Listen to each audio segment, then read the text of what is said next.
name is Clara Towson, and I'm a friend of the show. Boom. I am Francisca George, and I'm a friend of the show. Perfect. Hi, my name is Susan Leemans, and I'm a friend of the show. Boom. Yeah. My name is Zainab Sammaz, and I'm a friend of the show. Boom. Hey guys, my name is Sasha Vickery, and I'm a friend of the show. Boom. Hi, my name is Lloyd Harris, and I'm a friend of the show. Perfect. Hi, my name is Jan Faria, and I'm a friend of the show. Boom. Yes. Take one. Well done. Hi, my name is Jasmine Paolini, and I'm a friend of the show. Wow, Jasmine, you got it in one time. Ready? Play.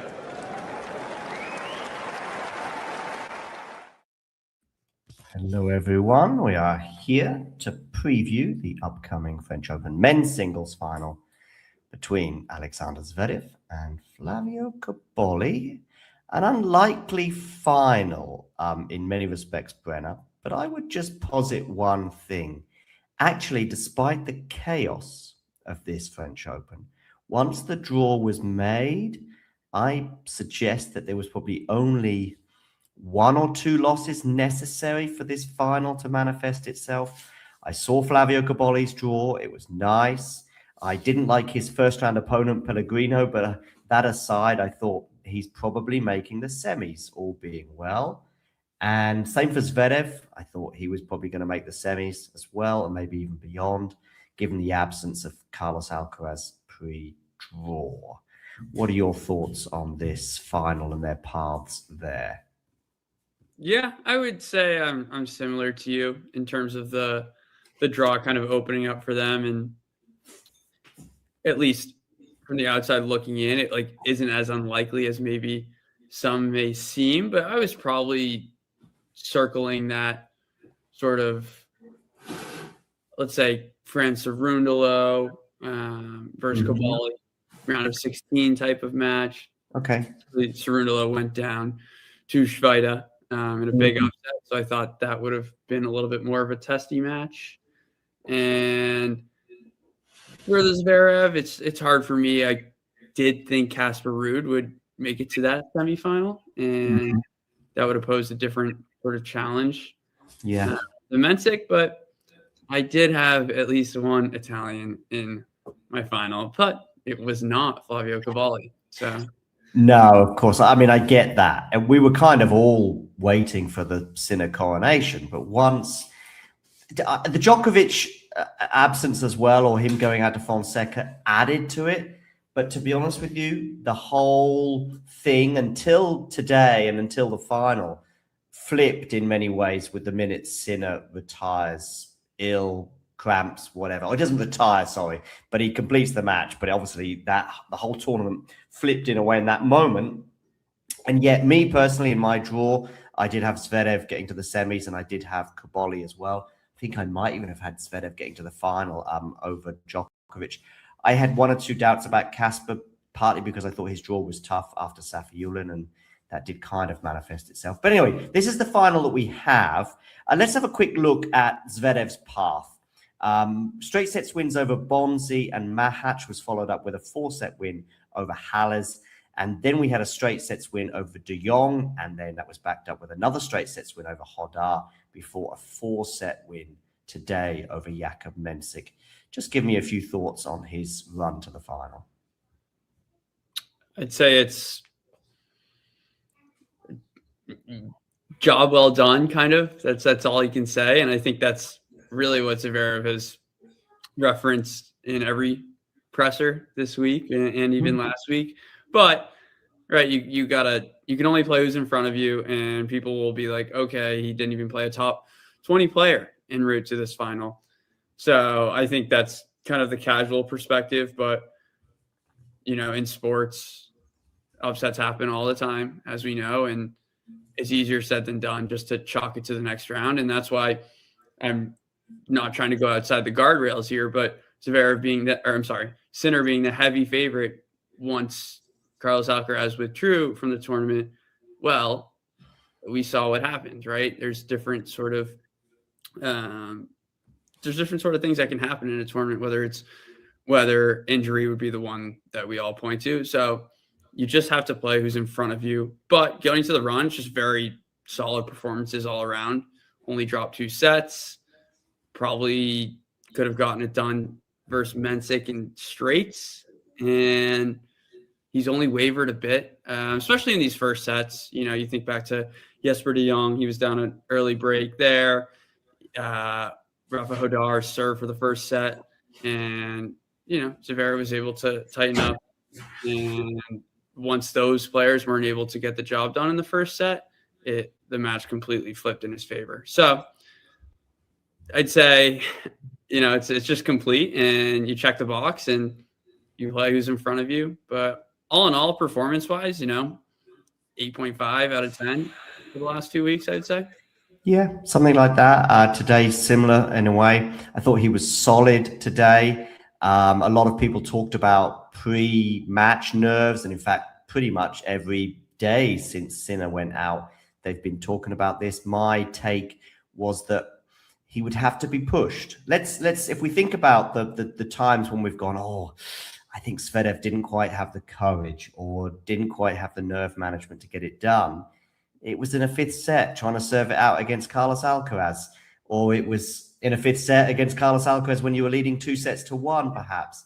You know, some of the big matches against Sinner, Australian Open final, perhaps in 2024 when he didn't maybe do himself justice, and so on and so forth. It's not.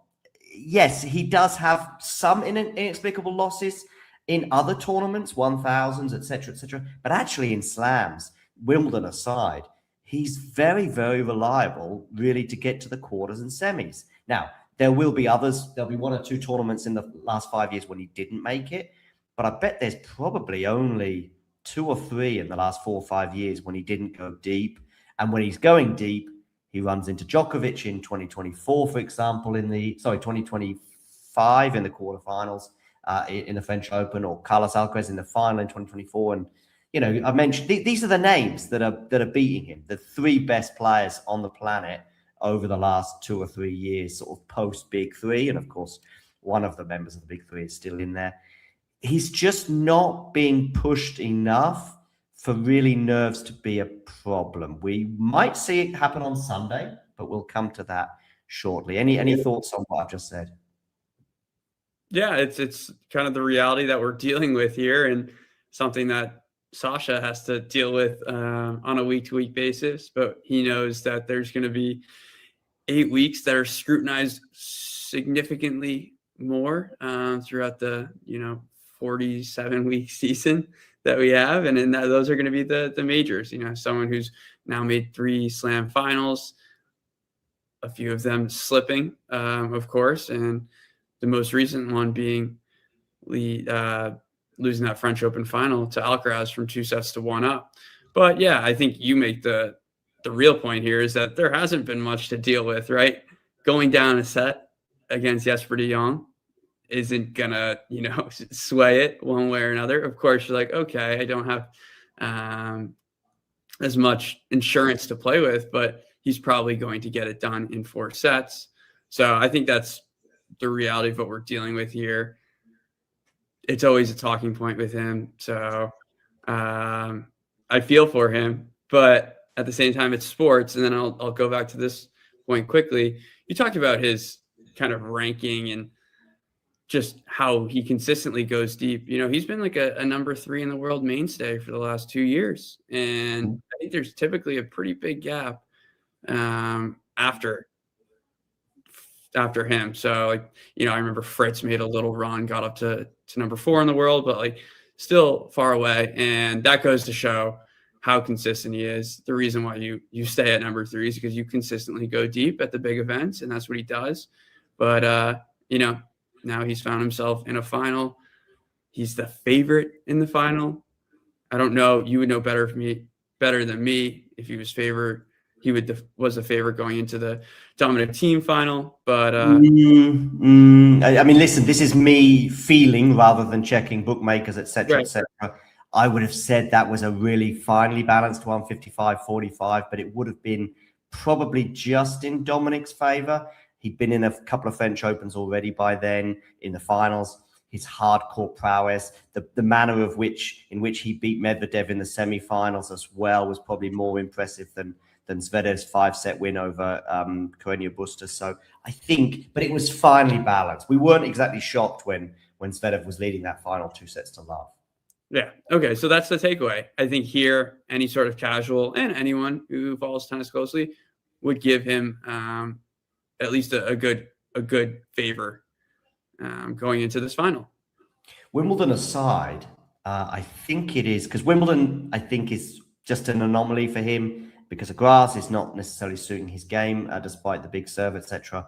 Possibly because of a lack of net play and maybe a slice. And he's not maybe quite an elite returner in the same way that Alcaraz, Sinner, and Djokovic are.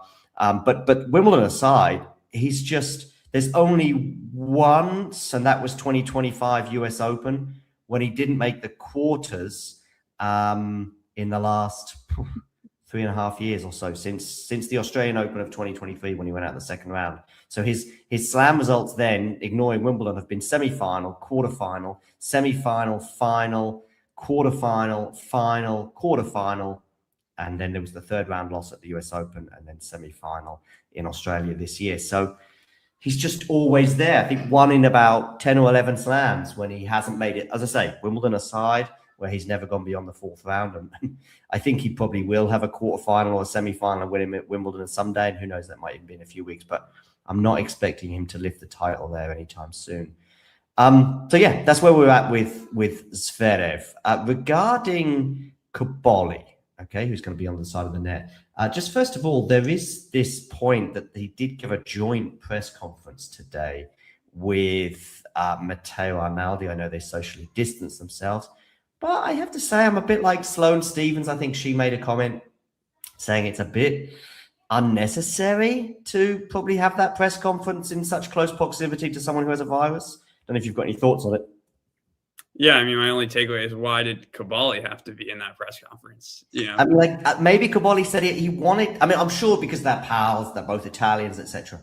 But my thought is that actually Arnaldi probably doesn't need to be on site at all. I know there's duties and stuff, but it's not like Nadal in 2022 when he pulled out of his semi-final. He was on site practicing that day to see if he could make the semi-final with Nick Kyrgios. A press conference gets called for 7 p.m. I was on site myself that year at Wimbledon, and it's like, well, this can only mean one thing, and it did mean exactly what we thought it was, and it was Nadal was going to pull out the tournament. But this is different. He's obviously super unwell, can't take to the court, and yet, I don't know. I just found that peculiar. I haven't got anything much more to add to that than I don't think it was necessary for either player to be in that room and everything else. I'm sure, 99 times out of 100, everything will be fine, but it's just a 1% unnecessary risk, I would suggest. Yeah, I would agree. Just it's probably some sort of tournament protocol, or someone wanted both of them in the camera shot. I guess, but even with the protocol, honestly, there's protocol and there's protocol. Okay, right. I get it. But if somebody just said, look, we've cancelled the press conference, guy is super sick and we don't want him, and he's also got a virus, in fact, so much so that he can't even take the court. He said he can't even, can't eat, can't do anything like this. So I'll see if I can just share an image of it on the screen, just so those of you who want to see a picture of it. Yeah, so that's it. And I don't think it was necessary. Irrespective of the protocol, any journalist griping about that, gripe as in a complaint about that, would be totally off bounds, because if there's one press conference that gets cancelled in 2.5 weeks and it just happens to be that one, that's totally fine. Yeah. No, I agree. It's not like I didn't, if he were to put out a statement, it's not like I wouldn't believe that he was ill. No, this is the biggest match of his career. And I think in Arnaldi's case in particular, might never get that close again.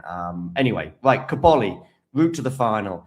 As I said, I did think, listen, in Jose Moran, I should say, he does say, look, I'm just highlighting it, but you also know that the blue touch paper might rip. Cobolli's path to the final, and he highlights the rankings and everything else. But I think if you know clay court tennis and you know Pellegrino, I think I put a tweet in response basically saying, not many tougher round ones. Them just with if you know tennis, you know that it's not just about ranking, particularly off of hard court. Hard court maybe, but on grass, you could give me Zverev as the number 3 in the world, and yet I think there's probably much bigger and more dangerous grass court opponents that are probably ranked further down the rankings. Berrettini springs to mind, Felix for sure, and a few others. But yeah, Pellegrino, honestly, and he's in good form with his run in Rome.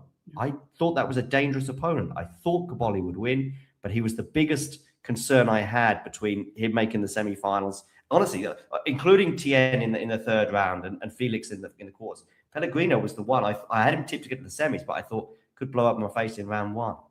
Yeah, I agree. And we were going through our power rankings before the tournament. I said, yeah, there's players that, are ranked 60, 70, 80 who are clay court specialists. And, you're going to draw them round 2 probably for some players that it's uncomfortable, especially if they've come through qualies.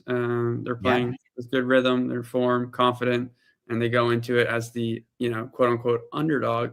Then it becomes a little bit more difficult of a match. But other than that, it's pretty much smooth sailing for Leonard Tien. I'm sorry, for Flavio Cobolli. I was looking at the match. He blew through Tien. Tien was, I'd say, a little bit physically drained after his match against Diaz Acosta, which would have been an interesting clash, Cobolli, Diaz Acosta. Schweida, I think he was almost a double break in that third set, let it slip, and then it started to get a bit mental for him, but he was able to just prevail. And then the match versus Felix, it's an odd one because Felix is up a set and a break, and the roof gets closed, so you think things are going to tilt in his direction, but it almost did the opposite because for me, it almost started a fresh match because it was that windy. It was that difficult to just play tennis in those conditions. It was probably average 3-ball rally for the first set. And so it's difficult to get rhythm. And I just think they needed time to adapt once they got into those indoor conditions and rally sort of extended. And you have to give credit to Cobolli because he saved a bunch of break points and then Felix only gave him one opportunity in that third and he took it, and another one where he got a let cord in that sometime in that fourth set break. So he took his chances, but he had to play good tennis to get there, and definitely put the pressure on Felix. So if you're thinking about a mental block, I would lean to Auger-Aliassime's direction because probably second favorite, almost, not necessarily to us. I think we both thought Cobolli would win that match, but ranking wise, experience, that was a big opportunity for Auger-Aliassime, and he kind of let us know in that press conference.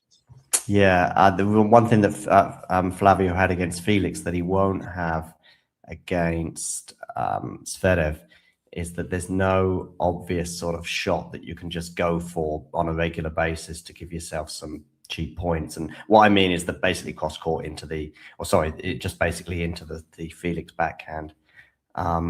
So yeah, that's what he won't have against Zverev. There is one other thing I just want to add about the roof being closed.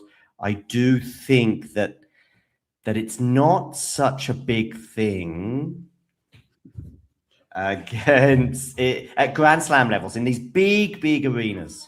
It's slightly different where you've still got some air breathing in. It's not quite the same. I mean, we all know Rafa's indoor record not being great, and then suddenly they put a roof on at Roland Garros or even in Melbourne as they did for the Berrettini semi-final. Doesn't matter because the environment is so big, and in Roland Garros' case, there's so much free air still coming through that it has an effect, but I don't think it's as dramatic as some people made out recently as they kept trying to sort of reevaluate the Osaka against Fiontek match because they saw the result at Rome this year, made comparison. Don't forget that Osaka just played unbelievably well, and ball striking is still very important, and probably more important than anything else. I saw it with other players that I don't think are going to have stellar clay court careers, but I saw it with Leonard Tien on a couple of occasions at Roland Garros this year. Hence, he got to the third round. ball striking was incredible. Eva Jovic as well in one or two of her matches, just incredible ball striking.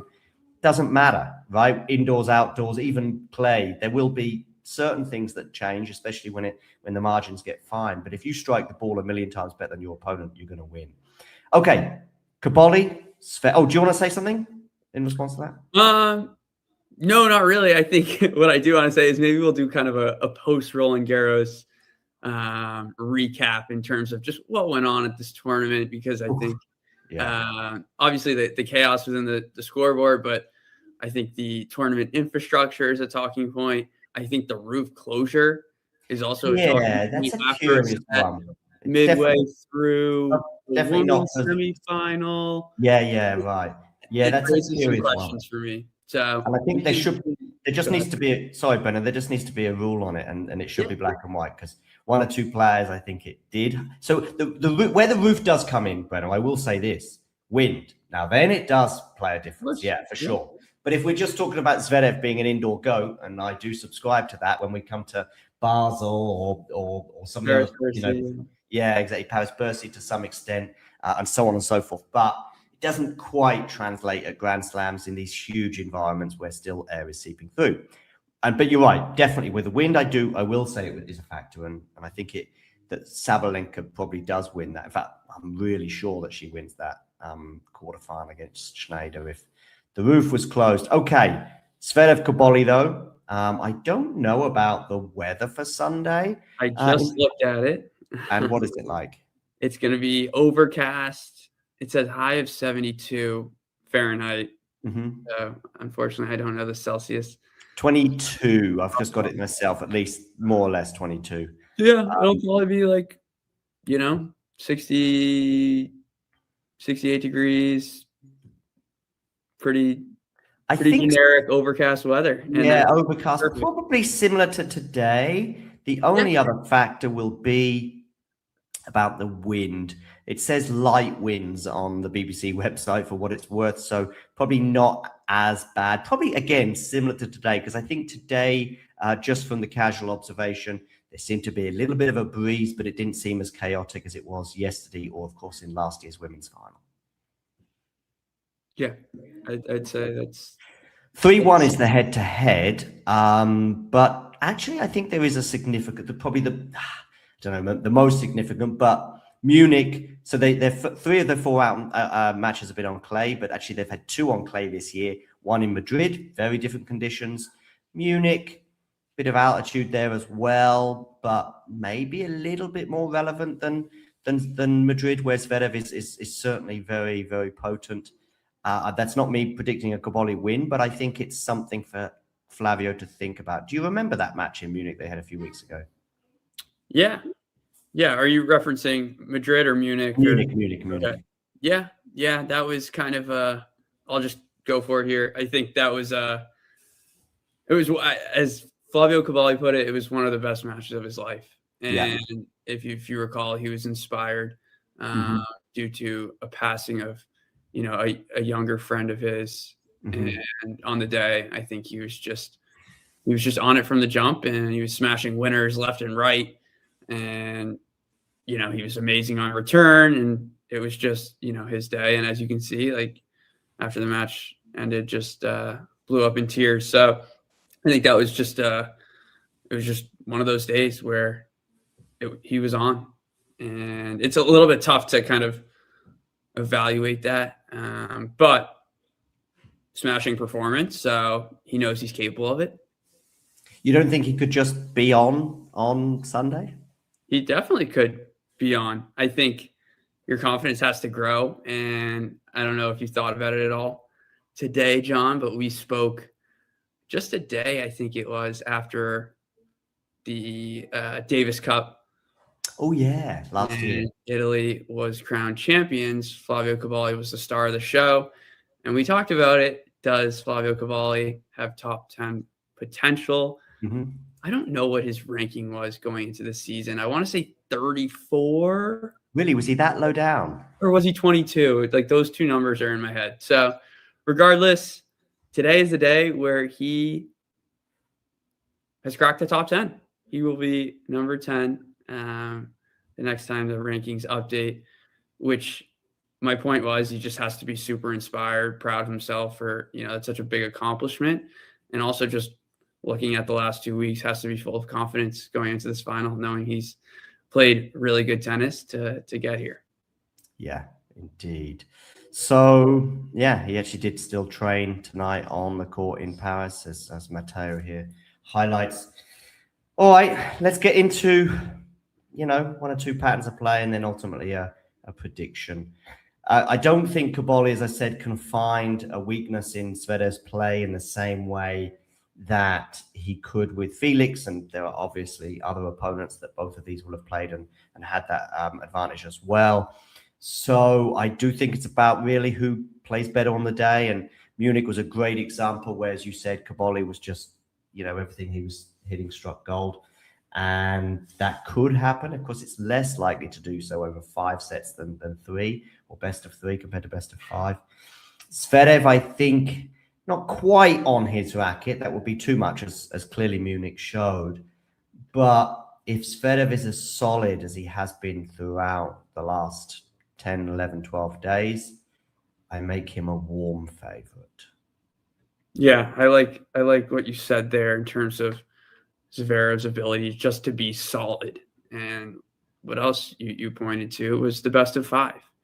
I think Cobolli's a little bit more of a purple patch player in terms of going on, small streaks, ripping, 10 winners on, 15 forehands, and then might go a little bit colder. And we've had this discussion before, and many other, pundits have talked about it. And a fellow Talking Tennis member in Vance has talked about the low floor for Cobolli. Yeah. I don't know if I'm on the same kind of wavelength, I guess you could say, because I do think Cobolli can still be, solid and perform and doesn't drop to that low. But I guess it's a talking point when you think about a best of 5 match, knowing that he can kind of shut off or miss a lot of shots and go quiet for, half an hour at a time, maybe.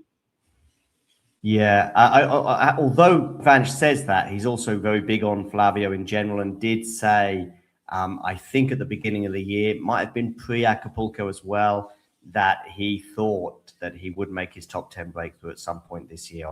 Don't think he quite probably thought that he was going to get to the final of the French. But of course, he is someone who's very capable across all 3 surfaces. That helps if you want to start breaking into the top 10 for sure. Unless you're elite, as you are in the case of Zverev, where you're just getting to the semis and the finals at most of the other tournaments on all the other surfaces. So Cobolli can also look forward to the grass court season. In fact, if this was on grass, I might be leaning Flavio, but it's on clay, and therefore I'm leaning or just beyond leaning in the form of Zverev, something like a 4-set win like he had today. Yes, he had a little wobble in the 3rd set. The first set against Mensik today, Mensik will have 1 or 2 regrets about that first set. He has break points at 15-40, 3-4, where he's in the rally as well. It's not like he got blown off the court in the next 4 points. There was certainly one of the break points. He was very much in that rally, and I think he nets. So, yeah, but the thing is, Cobolli, unlike Mensik today, has to take those chances. Yeah, I agree. And I'll close the loop on Vanch's comment, because I'm not leaving him out to dry, because in that same tweet, I think he goes, he's one of a player with the lower floor, but his ceiling is, beyond belief, right? We know his capabilities, and he's a top 10 player. But you're right. I think I'm not always so high on the first set is important. I kind of discussed it with Fergus going into the Berrettini Arnaldi match, just because of the gas tank for both of them. But I think there's, as we can see, that the track record talked about earlier, De Jong down a break, Rafa Hodar served for the first set. So I think that is, and then today, obviously, I think, as you mentioned, 2 break points there at 3-4, and the second one extended rally where Mensik really never stepped up and kind of went for it, and that ended up costing him. So I think Cobolli is more willing, and he's more courageous. But yeah, I think you make a good point. You gotta have to take those chances because Zverev's not going to give you many, and if he serves at the clip that he, normally performs at, there's not going to be too many opportunities. He is courageous, and I think that does help him get through the anxiety. But I do think there is anxiety from Flavio, which I have felt from him, including in that match against Felix. But he powered on through it, which I guess is the name of the game. Certainly, when you listen to Djokovic and Zverev talk about this, sorry, Djokovic and Nadal talk about this, they talk about, we get nervous, we get concerned, but we get through it. And that's what you've got to do. And Flavio did that against Felix, and he'll hope he can do the same on Sunday. There will be some nerves for both players. I think it'll be coming from different directions. That nerves as from Zverev will be obviously, this is the first time I've gone into this match, as someone highlighted before in that match against Dominic Thiem. He wasn't the favourite. This is the first time he's going to play a Grand Slam final, and maybe the only time in his career he plays the final as the favourite. Flavio will also be. I also don't think Zverev was the only person in the draw who has this. Oh my goodness, this might be my only time, or in the case of Berrettini, I think my last time. In the case of Arnaldi, and maybe even Flavio Cobolli, we might never see. And Flavio will be thinking this too. I think there's a very good chance we never see Flavio Cobolli in a Grand Slam final again. That's not me. He might get to 5, but you never know. Casper Ruud for sure was thinking this is the one time. I think Mensik and Fonseca, probably because their age and their possibilities slightly different, but everybody else, from the minute Sinner and Djokovic exit the tournament, is thinking this is it. And Cilic took advantage of that, and one or two other players over the years took advantage of that and picked up the odd slam here and there. But we're in that moment. It might be at least 5 years. Or when was the last time we had it was 2023, I guess, the last time we had a non Alcaraz or Sinner Grand Slam title win. So I wasn't buying just Zverev getting anxious. And one more thing on this, Zverev has walked this tightrope before, and yet it was actually at the US Open in 2020, and I looked at his results after Djokovic pulled out, and actually they're like, he's fine with being one of the favourites. He wasn't the favourite in the same way he was this time. But anyway, I digress. Zverev's winning, and you two think the same? I am thinking the same, and I'm thinking similar to you. I think 4 sets is realistic, but I do want to ask you. We'll finish with this. Yeah, sure. What sort of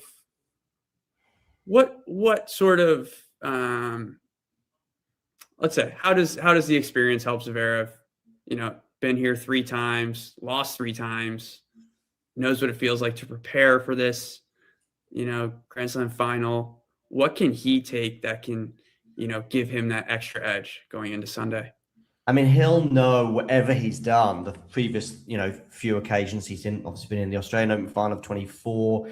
This will be his second French Open final after also 2024. And then obviously that US Open final of 2020, albeit it would have been in weird circumstances. But yeah, he'll either be following exactly the same routine. And you might say, someone might go, oh, but he lost those other ones. Sure, he's got to change routine. No. I don't think it was his routine necessarily that disrupted him on the day. There would have been a person on the other side of the net in the biggest possible way that disrupted that. So I think that will be another thing for him to take into this final. Sometimes we see a player super young and playing carefree and without nerves.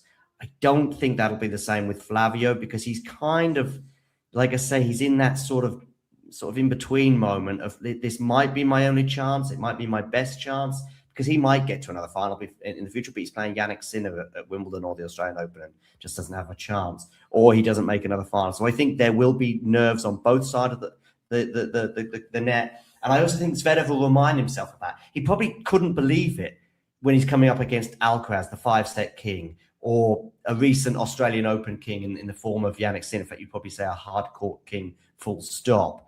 So those other finals he had, he can't go, I'm nervous, but he's nervous as hell as well, or he's pretty nervous. Yes, against Dominic Thiem, I think he could, but even then it wasn't good enough.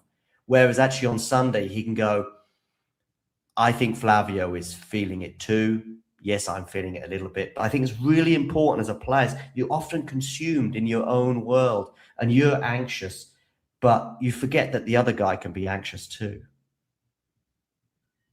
Love it. Love it. I think those are all good points. All right, cool. Thanks, Brenna, for joining me, and to everybody else. Get in the comment section below and let us know if you disagree or agree, etc., etc. But fingers crossed we get a good final, because there is a chance that this last 2 or 3 days just takes the wind out of it a little bit. And I'm talking about on the men's side rather than the women's side in particular, that with the Arnaldi withdrawal today and the comfort with which Zverev has had a couple of wins as well, just, we remember that French Open final a year ago for a lot of reasons and don't remember anything else that happened in the tournament. I think we'll still, nerds like you and I will remember this tournament for many years to come, but I think it just give us a lovely 5-setter in the final and a few twists and turns. Thank you. Yeah. Right, Ben, a big thanks for joining me today. Thanks for having me, John. And to everybody else, if you enjoyed this video, make sure you hit that like button. Don't forget to subscribe and click that notification bell so you don't miss out on all things tennis.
My name is Clara Towson, and I'm a friend of the show. Boom. I am Francisca George, and I'm a friend of the show. Perfect. Hi, my name is Susan Leemans, and I'm a friend of the show. My name is Zverev, and I'm a friend of the show. Boom. Hey guys, my name is Sasha Vickery, and I'm a friend of the show. Boom. Hi, my name is Lloyd Harris, and I'm a friend of the show. Perfect. Hi, my name is Jaime Faria, and I'm a friend of the show. Boom. Yes. Take one. Well done. Hi, my name is Jasmine Paolini, and I'm a friend of the show. Wow, Jasmine, you got it in one time. Ready? Play.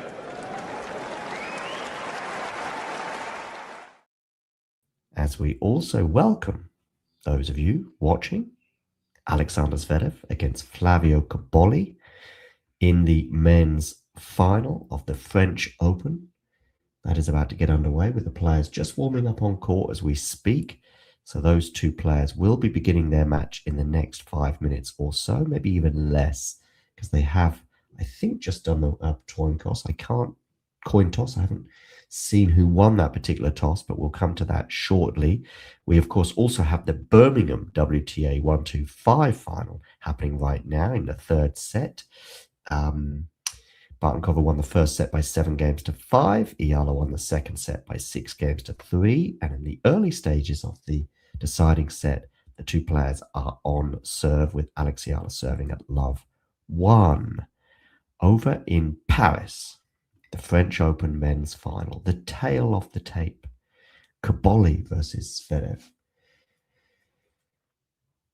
Win-loss record for Alexander Zverev is 44-10. This, of course, is his second French Open final, and I think it's his fourth Grand Slam final overall, having been in the finals in Australia in 2025 and also in the US Open of 2020. En route, Zverev has dropped just 2 sets, one to Quinton Halles and the other to Jakub Mensik in the semi-final. He did win that semi-final, though, finally 7-5, 6-2, 3-6, 6-4, I think it was, over Mensik.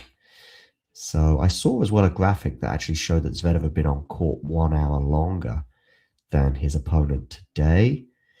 I think, of course, that is largely due to the fact that Cobolli had a walkover in his semi-final against Matteo Arnaldi. We see Alexander Zverev's father in the crowd there.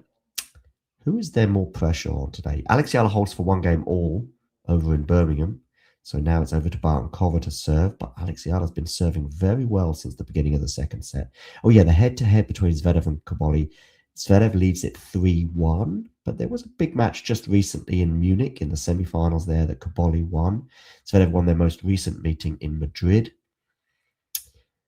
So, yes, get as well voting in our poll as to who you think is going to win.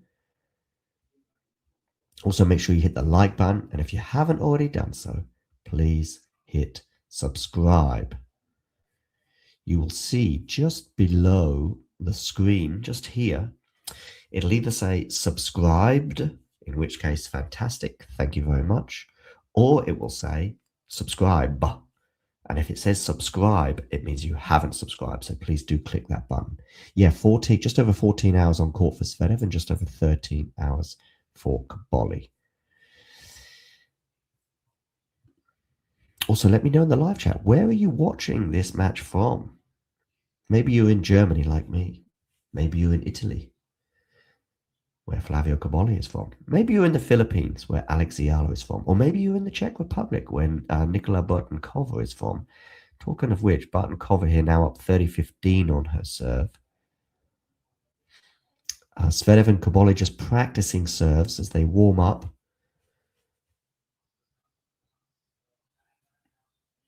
Now is the time to let me know in the live chat as to who you think is going to win this match. Just simply write the name of the player that you think is going to win in the live chat. I see Barton-Kova here on the forehand, going into the backhand of Barton-Kova. Now on the forehand of Alexiala, going up the line. It's on the forehand of Barton-Kova. Backhand from Ayala with good depth on that, but so is that good shot there from Barton-Kova. The rally continues here in Birmingham. I will switch. Oh, what a forehand winner from Barton-Kova. I will switch my attention solely to the French Open shortly, but the players have yet to get underway on Philippe Chatrier. Got someone here watching in Manila. Glenn Go 9941. If you haven't already hit subscribe, please do. Got someone here watching in Hawaii. Big Bang fan. Great to have you on board. Please do hit that like button. Meanwhile, Flavio Cobolli and Alexander Zverev are about to get underway. Armut Manoon. Mamador is going for a Zverev win. If you haven't already subscribed, Armut Manoron, can you please hit that subscribe button right now? Okay, Cobolli here to serve first at the beginning of this match in the French Open final. And he doesn't make his first serve.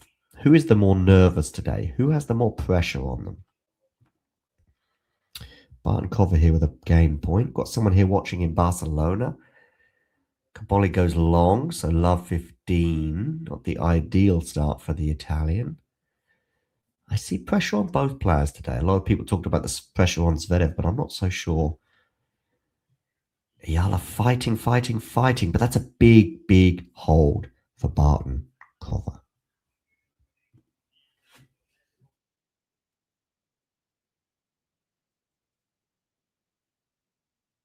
Serving at love 15. It's going to be a second serve for Zverev to look at as well. And it's a double fault from Cobolli. What a horrible start for the Italian. Love 30. Talking about who was going to be more nervous today. So far, Cobolli not making a first serve, hitting an unforced error and then a double fault. He is someone who does tend to live on his nerves, I find. And he's not made the first serve there either. I wonder if Zverev as well, who's shown signs of tension himself in big matches before, whether he can feed off the anxiety on the side of the net. But that's going to help Cobolli because Zverev has just hit his return long.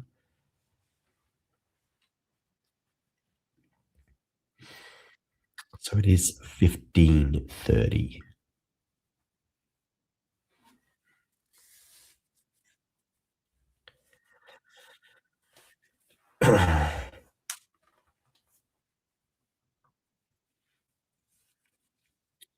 Cobolli to serve.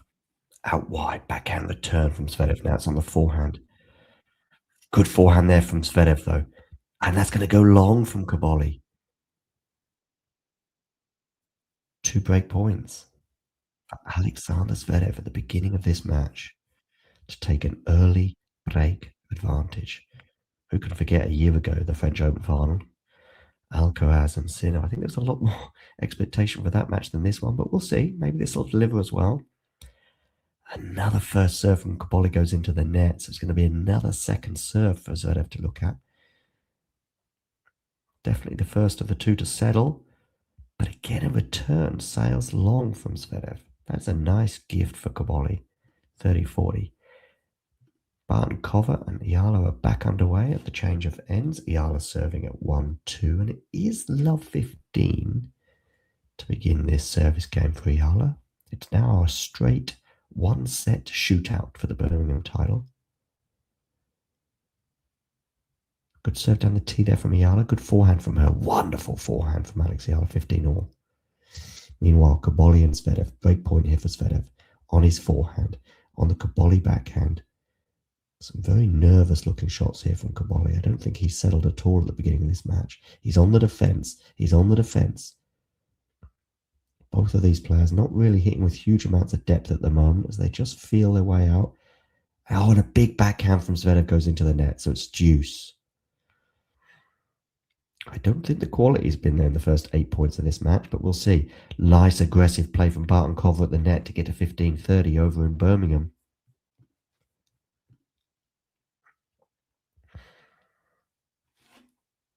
So it's deuce, Cobolli serving. In Birmingham, it's 15-30 with Iala serving.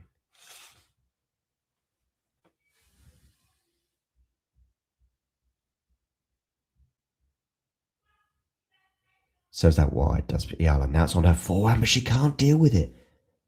It's a lob here from Zverev. I think he's gone long with that lob. Yes, he has. Game point for Zverev, for Cobolli. Meanwhile, Barton-Kova, 2 break points on the Alex Iala serve to go up 3-1 in this deciding set. Biggest point of the match so far, no doubt about it. Here we go. Biggest 2 points of the match potentially. It's going to be a second serve as well for Barton-Kova to look at. Wow.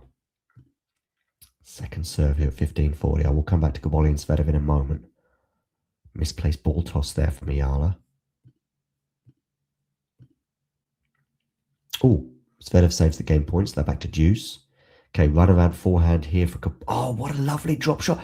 Oh, what a passing shot from Alex Iala. Wow. Alex was in all sorts of trouble there with that drop shot return from Barton-Kova. Taking a leaf out of the Daniel Medvedev book of returns there. 30-40. Iala there chased down that drop shot. I thought she was in huge trouble, but then she pulled up a pass. Forehand cross court. Need to have a sip of water after that one. Now Ayala's on the attack here. I just want to see this point out because there's a big point here. She made the forehand. She has. Deuce. Cobolli as well has another game point over in Philippe Chatrier in Paris.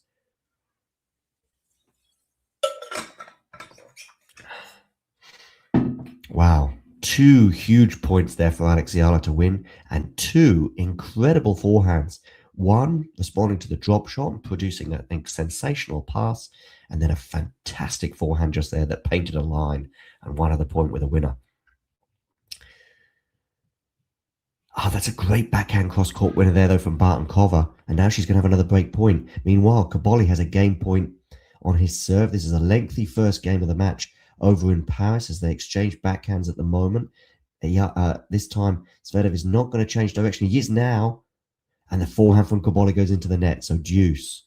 Okay, break point number 3 for Barton-Kova. It's going to be third time lucky for her. Big serve down the tee from Iala is going to save another break point. So they are back to deuce.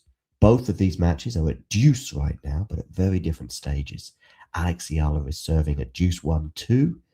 Cobolli and Zverev are at the beginning of their match, turning into a lengthy service game, and it is also deuce. Okay, forehand return there for Zverev. It's a big forehand from Cobolli, but I think he chose the wrong direction there. He's got to go the other way, surely. And I think he's missed that forehand, Cobolli. Maybe that's showing you why he was not sure about going that way. And it's going to be another break point for Zverev, his third. Meanwhile, Ayala has a game point finally for 2-all. Or miss-hit return, that's lucky. Lucky Bartenkova. Very lucky if she wins this point, given how she badly miss-hit that return. And ever since then, it put Ayala in all sorts of trouble. But the drop shot doesn't work from Bartenkova. So it is 2 games all. Well done, Alex, saving all those break points.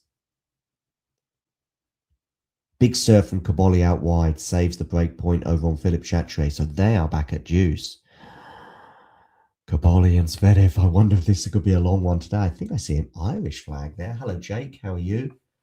I think I see an Irish flag in the crowd there.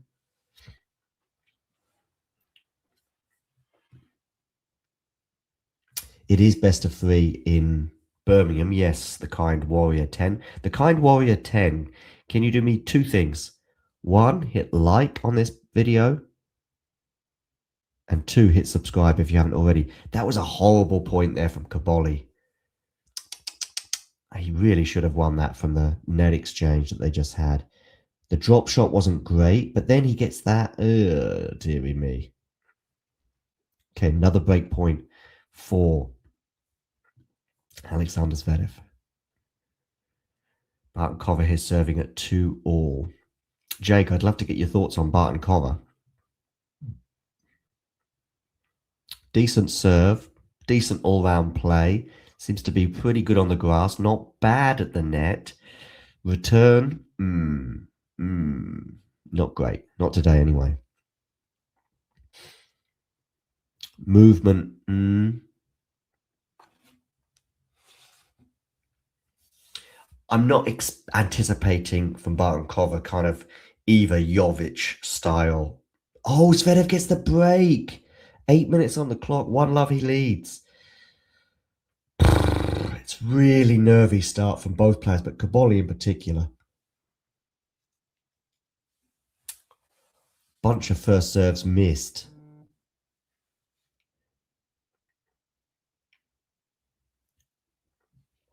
$30 here for Bartenkova. Bunch of first serves missed. Some really tentative play. Some unforced errors, completely unnecessary, and also not particularly high IQ tennis on some of those points either, but I think that is the occasion. And Zverev gets the back. I don't think Zverev is playing very well already. I know this is just one game, but I don't think Zverev is playing great either. 1-love.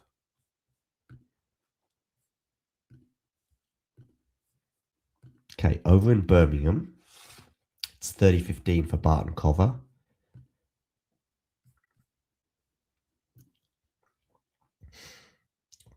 Oh, that's a lovely redrop there from Cobolli. Love 15. That's more like it from the Italian. That's what he's capable of.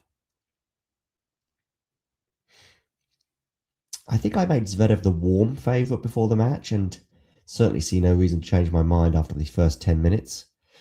Bartenkova here serving 30-15, becomes 30-all. I know I keep saying it, but now once again, biggest point of the match at 30-all here. If Ayala gets a break point, it'll become even bigger. Good serve down the tee there from Zverev. That's what he's got to get himself out of trouble from time to time. 15-all. Backhand return from Ayala. Now it's a drop shot from Bartenkova, but Ayala's going to get there. Oh, wonderful backhand winner from Alex Ayala. That's another great response to a drop shot. Wow. 30-40. And Ayala now has a break point to go up a break in this deciding set. She's just saved a bunch of break points. And now, as often is the case in tennis, she has a chance to break of her own.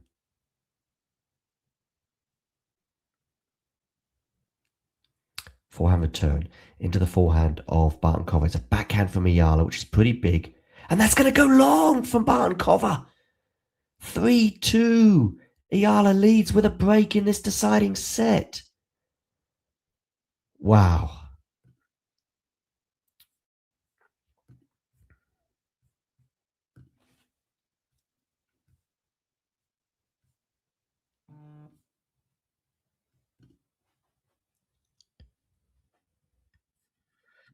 Okay, Philippe Chatrier, Zverev, 1-love, 30-15. do hope it's not a blowout today. 40-15.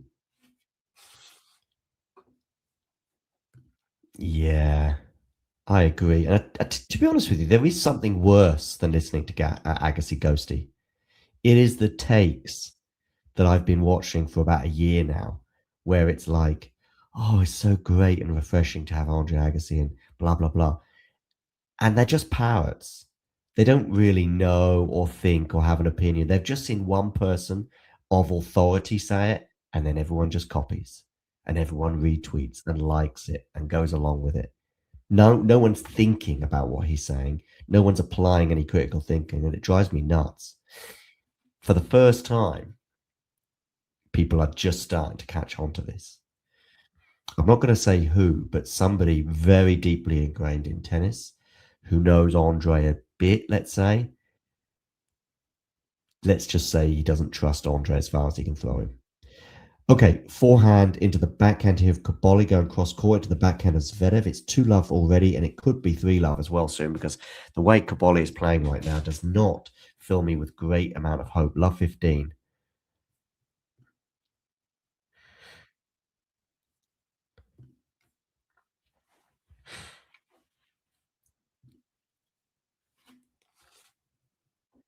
Is Iala about to break her Czech curse?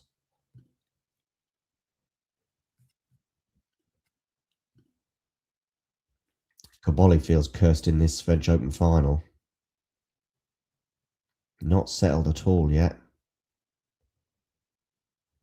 But I think Zverev has missed that forehand, has he? Yes, he has. 15-all. 15-all. Okay, over in Birmingham.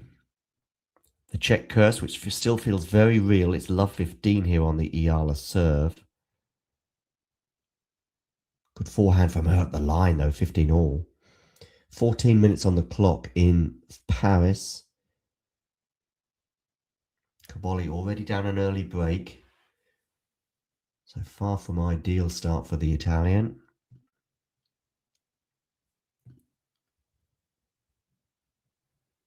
Run around forehand here for Cobolli. Goes up the line. Does he make it? I think he didn't.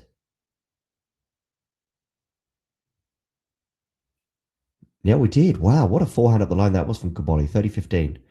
Okay, Iala here, 15-all. Now it's on her forehand. That's a good forehand there.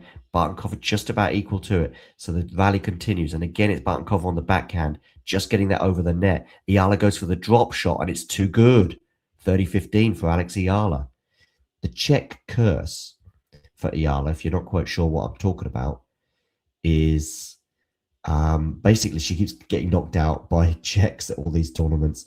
I'm looking at you, Mukovo, in Miami. I'm looking at you, Noskova in Indian Wells. I'm looking at you, Krejcikova in Wimbledon. She did beat did she beat Vondrousova last year? In Canada? No, Vondrousova beat her as well. Oh, sorry, Alex.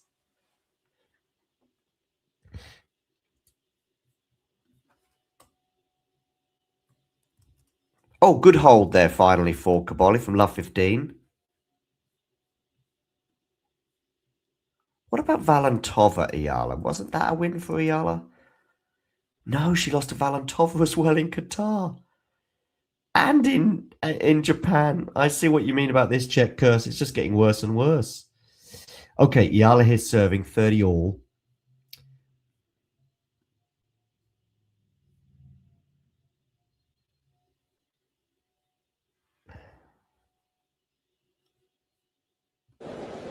Ready.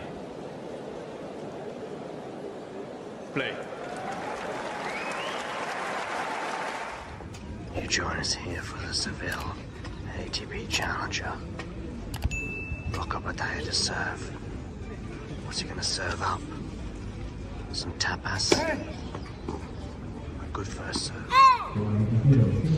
Gives him a 40-love lead. This all-Spanish affair against Caballas Baena. Not known for his big serving, but that was decent. That was not.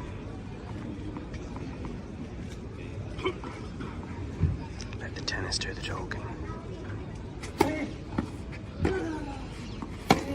One-handed backhand clips the net. Bit fortunate there. Drop shot. Oh, you cannot teach that. You cannot teach that.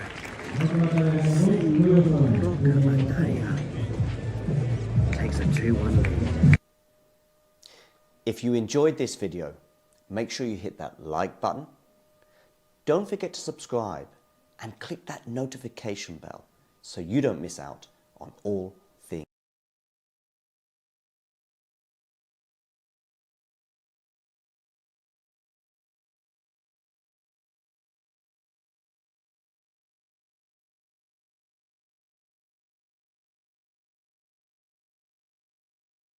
Good day to you, Jane and Ghosty in the live chat. Good to see some of our regulars joining us for the Cobolli Zverev match. Do excuse me as I get a little distracted by the goings on in Birmingham, where Iala and Barton Cover in the WTA 125 final there, but that is just approaching the crucial moments in that final.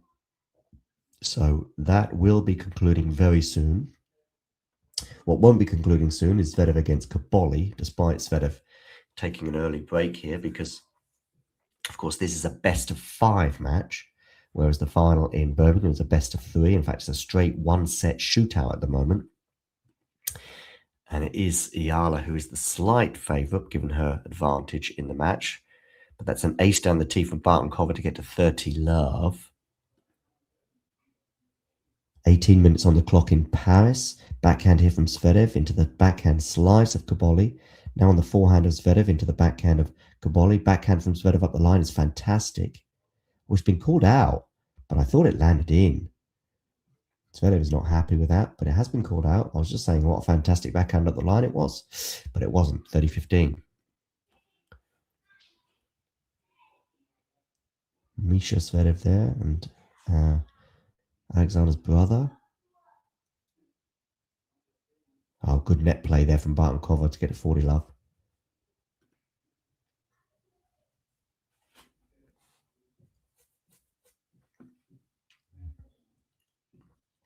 Nice slice there from Cobolli. That's on his forehand. Backhand from Zverev is really good. And that's nice put away volley for Alexander Zverev at the net to get to 40-15. Meanwhile, over in Birmingham, Barton Cover serving at 40 love. And she holds with an ace.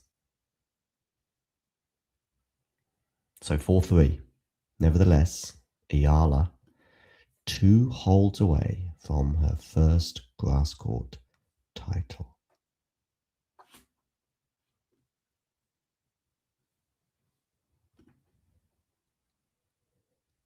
Zverev here, 40-15 on his serve. Goes to the backhand across court there. Cobolli just about defends that. Can he defend this with... Oh, what a backhand down the line from Flavio Cobolli.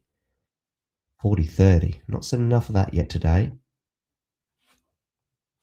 Hey, Shawnee. What was the last slam final that had no former champs in the final? The first match that springs to mind is Ons Jabeur against Marketa Vondrousova, Wimbledon 2023.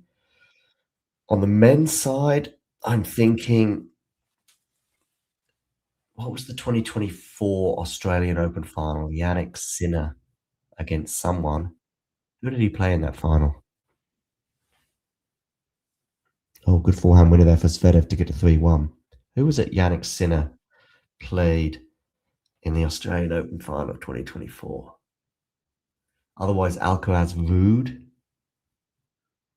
in 2022. This is on the men's side, but women's side, I'm thinking Jabeur against Vondrousova at Wimbledon. On the men's side, who did Yannick Sinner beat in that 2024? Oh, he beat Medvedev, who'd already won a slam. So yeah, I'm thinking Ruud against Alcaraz. Because in 2023, Djokovic was in all the finals, right?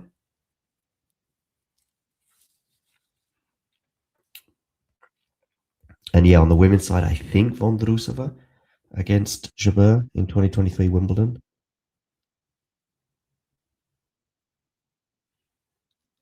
Cobolli, he missed that forehand down the line.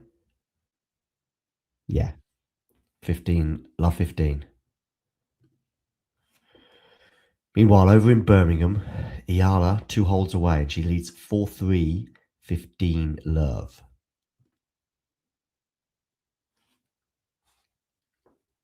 Four 3 15 love for Alex Iala. 7 points. That's all she needs. 7 points to lift the Birmingham title. Yeah, easy, right? Make that 6 points after the unreturned serve. Ah, that's nice play from Cobolli to get to 15 all. What do we think about this dual commentary today, people? If you're watching Cobolli Zverev, what are you thinking? Are you thinking, wow, John is so good? Or are you thinking, John, just stick to one match? I will be sticking to one match shortly, once the Birmingham final is done. Is that 40 love? It is 40 love for Iala. So what was it? 7 points now becomes 5 points for Iala. 1 hold and then the four more points she needs in one of the next 2 games. I say 4 points. She's obviously got to win those without conceding 4 points of her own. And Cobolli here, 15-30. Oh, great return for Barton-Kova. I think she apologized for that, so maybe it was a mishit return. But anyway, 40-15. Look at that. First serves in Cobolli, 59%. I just think he's wrought with nerves. Now, he may well settle at some point, but he's got to do it sooner rather than later.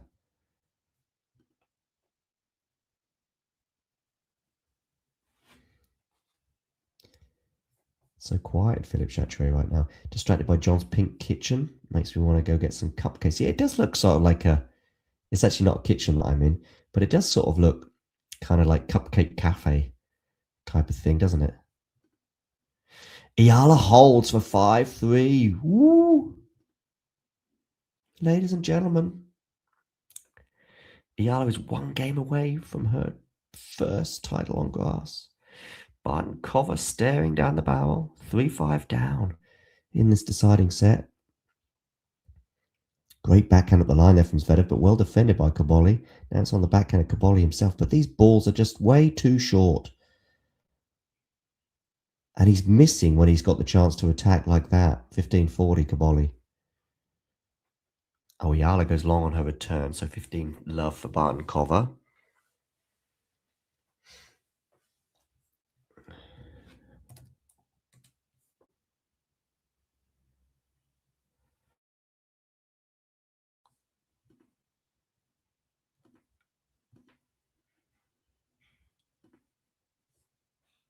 $15.40 here, Cobolli. He's in big trouble and he can't buy a first serve at the moment.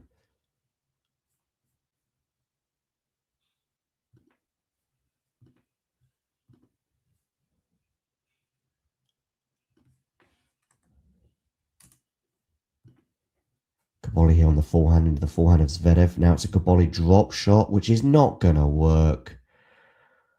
Oh, Flavio.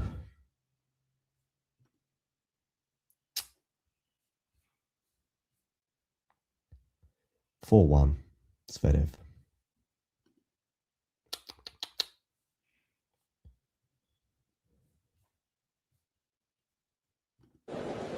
Ready. Il est resté visuellement 209 semaines. Il avait remporté son premier tournoi à Sopot en 2004. Il en a remporté 90 autres depuis, dont 21 en Grand Chelem. 2 à l'Open d'Australie, 2 à Wimbledon, 4 à l'US Open et Roland Garros, bien sûr, en 2005, 2006, 2007, 2008, 2010, 2011.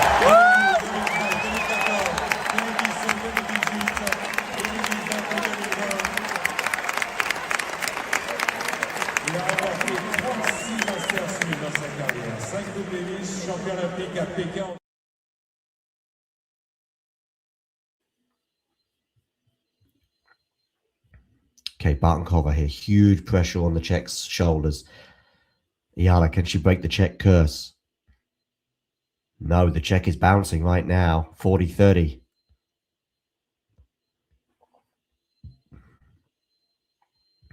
You like that Czech bouncing? Pardon, people?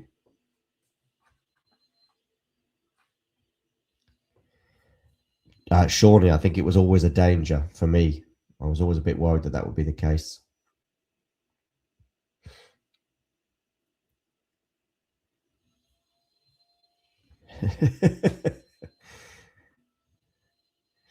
Okay, Barton-Kova here does hold.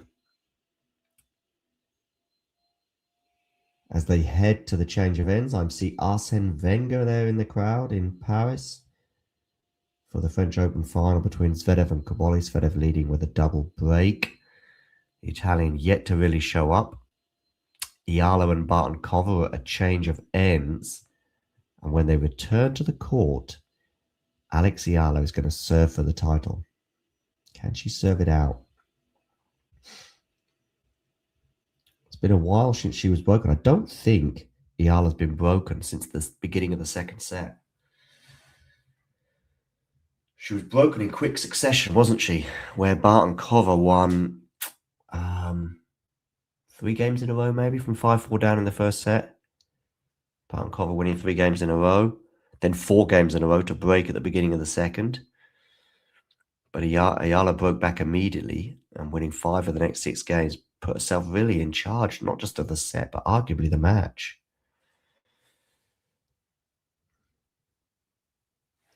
Okay, Ayala serving for the title.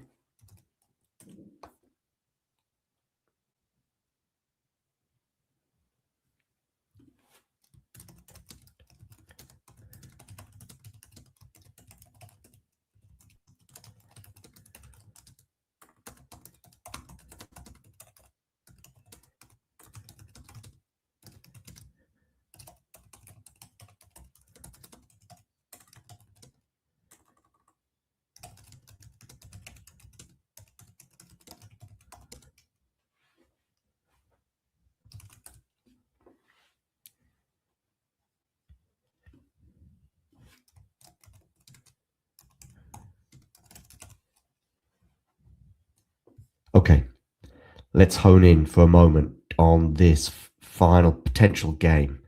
Ayala serving.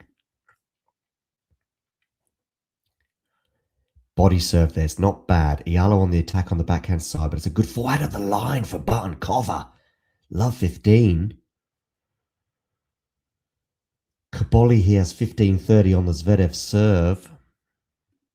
Now, big moments. We've got a big audience now for the Ayala match, so please do hit the like button. And if you haven't already done so, please hit subscribe. Love 15 here, though. A bit of pressure for Ayala, trying to serve this out.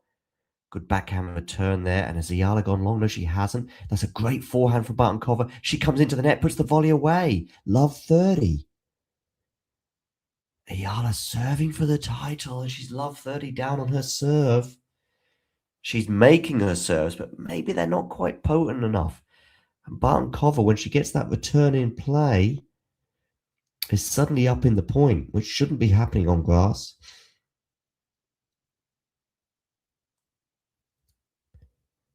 Okay, Ayala to serve. Doesn't make the first serve. Clips the net and lands long, so it's love 30. Second serve. Ayala very close to the title, but no cigar just yet. Oh, it's a double fault from Ayala. Wow. Love 40 now. From the beginning of the second set when she breaks back, she's not really faced too much jeopardy. There were some big breakpoint holds at the beginning of this third set, but now she's got to face 3 of them and she's trying to serve this out. And she can't buy a first serve at the moment. Second serve here for Barton-Kova, and she must be sensing the anxiety on the other side of the net. Forehand return from Barton-Kova. Forehand from Ayala. It's a tentative forehand. And it's a backhand cross-court winner for Barton-Kova. She breaks back. It's 5-all. All to play for right now as the Czech curse appears to return. Oh dear.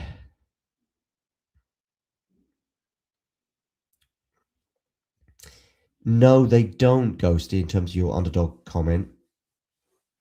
But I do think that the numbers have been pretty good in Roland Garros. But yeah, I certainly think, of course, an Alcaraz Sinner final gets a lot more numbers and bums on seats and attention than Zverev Cobolli. But before that, yeah, I see what you mean.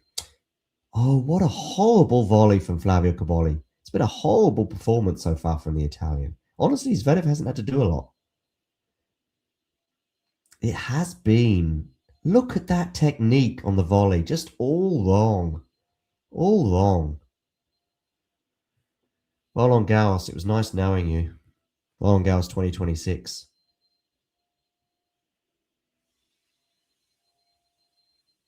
You made the cake great, but the icing wasn't quite there on the top of the cake at the end.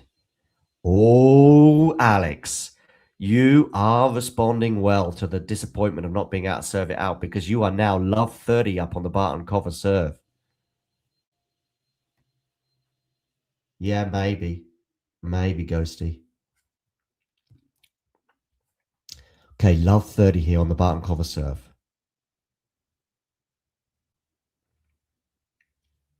I think it's also the occasion that's really got to Flavio so far. He's just not turned up at all. Inexplicable errors from him. And now Zverev gets lucky with a net cord there. Doesn't apologise for it, I don't think, either. Double fault from Barton cover. And we're at love 40 on the Czech serve. She is anything but bouncing right now. And Alex is about to cash it. Love 40. 3 break points here for Alex Ayala to once again put herself in a position to serve for the match. And the title. In central England. Love 40. You can cut the tension with a cricket stump. Forehand return from Alex is a bit short and it's punished there by Barton cover 15-40. You also fear that if Barton cover was to somehow get out of this hold, then the pressure on Alex to serve to stay in the match will be huge. Does this decide the match? Does this decide the title?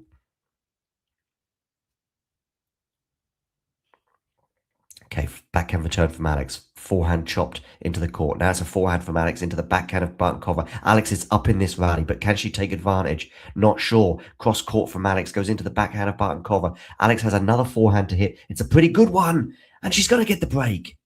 Alex Ayala breaks and will once again serve for the title when they return to the court.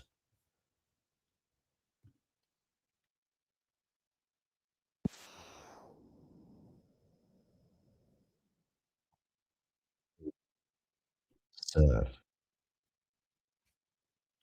Forehand here from Cobolli into the forehand of Zverev going cross court, and he's made it.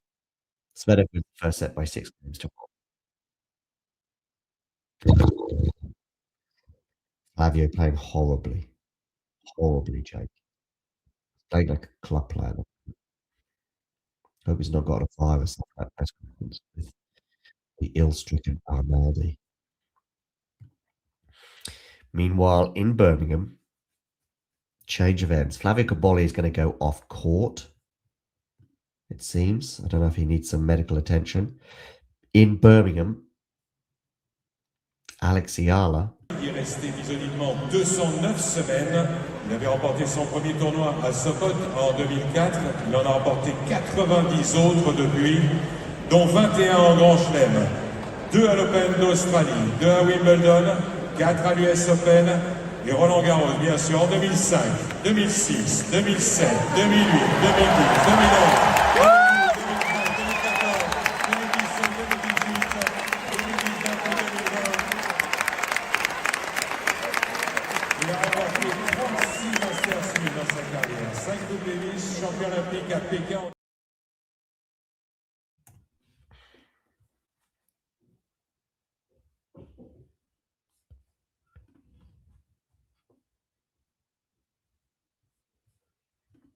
Now, Cobolli goes off court for a break. We are just going to focus entirely on the Birmingham final for the next few minutes.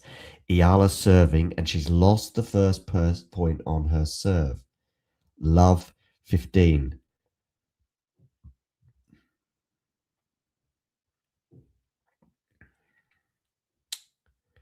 First serve down the tee, chop return. Forehand now for Alex up the line. Has she made it? Or has she missed it? She's made it. 15 all. Whew. That was close.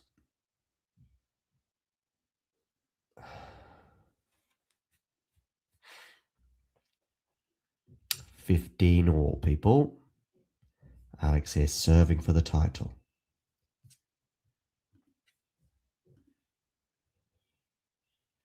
Backhand cross court into the forehand of Bartenkova. Now it's on the forehand of Ayala. Into the forehand of Bartenkova. Backhand from Ayala. Bartenkova, what are you doing there? What are you doing there, Bartenkova? That was a kind of a brain freeze. Net rush from nowhere. And it left her vulnerable in the end. And Alex took advantage with a forehand cross court pass. And now Ayala is 2 points from the title. 30-15, she leads. But can she take the title in a windy Birmingham? Here she is about to serve. Where are you going to go with this serve? Down the tee, block return, forehand now from Alex up the line. Forehand from Bartenkova, not the cleanest of forehands, but the rally continues and Alex messes up the backhand. Going cross court, 30 all. So, just signs of nerves from both players, but Alex here trying to serve this out for the second time. Maybe has a bit more pressure on her. For those of you just joining, please hit that like button. And if you haven't already done so, hit subscribe.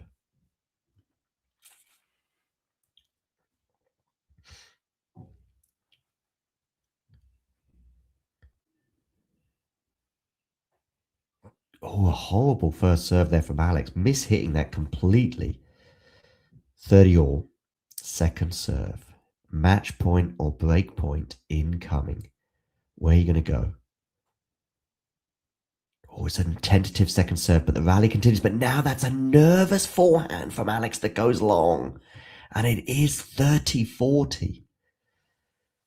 Oh, Alex trying to serve it out for a second time. She get up to 30-15 after that strange net rush from Bartenkova, and you thought, okay, she's going to get over the line, but no. Back-to-back points, and she's looking anxious once again. 30-40. Serves. Forehand return from Bartenkova. Forehand from Alex is not bad. Forehand from Bartenkova is also not bad. Cross court from Alex. Backhand there from Bartenkova is going to go long. How relieved is Alex after that backhand went long. Deuce. Oh, the tension, people. The tension. Remember, just to remind you, if you're just joining, Alex is serving for the title. It will be her first grass court title. Deuce. Serving. Backhand return is too good. You just can't get away with serves like that. Break point for Alex Ayala.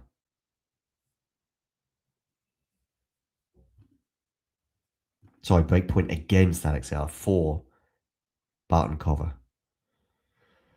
The number 5 seed.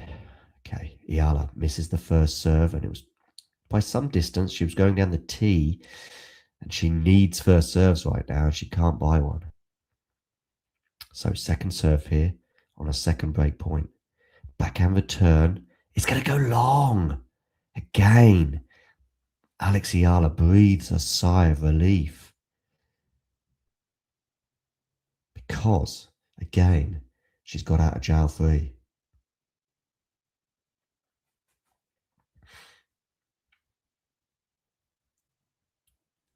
Okay, deuce here. Ayala once again 2 points away from the title. She's not had a match point yet. Will she get one now? First serves like that do not help. Missing by, again, some distance going down the tee. She's loving the tee serve at the moment because she keeps missing her marks. So a second serve here for Bartenkova to look at. The check is ready to pounce. Forehand from Ayala. And honestly, she is so tight right now.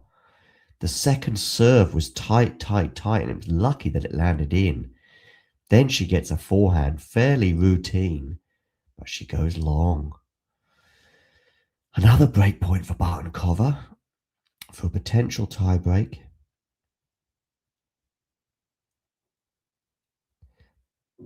But again, she messes up the backhand return. This time it goes into the net.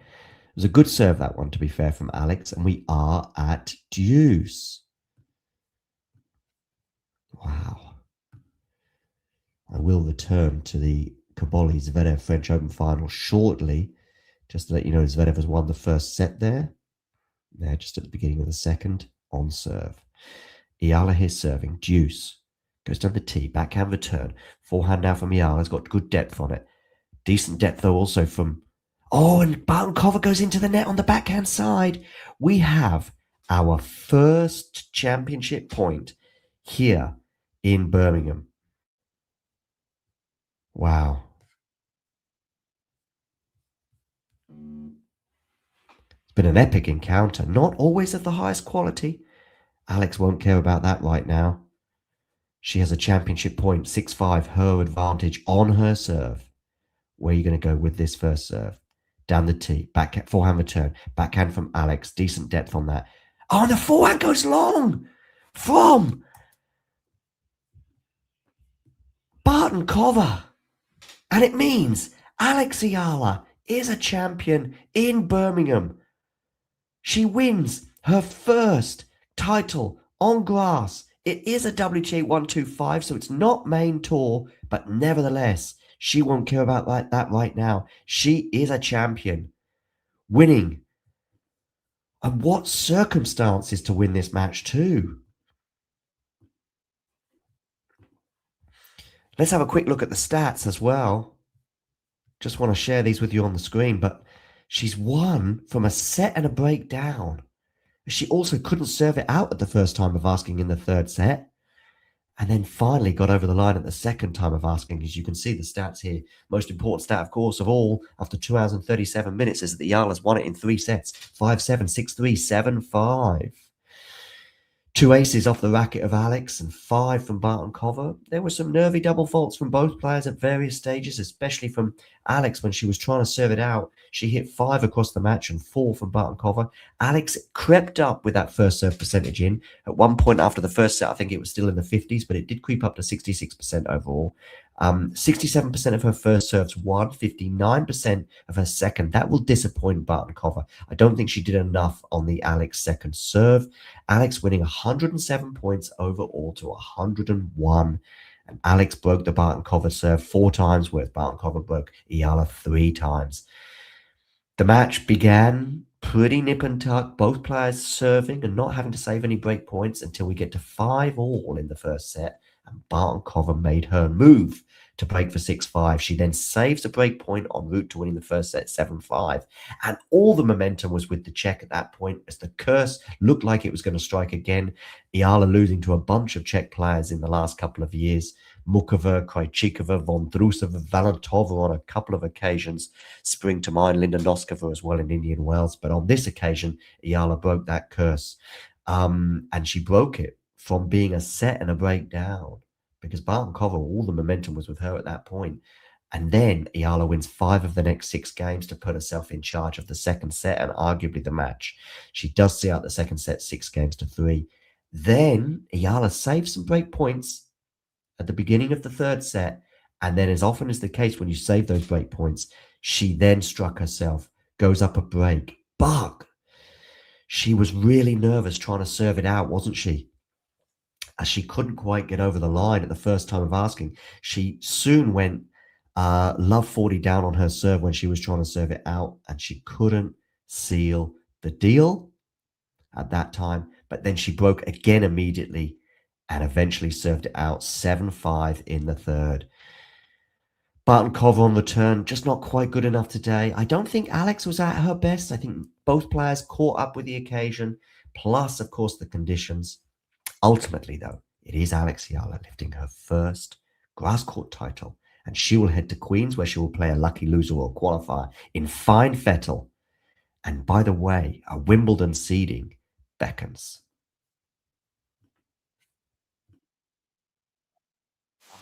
For Cobolli, 1 game all in the second.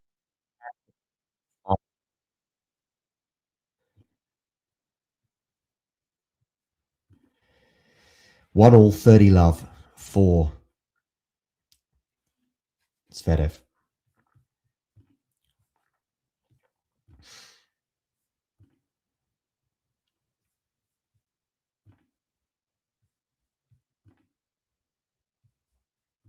Got to get the score with you up on the screen as well.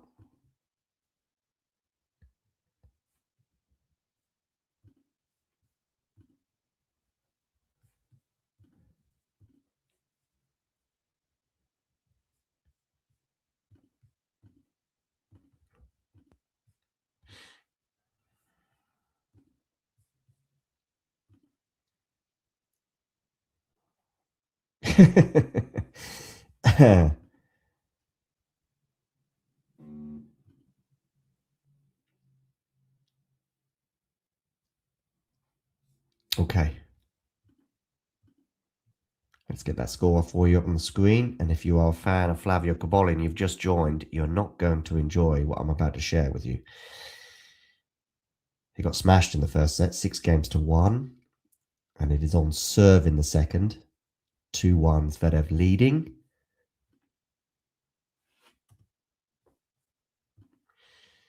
But Cobolli has yet to turn up in this final, and he's going to have to turn up pretty quickly because he's lost 8 of the first 10 games. Is de Minaur in trouble in terms of his ranking? I don't know. Let me have a look. I know he's been losing a lot recently, but I don't think... Bolter will get a wild card if she's outside the top 100. But de Minaur somehow is still in the top 6. How did he get on? Did he not play Hergen Tokentopos last year?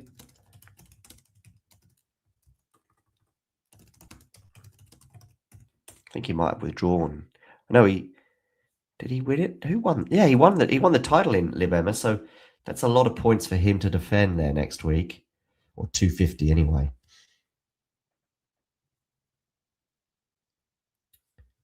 I saw he won the doubles, Sean. I didn't know Scrambini coached him. I'd love to know to what extent, because to the best of my knowledge, Jamie's coach was his father for a while, for a long while. I don't know if he's still coaching him, but he might not be anymore, actually. I met his father. His father's from, I think, New Zealand, and I met his father last year in Bonn. I also know the club where Jamie plays, or has played a lot in, I think, Dusseldorf. He had a couple of wins in the juniors as well, didn't he, in the singles. Cobolli here, 40 love, is it? Or 30 love on his third? 30 love.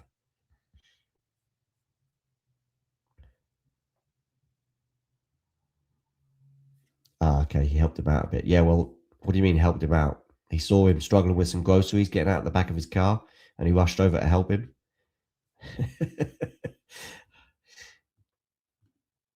Or, yeah. I think Scrambini, understandably as well, got a bit tired of certain things going on in tennis. I could be wrong, but just certain things. I know he used to air them on his show.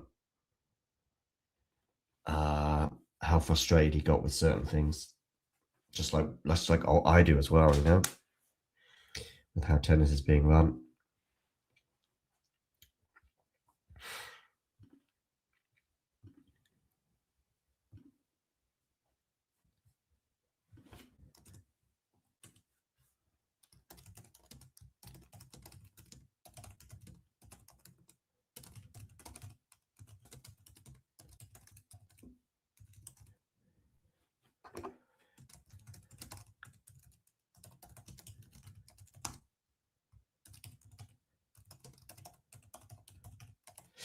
So 40-15 here for Cobolli to get to 2 games all.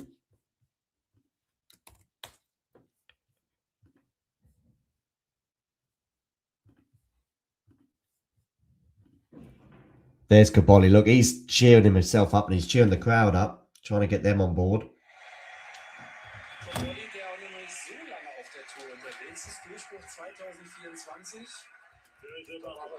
2 games all. 6 Matches auf der Tour gewonnen und dann über 30 gleich in einem Jahr, hat dann auch Lever Cup gespielt und gesagt, das war so eine Erfahrung, obwohl ich nur Ersatzspieler war. Aber das war für mich ganz groß, gerade Alcaraz, mit dem er dann auch in dem Trainingslager war auch dann in der Akademie von Alcaraz. Also das hat ihm alles enorm viel gebracht und in den 2 Jahren ist ja so viel passiert.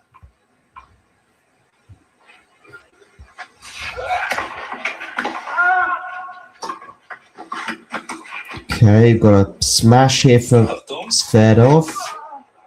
Oh, nearly dealt with by Cobolli.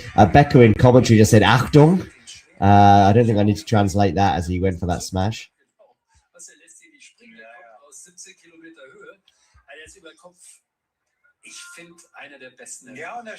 Cam Williams had some plants in Scrambini's chat. What do you mean?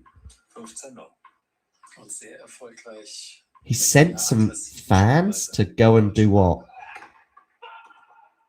Not. I hope not to put thumbs down or something on a video, because that obviously could affect your rankings. I can't. Why would the people in his chat go there and do that?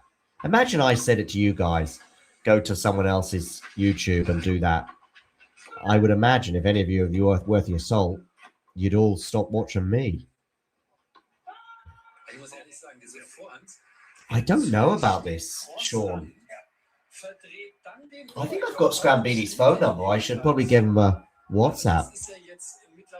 That disappoints me and surprises me if it's true. I'll check with Scrambini on that one. But maybe he talked about it live on air. I'm guessing you guys saw what happened. But I'm just wondering what you could do. Like Ghosty, if I sent you over to another channel to do something, what could you do? I mean, you could say silly things and bad things in the chat, but then you're just going to get kicked out of the chat, right?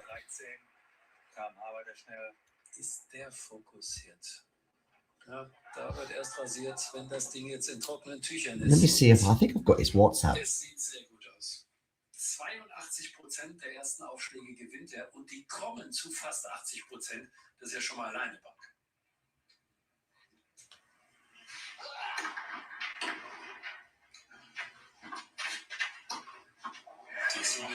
Yeah, here we go.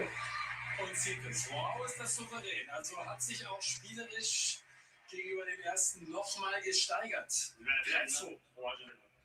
So 3-2 for Zverev. No.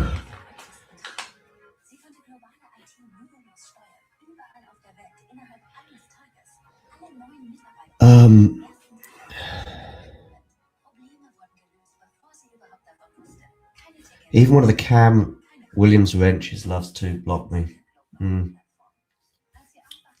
But what did they do? So what did so let's just say there's a few regulars or a couple of regulars from Cam Williams' stream went over and he said, go over to Scrambini and do this. First of all, why? Other than the obvious, why? Just to sort of sabotage another channel. And what could they do to sabotage that channel?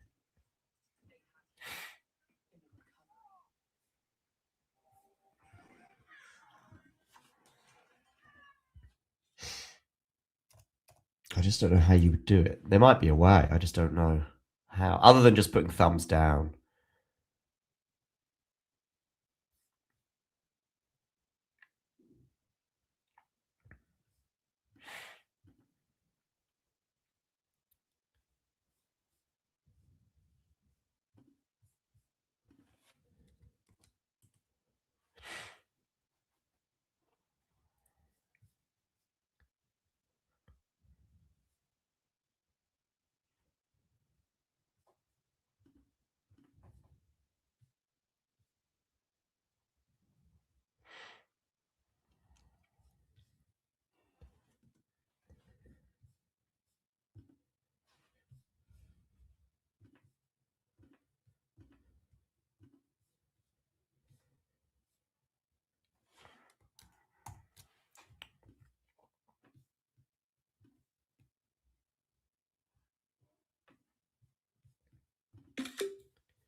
Okay, Cobolli here serving at 2-3.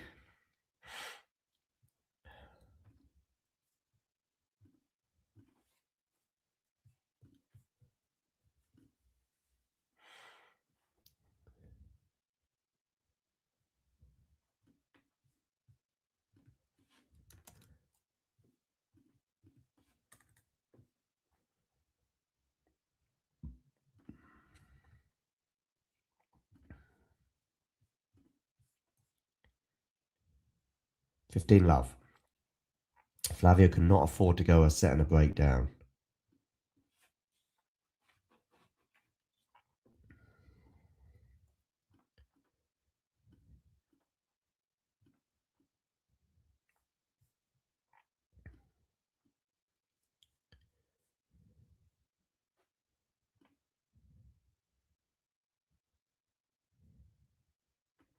$30 love.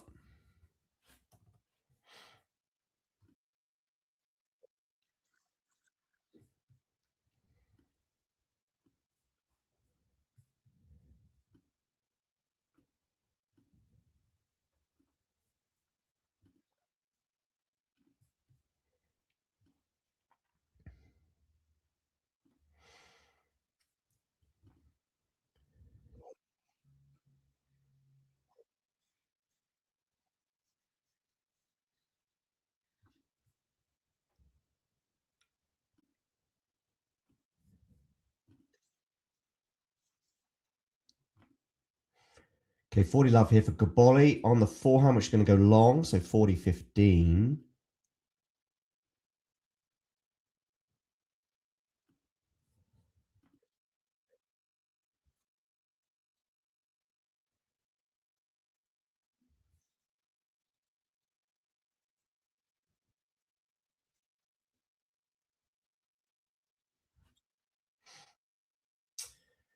Okay, Cobolli here, second serve at 40-15 to get to 3 all.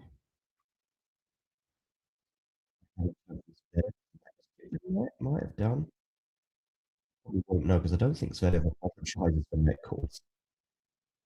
Oh, what a backhand down the line that is from Zverev. 40-30. I don't think that backhand from Cobolli was called out, or it wasn't out. Yes, it was just a clean winner down the line. Close to the hour mark in Paris. It's a really, really good backhand down the line, but the mind is clear. As in, like, it's just like you, that's what you've got to go for. If it works, great. If it doesn't, no worries. It's not like the mind. Oh, good serve there from Cobolli, and he does hold for 3 all.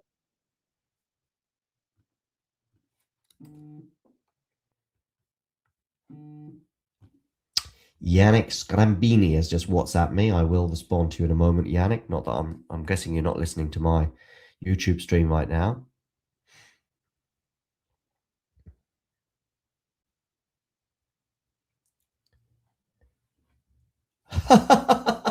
King Cabano. How about some patience, man? How about some patience? Oh, dear. And I see that other people have responded. And King Cabano, the thing is, most of the time, I don't know. That's the problem. You ask me a question, and I don't know the answer. I could lie to you. I can also tell you what I think. But I think your question was about Tiafoe against Altmaier. Will it go 3 sets tomorrow on grass? I would say no, probably no. But also, yeah, I know, Ghosty, I know. I appreciate the support. But yeah, I don't know. I don't think so. Also, sometimes I love being asked questions, of course, all the time. I love it when you engage in the chat. But just sometimes I will miss the question, or maybe there'll be the match is so crazy that I'm very busy. And if you're asking me, you know, what toilet paper to recommend, I might not be able to get to that question. You know, if we're talking about 5 sets Alcaraz Sinner and we've got championship points, I might just have to just forget about the toilet paper question. 30-15 here on the Zverev serve.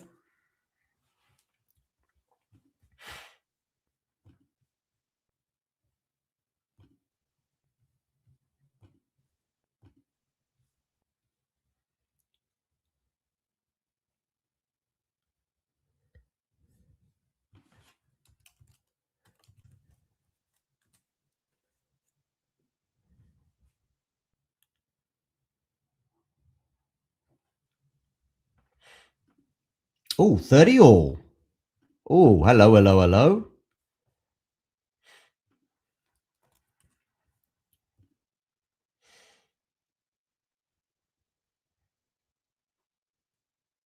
Backhand here down the line from Cobolli. A lovely backhand down the line there to get us to 30 all.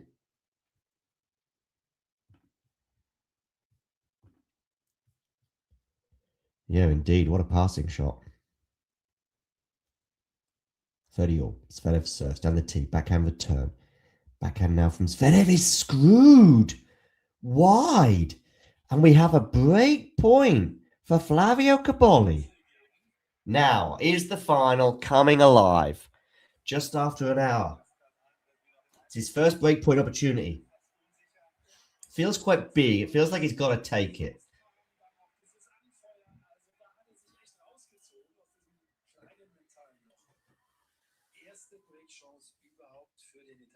So, first break point opportunity. Zverev has had 6 break points. Excuse me. He's got his first serve in, of course. Okay, backhand to backhand right now. That was tentative from Cobolli. Still the rally continues.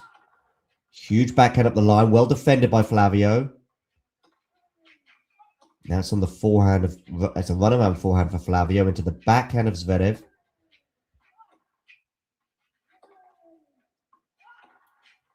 Oh, goes cross court. Well defended, Flavio. Well defended, Flavio, but this is going to go out. The German commentary is excruciatingly biased.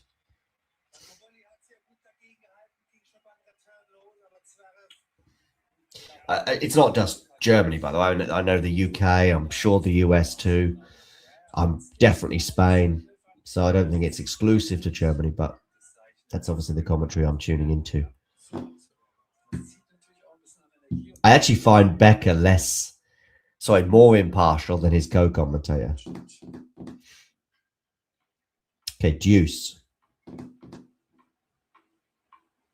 I think in that rally, Ghosty, I don't really know if there was a huge opportunity to get out of that exchange. Smash here for Zverev. Puts it away. Game point, Alexander. I wasn't looking at that rally going, why don't you change direction? Why don't you change direction?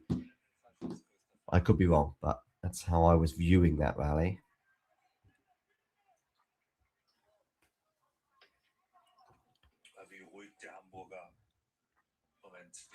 Yeah, of course, Zverev is from Hamburg.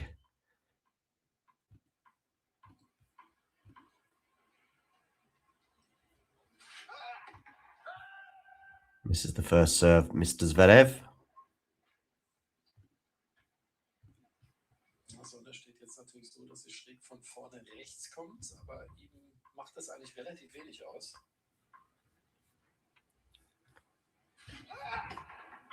Double fault from Zverev. Not great timing if you're Zverev, but nicely timed if you're Cobolli. Deuce.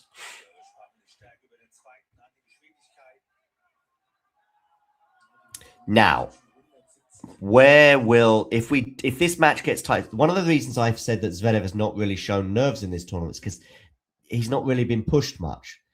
But if we go 4 or 5 sets today... Oh, great serve out wide there from Zverev. Game point now. Probably Ghosty. In terms of the amount of time he spends in Hamburg. He's not even been there. I don't think he played Hamburg the last 2 years. It's in that awkward spot in the week before the French Open. So I don't think he played Hamburg this year, right? No, he didn't play it this year. I know he's played in the past and got to the final there when he lost to Artefis. That was a great final. In 2024, I think it was. Yeah. It was a wet Sunday. Second serve here. Game point for Zverev. Backhand return. Forehand now into the backhand of Cobolli. Backhand. Okay. Oh! Drop shot Cobolli is too good. Listen, to be fair, Cobolli did exactly the opposite of what he did on that break point before. Quickly changing direction and actually reap the reward. But he still had to hit two. The reason why he didn't do it before is because you've got to hit two very, very, very, very good shots and very, very difficult shots to win that rally. And he did it.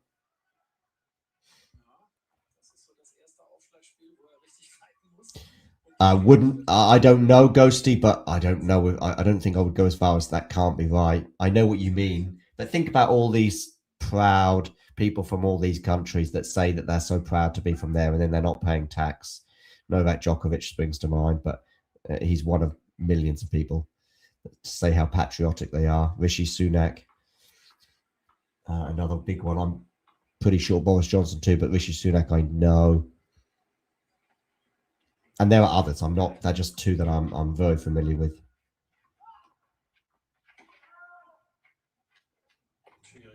Ooh, it's a difficult smash that was, and he's not won the point yet, Zverev.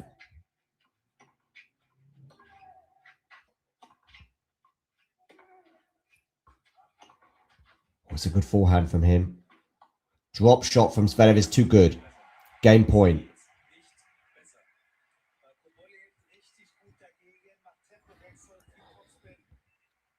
It's what wealthy people do in it. Sadly.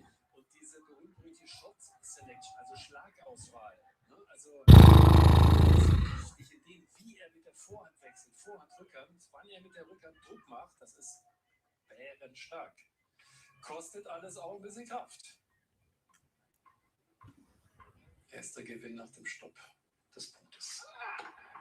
Siniakova wins another doubles title today. Oh, a miss there from Zverev, so we're at deuce.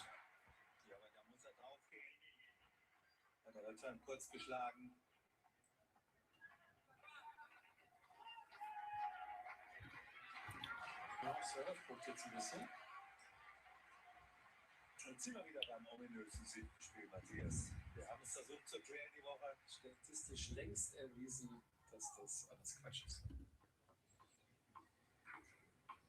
Dass das besonders wichtig sei.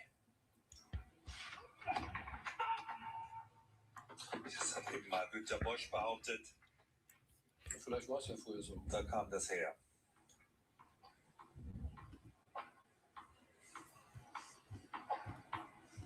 Okay. Deuce. Double fault from Zverev. That's the second one in this game. Well, well, well. Breakpoint number 2.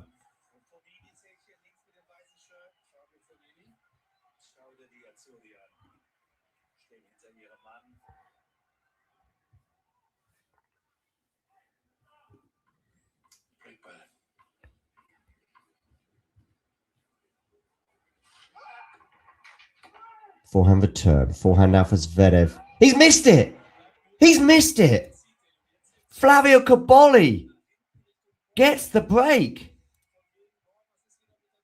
Wow. Flavio Cobolli from nowhere.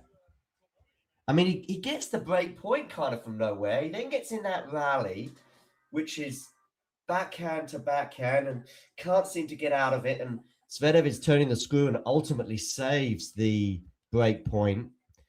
There's a very similar rally a couple of points later. I think it's on a game point for Zverev.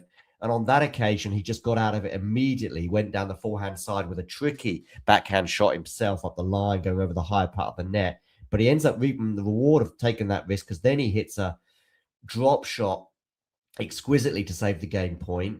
There's also a couple of double faults in there that certainly help Cobolli. And then ultimately with that huge forehand miss. So Cobolli now has a break in the second set. Still got 2 service holds to go in terms of winning this set, but still 4-3 with a break is looking much better than when he was 6-1, 1-love down at the beginning of this set, or even 6-1, 3-2 down as he was just a few moments ago. That was a lengthy game, and it's one that goes the way of the Italian. Are we going to get to 1-set all? I think I know where the neutral is at right now. In fact, they might not even be neutral, if you know what I mean.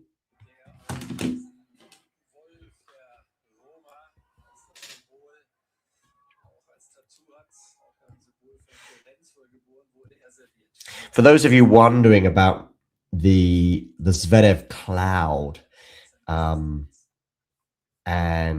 perhaps what I have not even highlighted during this stream, well, there's a tennis match going on, but not only that, I have done a video on this just a couple of days ago, and I've spoken about it at length over the last couple of years. Interviewed Ben Rothenberg on the topic about 18 months ago as well. It's not a topic that I, unlike most of the tennis media, shy away from.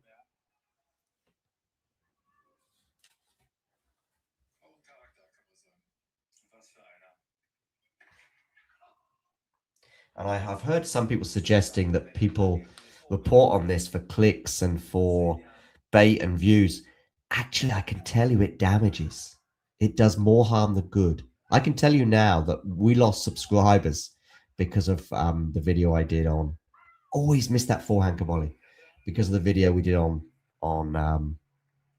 Zverev and the accusations of abuse.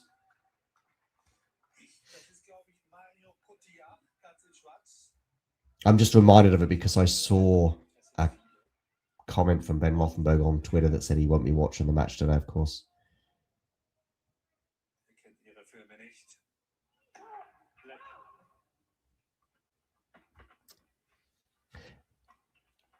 What was it I saw Zverev Mensik? Mensik was winning the short rallies in a big way and the long rallies in a not good way.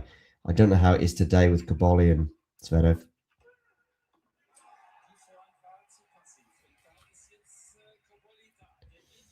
30-15 now for Flavio Cobolli. There was also a bit that I left in at the end. I was tempted to cut it out because I wasn't really sure if people thought the link was tenuous. But to be honest with you, I do think the privilege is kind of related. So that's why I left that last kind of 2 minutes in at the end where I talked about how underprivileged people are just not welcome in tennis. 4-3, 30-15. Cobolli serves down the tee. Forehand return. Drop shot here from Flavio. I thought that took a double bounce. Wonderful backhand pass. I tell you what, whether Flavio goes on to win this set or even this match, he has at least arrived in the final. Some finals, the player never arrives. I'm thinking of you, Amanda Anisimova, Wimbledon final 2025. Ons Jabeur, arguably, Wimbledon final 2023. On the men's side, yeah, Casper Ruud maybe in 2022 in particular. Dominic Thiem maybe in 2018 French Open final.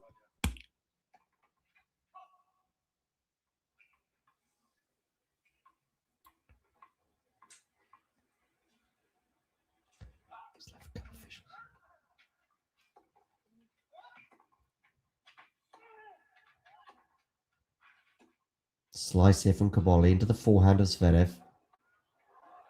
Ooh, a little net cord there. But in the end, Zverev wins the point, 40-30.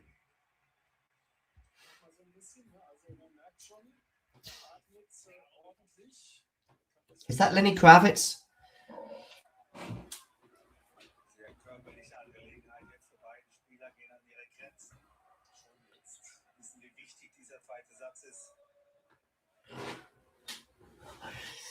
Yeah, there's a lot of disturbing things, and arguably is the most disturbing thing about the Zverev case, the way tennis has rallied around to cover up the allegations as much as possible. Smash here from Cobolli, lovely, 5-3.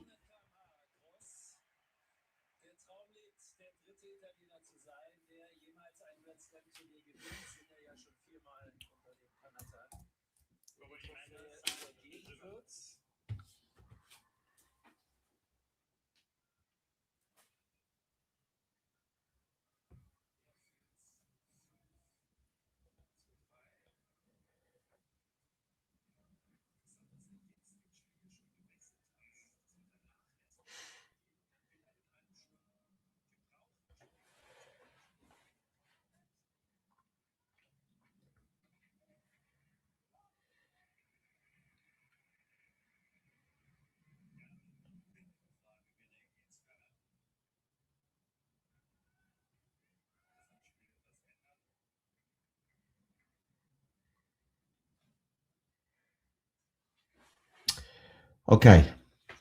15 love here for Zverev. So I was just responding to Scalambini's WhatsApp. Second serve here.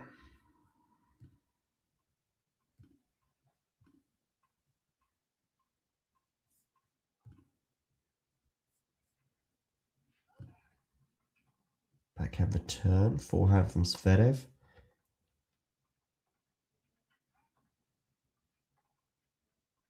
Good depth there from Cobolli. Lovely forehand, Flavio. Very good forehand. He's arrived. Thank goodness. He's here.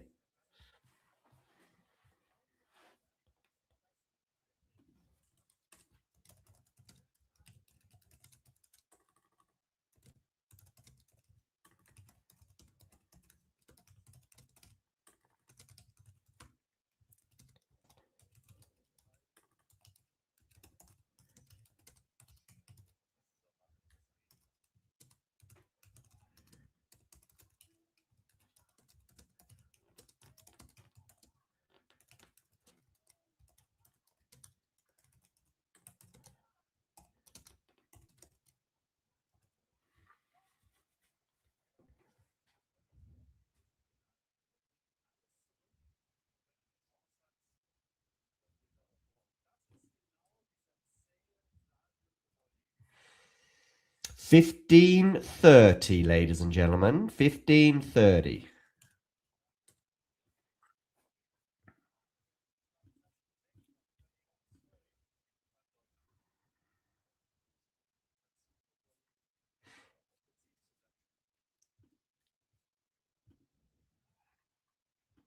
Good serve there from Zverev. Now it's on his forehand into the forehand of Cobolli. Backhand from Zverev into the backhand of Cobolli. Backhand cross court from Zverev. Now it's on the forehand of Flavio. Good forehand that from Zverev, and Cobolli can't defend it. So 30 all.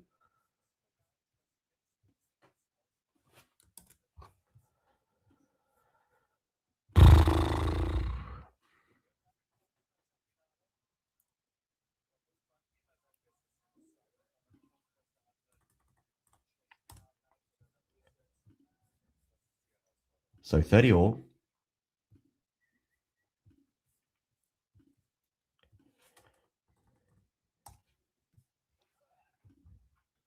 Good serve there from Zverev. Now it's on his forehand. Flavio struggling to defend this, but defend it he does. Now it's a good smash, though, from Zverev. It wasn't the cleanest of smashes, but he does get to 40-30.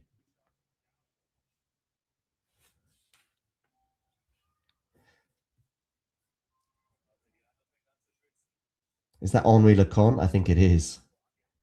Looks like he's sweating a bit there in a suit.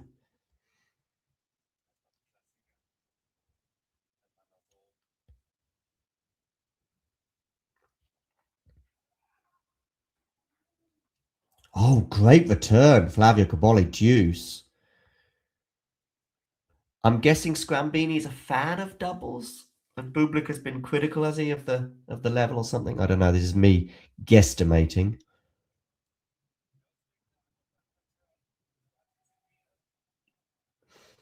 Yeah, an independent investigation, Ghosty, that is not opaque and lacking transparency.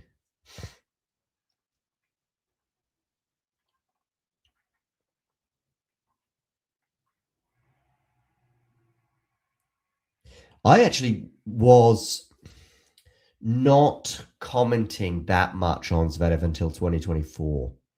So the allegations were there. They were brutal. They were gruesome.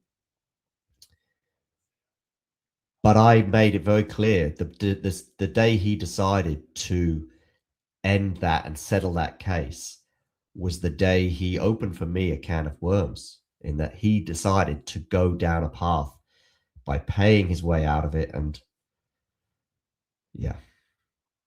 Anyway, I don't want to talk too much because I don't want to get in trouble myself, as we've seen the way he's responded to some of the allegations is to, rather than face up to them, just to put people in hot water if you report on them. So I have to be very careful. Even when I posted that video the day, I felt a bit anxious and tweaked the title and the thumbnail a few times. Deuce. Zverev here serving at 3-5. Cobolli here 2 points away.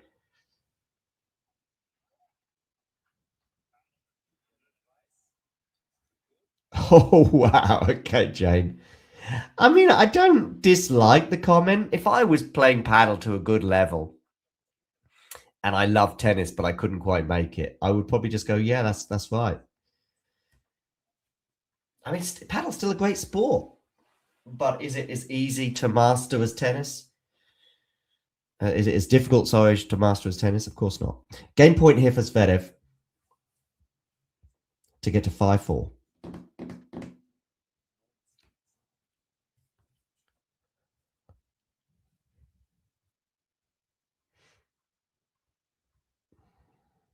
Hour and 23 on the clock. Oh, another sensational return from Flavio Cobolli.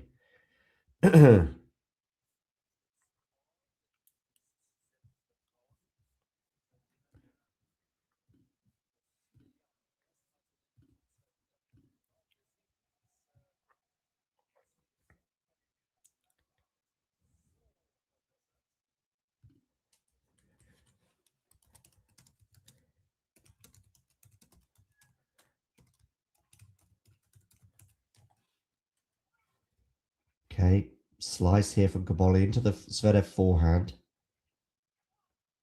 Backhand to backhand right now. Good forehand there from Zverev, helping him attack in this rally. Cobolli defending, but now turning defense into attack with that backhand. Drop shot here from Cobolli doesn't quite work. Good tennis, though, from Flavio.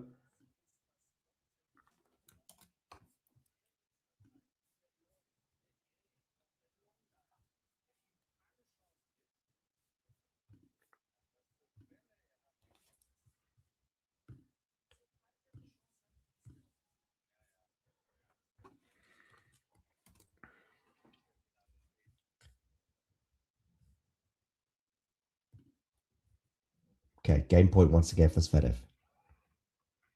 Serves out wide. Backhand return. Forehand now from Zverev. He's going to be a winner. No, he's missed it. Sorry. Deuce. Look at Mida Andreeva there in the crowd. I think that's her mother. And Mida there with some cool shades on. Deuce. Thought he'd made that forehand. He should have made it.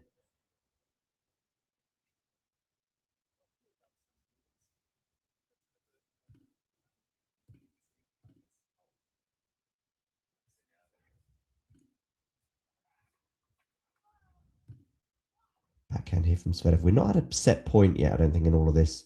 It's been a lengthy service game for Zverev, but... Oh, wow, Zverev, that's fantastic.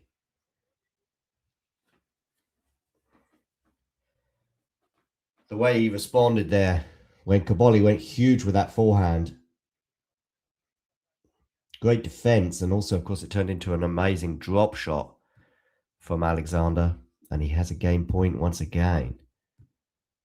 Yeah, in the midst of all this, we haven't had any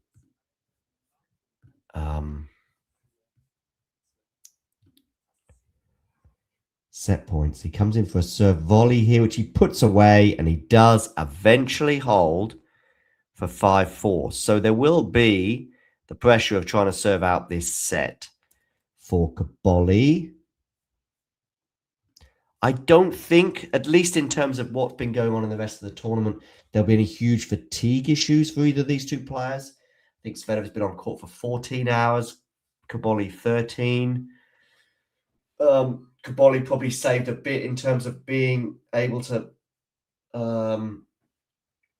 not having to play his semi-final after Arnaldi withdrew.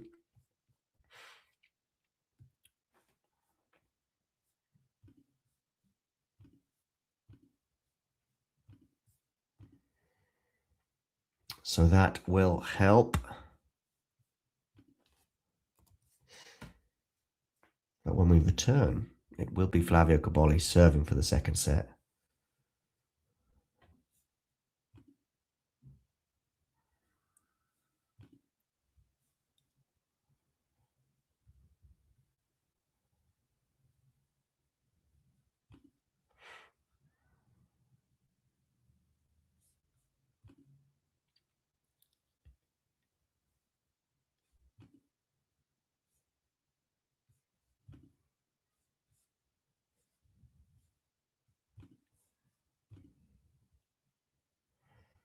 Okay.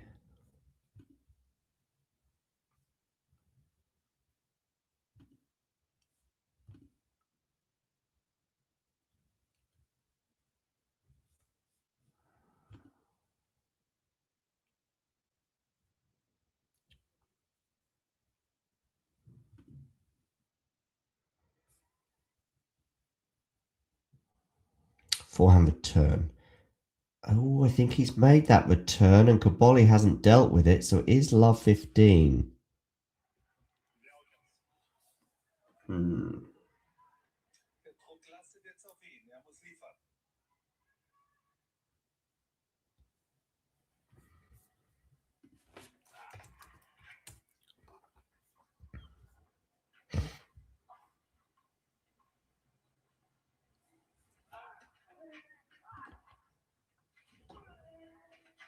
No, I think this is his 4th Slam final, Ghosty.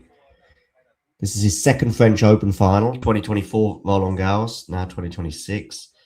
Lost to Alcaraz in 5 sets in 2024. He was also in the US Open final of 2020, lost in 5 sets to Dominic Thiem there. He was also serving for the match and was up 2 sets to love. And the Australian Open final of 2025, when he lost in straight sets to Yannick Sinner.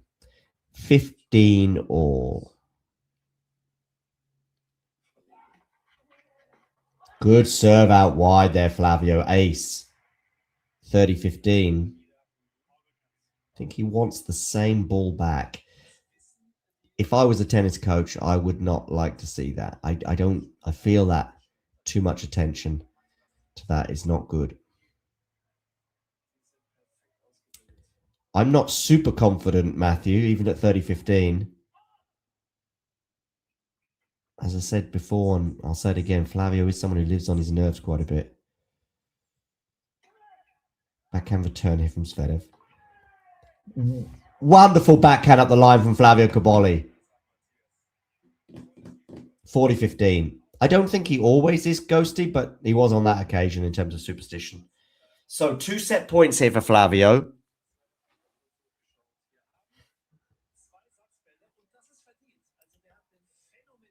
An hour and a half. It's not quite hit the heights of last year's final, but this time. Comes into the net here for a serve volley. And Zverev can't pass. Flavio Cobolli wins the 2nd set. 1 set all. Okay, we'll take a quick break.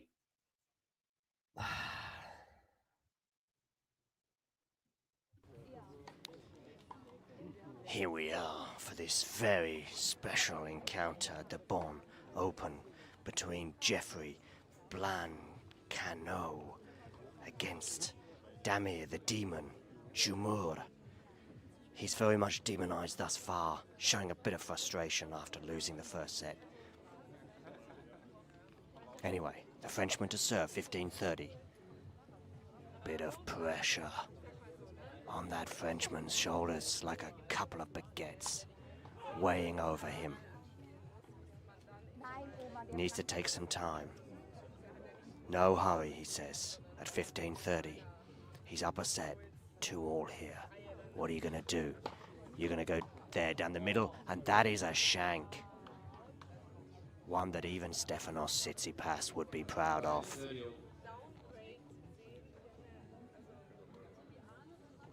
Get that towel, mop your brow, return to the baseline where you'll know it's 30 all. Screeches from the other courts. But they don't put this young Frenchman off. Look at him, prowling, brushing, questioning. Maybe they do put him off. He needs to be focused. It's 30 all, 2 all, tense times here at the Bonn Open. Goes out wide with that, comes into the net, does the volley. Does he put it away? No, he doesn't. But he puts that one away, and his opponent, the demon, Damir Jumur, just cannot believe what has happened to him. I'll tell you what's happened. You've been flummoxed, and you've lost the point.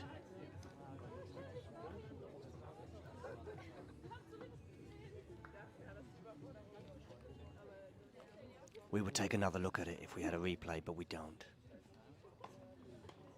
But who knows? You don't even need a replay. It's in our heads. Okay. The Frenchman to serve. I say you're going out wide. You don't. You go down the tee. Clip the net, though, so he's going to get another shot at it. Is he going to take my advice and go out wide on this one? Did so successfully on that last time for a serve and volley, even though he'd messed up the volley. Goes down the tee again, does come into the net, does a little drop shot, and you know what? Jamur is like, I can't even be bothered to run that down. And he's going to clean that line. Look at this, he's cleaning the line because he's so annoyed with some funny bounces. Okay, we're back, people. A bit like you, Matthew, I don't have a huge amount of faith in Flavio to maintain the level, especially across 5 sets in a Grand Slam final against somebody as capable as Alexander Zverev. But I'm fully willing and fully happy to change my mind on that one. And again, yeah, I have sort of, okay, it was a bit different. Zverev was up 2 sets to love before losing the 3rd set, but I think I don't entirely agree with what Ghosty says. John, it feels like Cobolli's biggest weapon is mental. Zverev's mental game. No, I don't think it's a case of just putting the ball back in play and waiting for Zverev to err, or just waiting for Zverev to drop a ball so short it's there to be attacked. I don't quite subscribe to that idea. So I do think Cobolli still has to win this tennis match, and he definitely won that set, didn't he? Think about what we were just talking about before we broke, Ghosty, and I was saying, look, I didn't see an opportunity to get out of the backhand-to-backhand exchange. There was a limited opportunity, and then the previous or the next point or a couple of points later, he took it, didn't he? By getting out of that backhand-to-backhand exchange immediately, going up the line with an aggressive backhand over the higher part of the net. Zverev then dealt with it okay, just like he has with that serve volley. But then there was that sensational drop shot from Cobolli. Now, he does get a helping hand with a couple of double faults, doesn't he? But no, I think Cobolli still has to go out there and win this tennis match. Silky, how would Coach Silky advise Cobolli right now?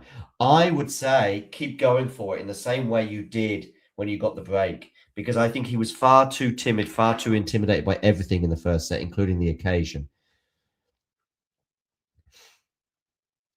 And I think he's doing everything right now. Yes, I think he's got to get out of the defensive exchange like he was just in there as soon as he possibly can. Now, that's easier said than done, but better to go down fighting, right? Better to go down with a few failed drop shots and a few risky shots down the line that don't work out. Yeah, at least he's arrived in this final. If he does end up losing in 4 or 5 sets, he will have this set where it was like, I did turn up for a while, because sometimes you have finals with newbies in the final where they never turn up at all. The same level of risk as he took in the 2nd set and the same level of courage. I know risk and courage are very much related, but I felt as though the 1st set, he was just overawed. And I don't think he was at all in the 2nd set, which is why I like him.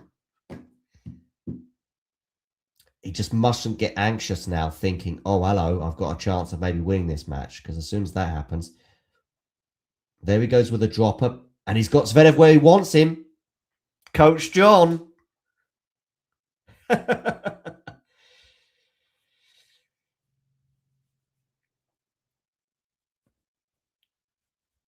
Yeah, I don't think there's a chance of him underarm serving, is there, Jane? Oh, what did I read about Cobolli being superstitious? So somebody was saying something about that. I didn't know that, so that's interesting.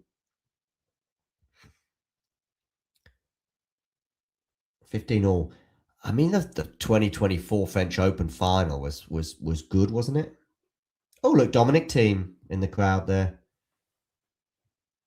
don't know if he knows that the camera was on him at that juncture. Looking as cool as a cucumber. Everyone got their shades out today. I do think the quality at times has not been there. So even if we do get a 5-setter today, it won't be like, the same as last year. Oh, well, that's a nice on the turn there that Zverev has given Cobolli.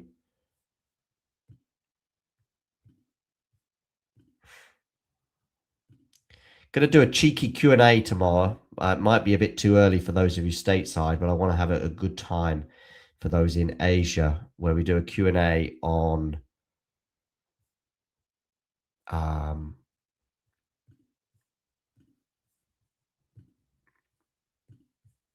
Alexiala, who's just won her first grass court title.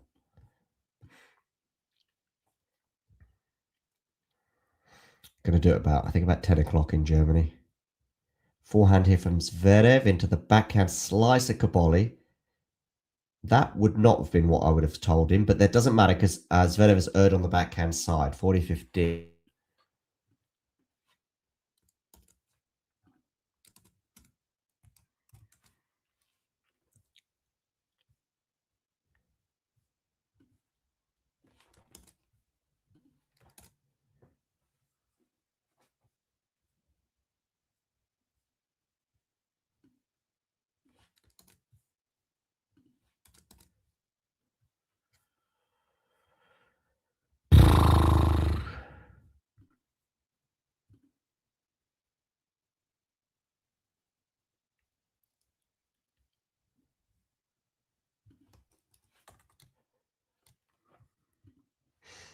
Okay, 40-30.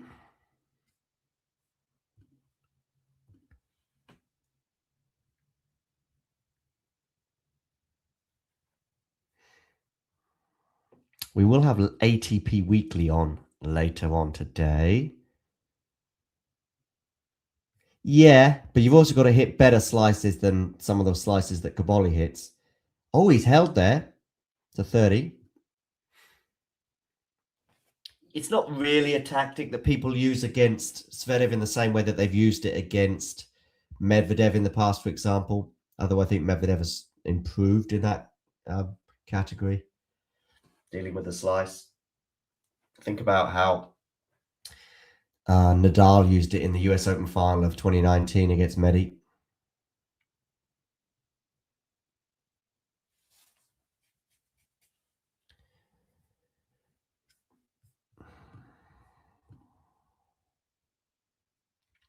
One game all, an hour and 40 minutes on the clock. I guess this is crucial moments in the match.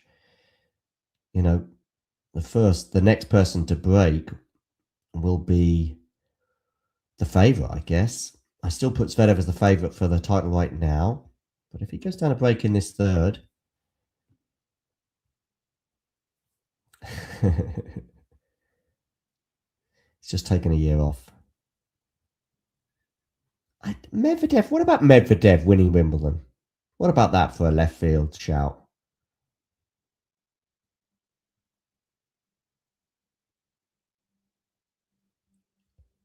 Just Yannick, you know, and of course he's a hot favourite. There's that drop shot, but this time Zverev gets there. 30 love. Yeah.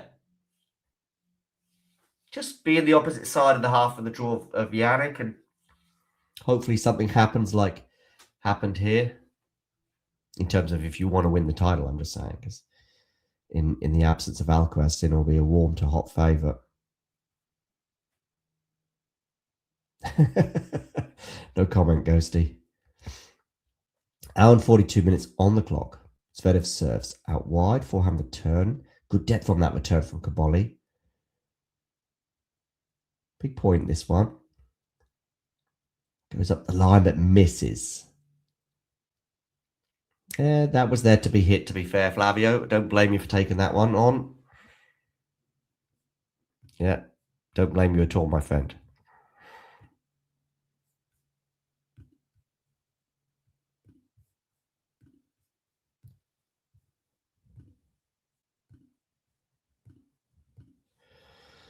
Forty love, 3 game points here for Zverev, who is serving. This is the first serve.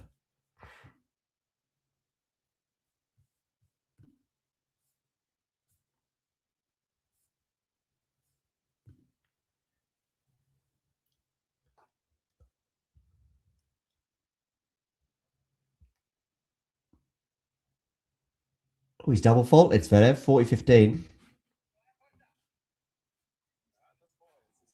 It's his third double fault of the match. Two of them came in one game when he got broken.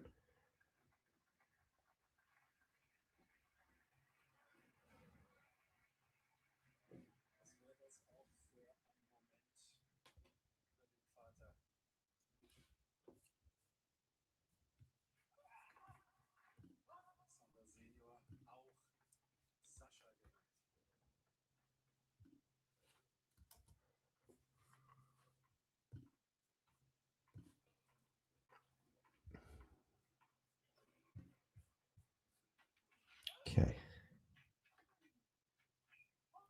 Goes long on the turn. 2-1. WTA Weekly, I think, will be slated for tomorrow.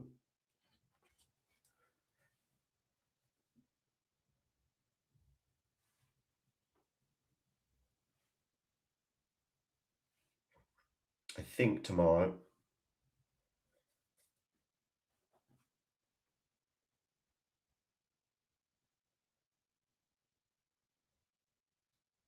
Just checking with Nick now.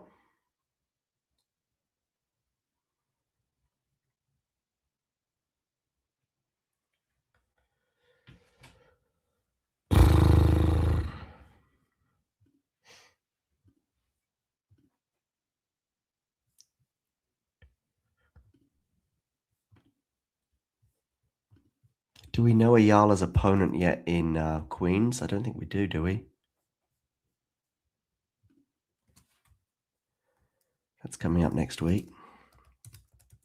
What do we think about Tatiana Maria not getting a wild card? Seems a bit harsh to me.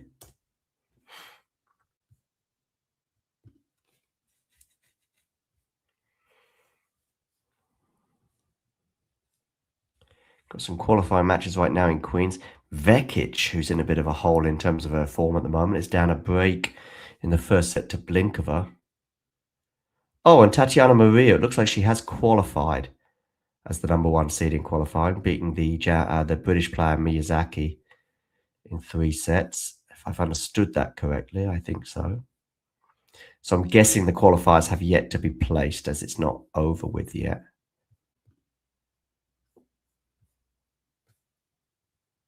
Oh, Rebecca is playing. Number one seed. She's got to be a huge contender for the title, right? Raducanu is in action there. And Ayala, yeah, going to get a qualifier or a lucky loser in the opening round. Okay. French Open final. Cobolli here, 1-2, love 15. And that's a big forehand miss from Flavio. That was big, and that could be huge. Because he should be at 15 all right now, not love 30.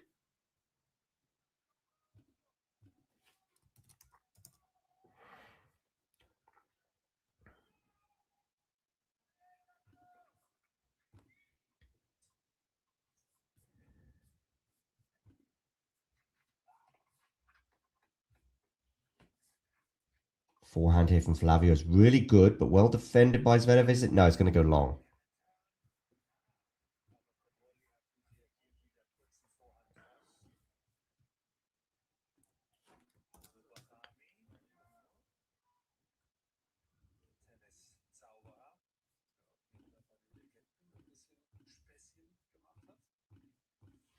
Okay, an hour and 47 on the clock, 15:30. Oh, what have you done there, Flavio?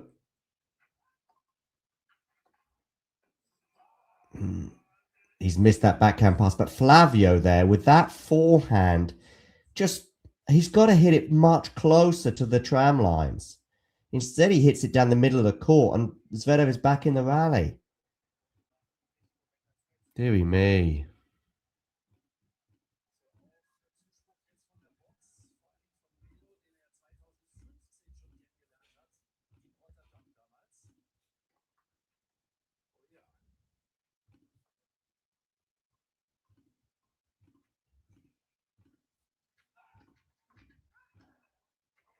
Oh, that's a bit lucky there on that return for Flavio. 30-40.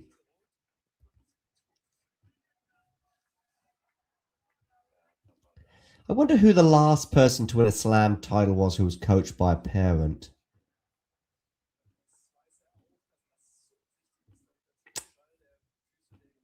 Yeah.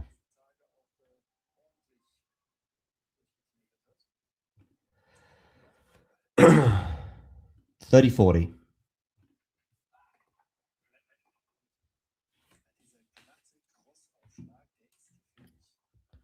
Hippies or Sochigos? Yeah, I think so, Ghosty.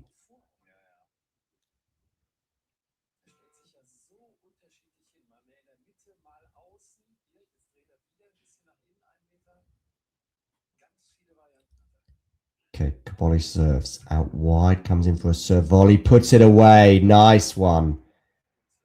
Nice one, Flavio.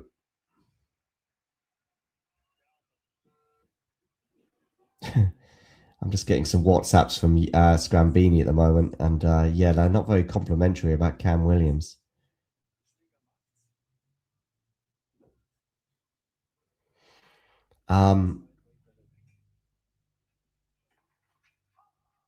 Yeah, but Alcaraz wasn't coached by his father, was he? But I had a feeling that AI might, well, not had a feeling, but it ran through my head that somebody might try and attach a family member to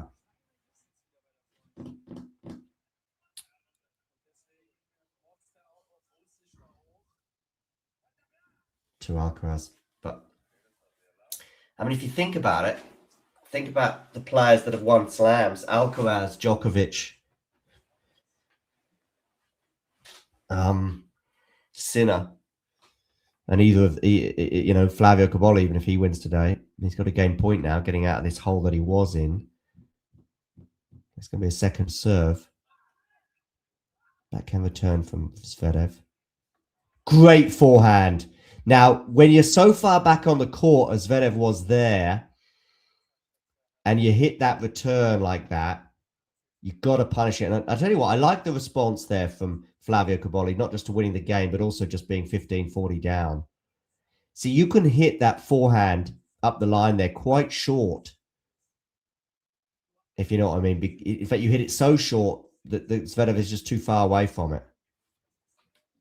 I'm just having a look at something here regarding his return of serve points. I think he might be attacking a bit more in terms of his return position. Mr. Cobolli.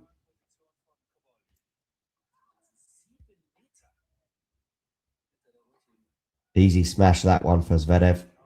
15 love.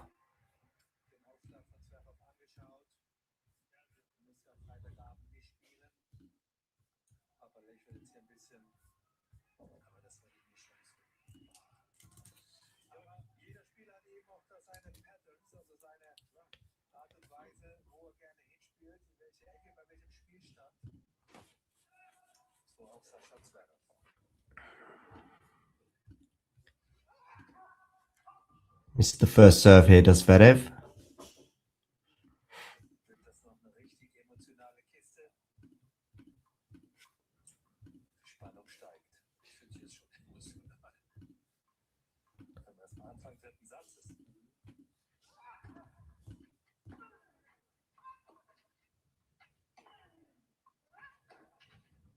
Drop shot, Cobolli.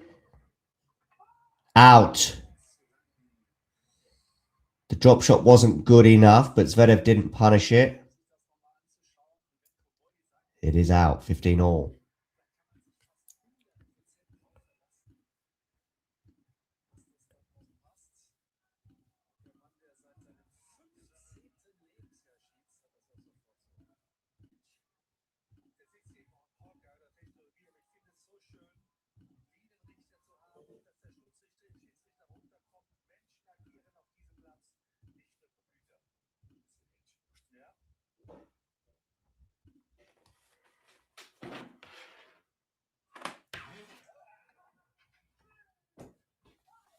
Okay, backhand here from Cobolli. Drop shot from Zverev. Cobolli gets there with a redrop, but that's not going to win him the point.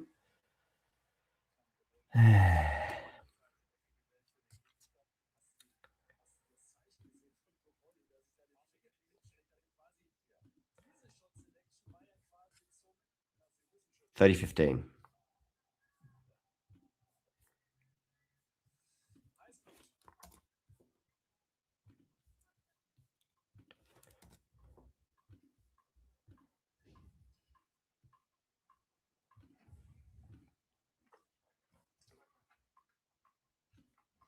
Come on, Zverev, get on with it.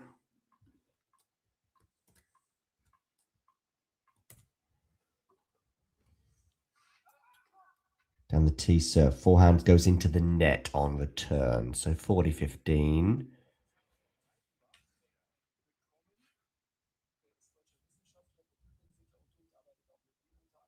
Oh, I didn't know about this. Just heard that. Can I pass on this message to?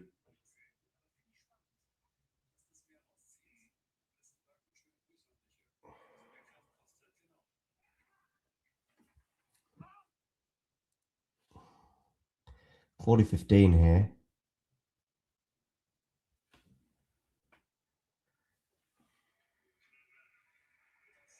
Game Zverev for 3-2.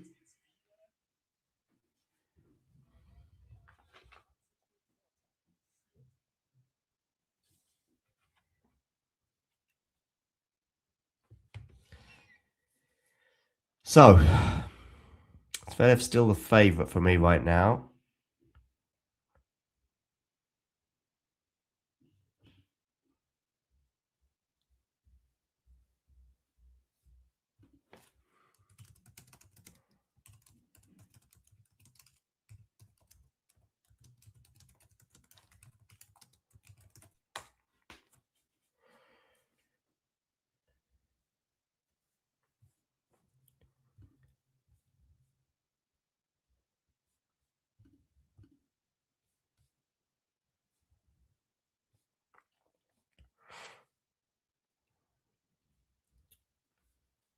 By the way, I was just randomly thinking about talking tennis, where we'll be in a year, if we'll even still be here. I just wonder if someone will get us one day. You know, one of the big organizations that just don't want us to be here. Maybe a broadcaster, maybe one of the slams. I just they've tried to come for us a couple of times and just missed. But I do fear that they'll get us one day. Maybe I'll be wrong. Maybe I'm wrong. But what you got to do is you got to get over the hump where we are at the moment. We're at 30-something thousand subscribers. Once you get big, like, 100,000, 200,000, I think that there's a good chance they'll get us one day. They've tried and they've come close. They've tried and come close a couple of times already. And they've certainly undermined us on occasions. Got us blacklisted and that kind of thing. But who knows? Maybe it'll be the way we report something or something. It might not, Ghosty. I hope it doesn't, but I know how the world works and you do too. And the big guy always wins. And right now we're not a big guy. 2-3-15 love.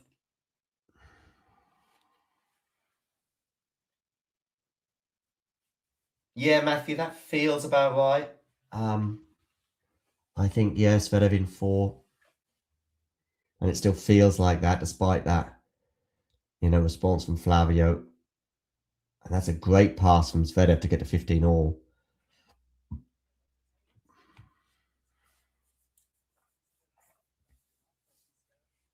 Oh, need to get the charger.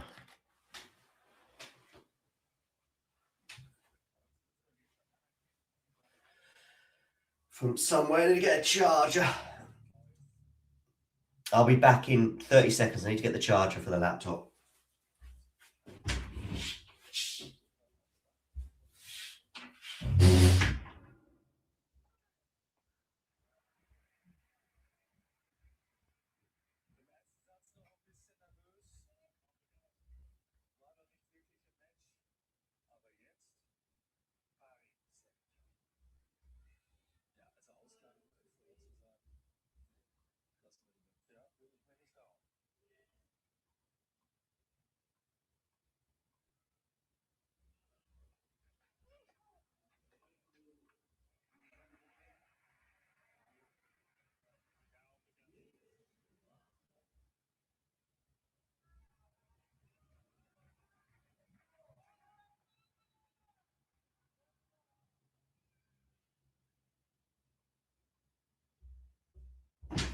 Right, I'm back, people.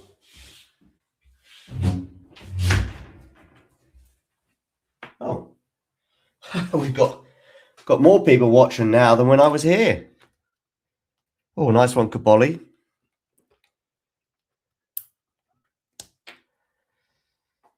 $40.15, although it has now become $40.30.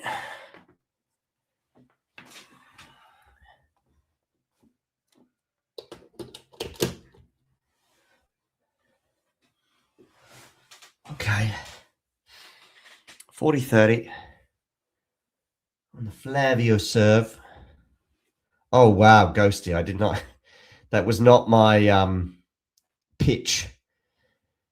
But thank you very much. Much appreciated.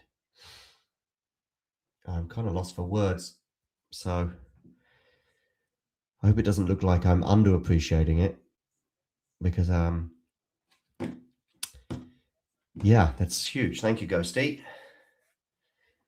If you wish to up the ante somebody and give us 101, then feel free. If you want to, what's the word? Gazump? Is that the word? Ghosty?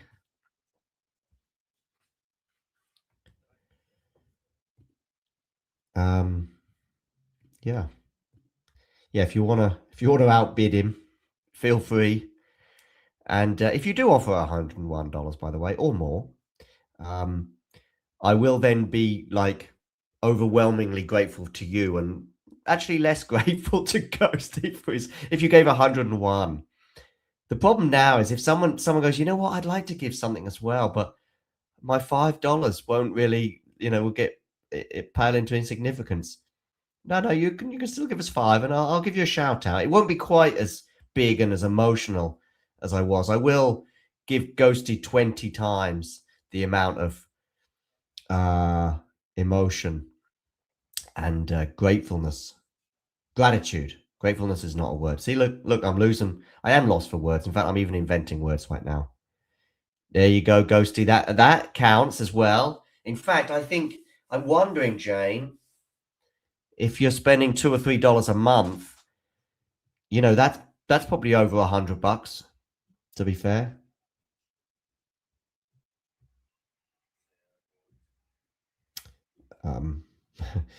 But Boris Becker on commentary regarding that volley just said, very good. A lot of green in Paris, right? Which is good.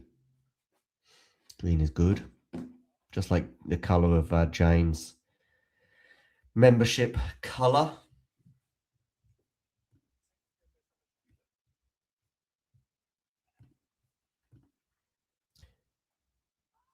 Oh, it goes long. 40. Used to be a guy, used to be quite often on our streams, Ghibli. I haven't seen him for a while.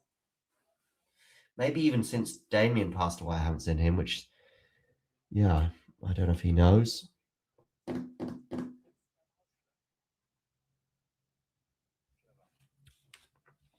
Yeah, I don't think that counts, Ghosty. Although, if you're giving me $100, I'll give you Paris as well if you want.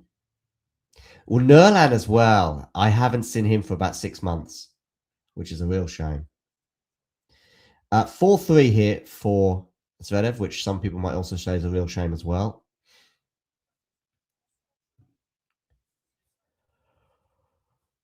Ooh.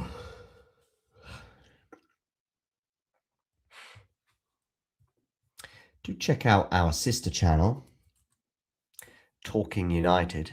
You don't have to donate any money, but if you could subscribe, that would be amazing. Are we on 100 subscribers yet? I don't think we are. Let's have a look. 96 subscribers. That's our subscriber count on Talking United. There's the link for that channel in the live chat. I'm hoping to have my dinner in an hour and a half from now. But for that to happen, I probably need someone to win this in 4 sets.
Just, oh.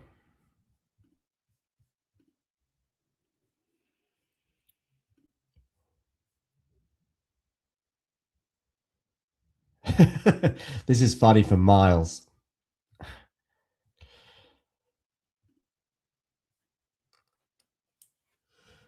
Oh dear. Is this where Zverev makes his move? Love 15.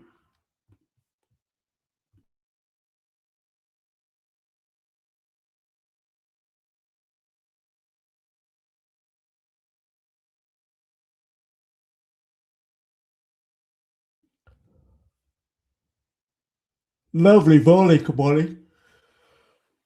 I like his volleys. You can see why he did well at Wimbledon last year, right? Did he take a set off Novak? I think he did.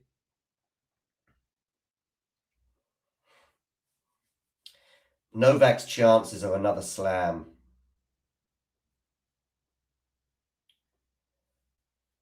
Obviously receding.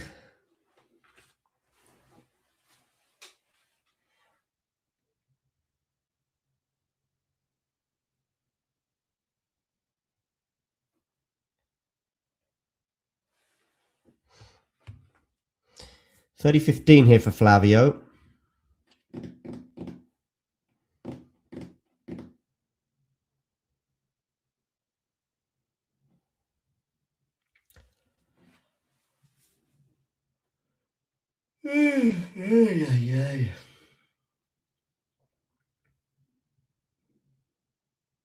Drop shot, Flavio. Okay. Yeah. Probably didn't do enough with that there, Flavio. 30 all. Stoppball auf Deutsch. That's a drop shot. The minute, though, he got that backhand, Flavio, he's got to go much further down. You've got to go follow through a lot more on that backhand to get more depth on it. Oh, that was a close first serve.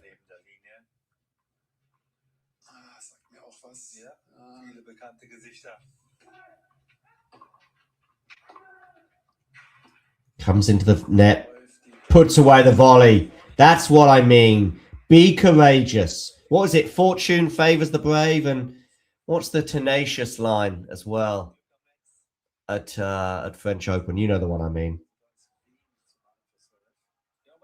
Something about rewarding tenacity. But I tell you what, just gotta be brave. I like it. I like it. You're listening to Coach John here, Flavio. Down the tee, forehand return. Yes, there you go, Flavio. That's exactly what I'm talking about.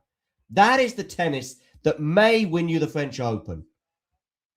Victory belongs to the most tenacious. There you go. Ghosty, because you gave $100, does this mean I've got to laugh at every joke? I'm going to struggle on that one. Money will help, but it won't. It only goes so far.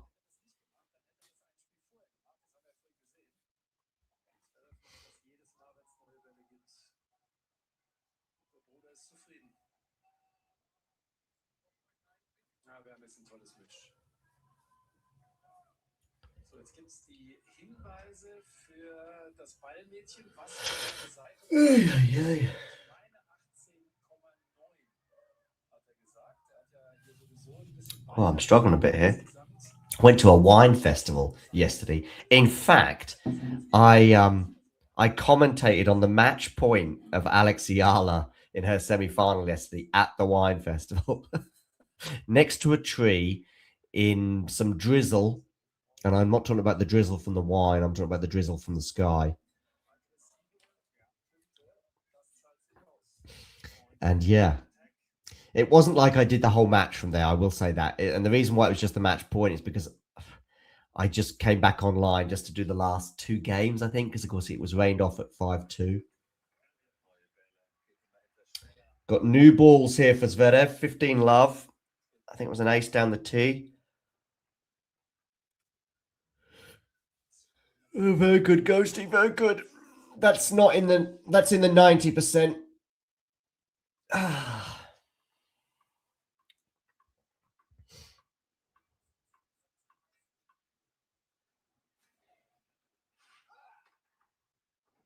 There's another ace, 30 love.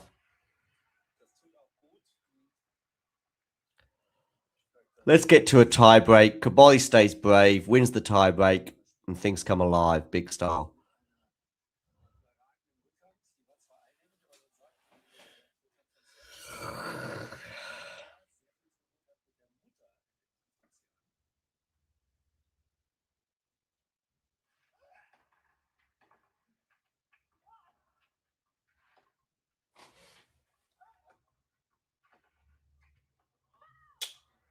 $40 love, Zverev.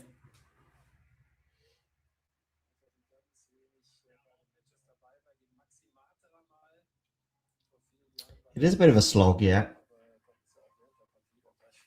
And it won't be Zverev who changes that. That's for sure.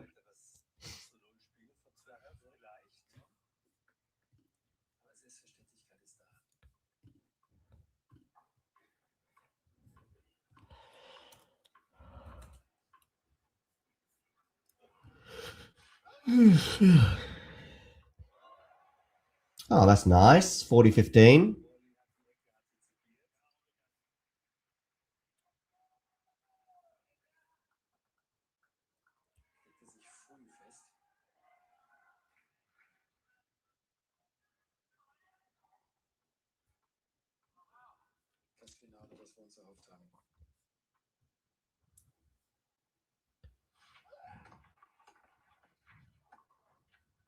Backhand cross court here from Cobolli. Drop shot, Flavio. Very good redrop there from Alexander Zverev, and he gets to 5-4.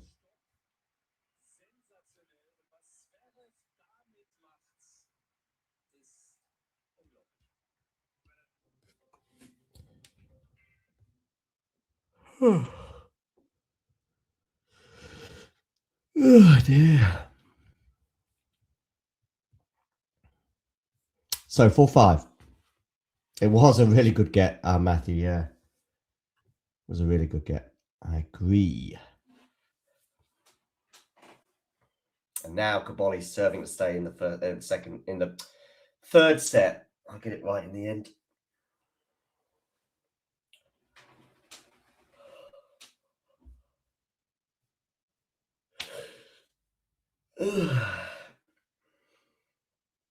My other fear about the final is that in 15 minutes it might be done. As in, Zverev gets the break here and then goes up an early break in the fourth, and then we just sort of tiptoe towards the finish line, or whatever the expression is, just go through the motions. It's probably the opposite. See you, Ghosty. Back shortly. Yeah, very good from Zverev.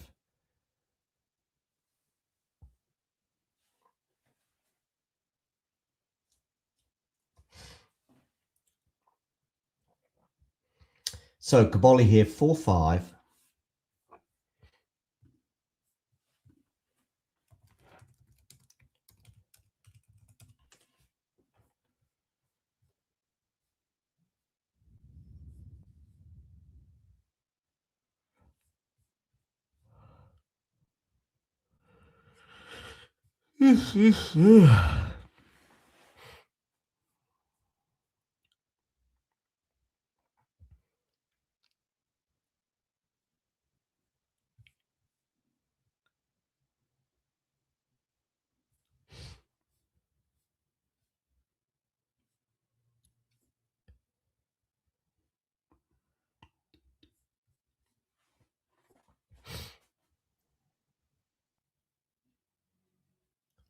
And it's 30 love here on the Cobolli serve.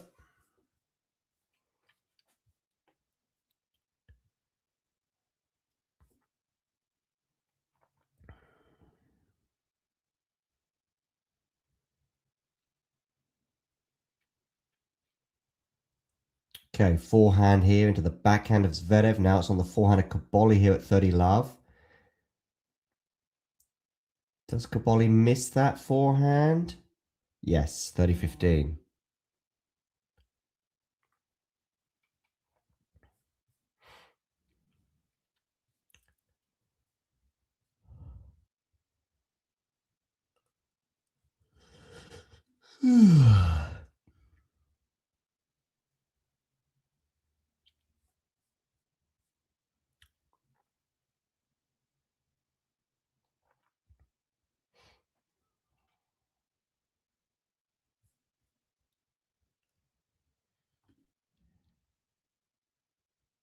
Okay, Zverev here on the forehand. Cobolli in a bit of trouble in this rally. Being moved around. He's going to put a forehand into the net and it's 30 all.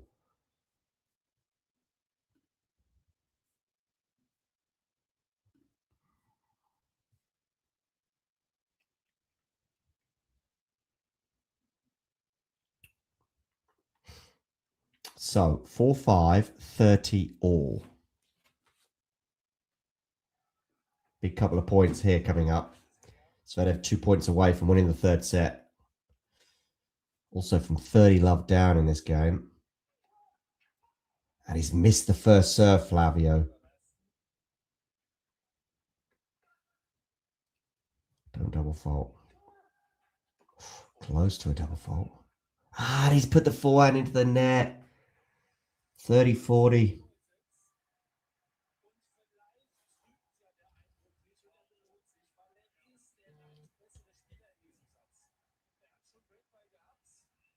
So, set point here for Zverev.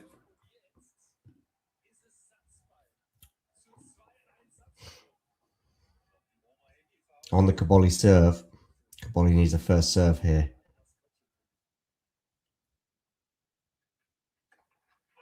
He doesn't get it. I knew he wouldn't get it. Don't double fault, Flavio.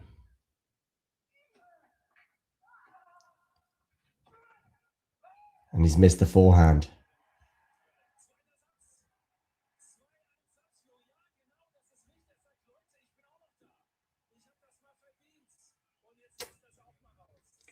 Zverev leads 2-1. 6-1, 4-6, 6-4. He's one set away from his first Grand Slam. Yeah, it did go away quickly, didn't it, Matthew? I think he just didn't believe, did he, in those forehands? The big one that went into the net and then the last one as well. And I don't think he believed he was getting some first serves in either. I mean, maybe I'm thinking about me. I didn't believe he was going to get those first serves in. He didn't. And I just think he just doubted himself a bit on those big forehands.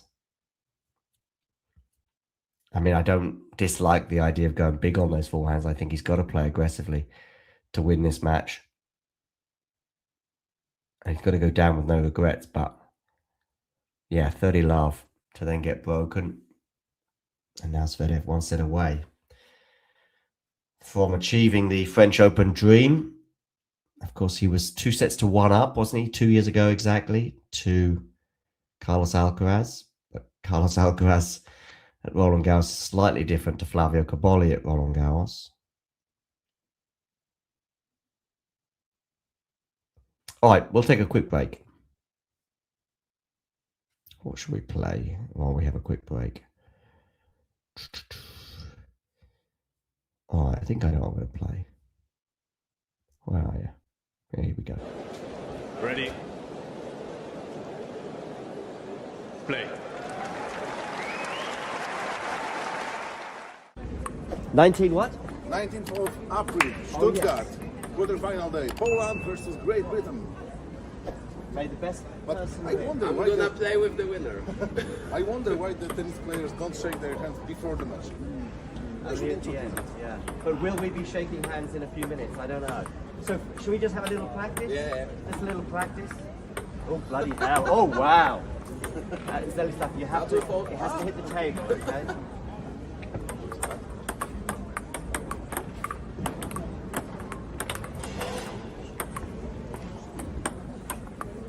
Huh? He's playing like the Olympics now.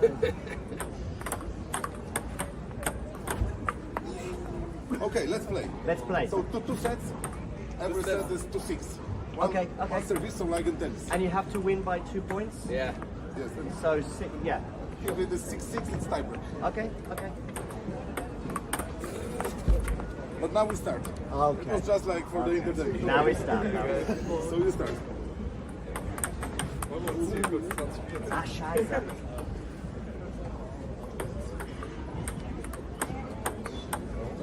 So 1-1. Ah, scheiße. 2-1 to you. 2-1. There, go down. Lucky guy. 2-2. Double fault, 2-2. So double fault. Ah, scheiße. This is the worst match since Chikova against Kudametova. 3-3. It's the game of mistakes. 3-3. 3-4. 3-5. 5-3. Guys, really? 5-3. No, it's very poor level. 6-3. My set. Emma 6-3? 6-3 Emma, yeah. 1-0. That's the table, no? No. Oh, the red two. 1-1. Oh, that's it. Maria Cicak counts. That was very lucky. Yeah. 1-2. 1-2, no problem. Ah, 1-3, 3-1. Nein. 1-4. Ich weiß nicht. Maybe a bit of a break. You were not ready. It's okay, 1-4. Yeah? Okay, you ready, Zelislav? Sorry, wir müssen nur ganz schnell aufräumen. Das ist wichtig für den Stand. Okay, we're back. Yeah, I'd pretty much echo the thoughts of those of you in the chat. Cobolli literally gifted the break to Zverev from 30 love. It's difficult to believe. Naive stuff from Cobolli, 3-4 handovers in a row. Just can't concede a set like that at this level, says Matthew.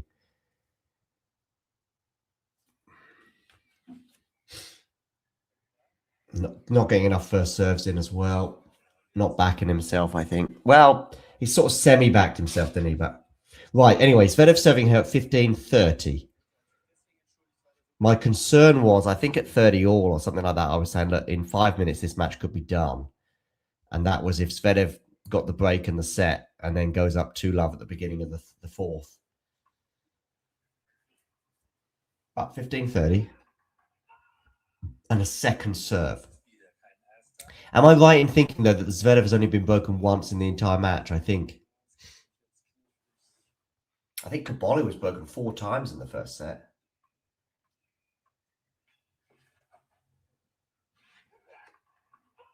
Double fault from Zverev.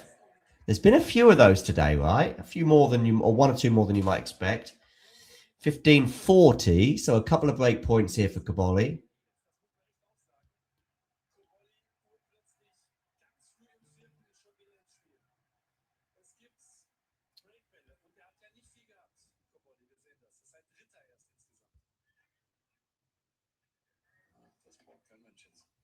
Two 2 hours and 23 minutes on the clock. I don't think we're going to hit the heights of last year's French Open men's final, are we?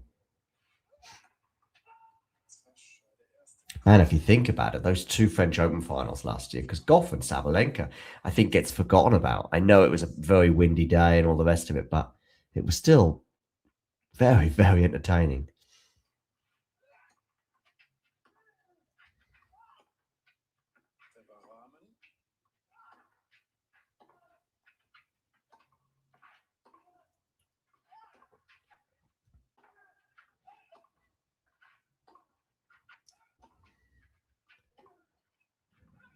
Good depth there from Cobolli, and it's helped him get the break. 1-love with a break for Flavio Cobolli.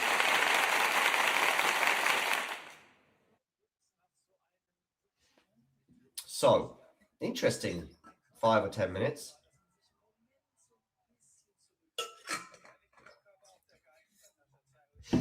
Zverev takes the third set, and we're probably all thinking, that feels like a defining shift in momentum.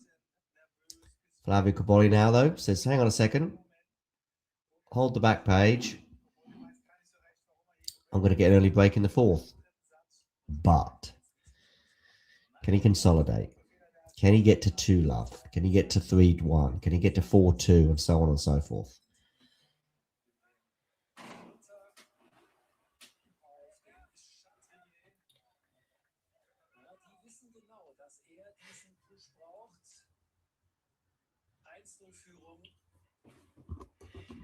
Okay, 2 hours and 25 minutes. Cobolli serves down the tee. Puts that volley away as well. I like the serve volley, Cobolli. I'm a poet, I don't even know it. There we go. I think he got the same ball back again, right?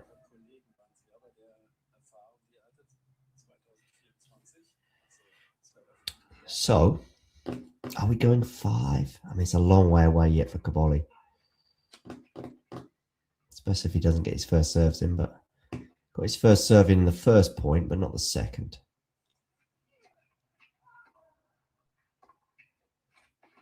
Zverev defends. Oh. Don't mess this up, Flavio. He doesn't. 30-love. The crowd won a 5th set, and that's for sure. A nice 6-love here for Cobolli, and we race into the 5th. That would be nice. So that way I can still have my dinner in an hour.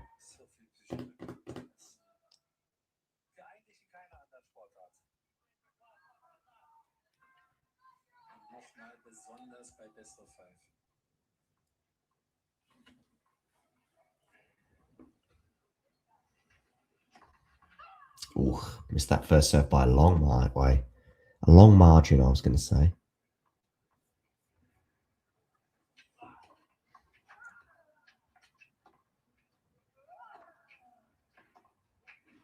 Okay, forehand here for Zverev. To the forehand of Cobolli, which goes into the net.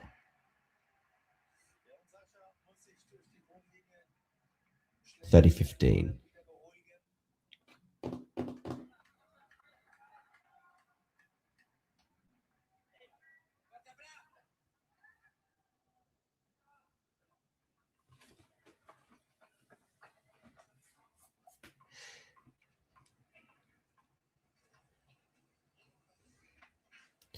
Cobolli serves, but misses the first serve.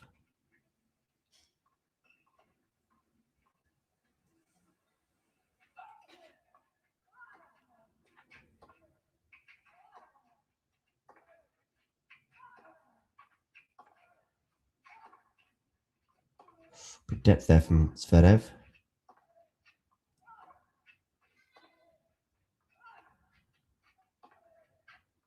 I don't want to tempt fate here and say that Cobolli had 30-love in this game. Good change of direction there from Flavio. Very good, Flavio. 40-15.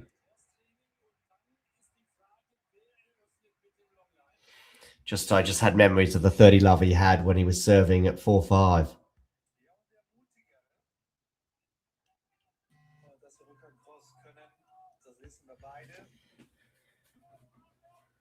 Sorry, Jane.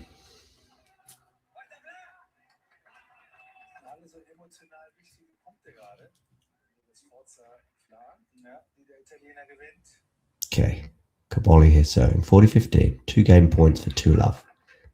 Comes in for a serve volley, which is exquisitely put away.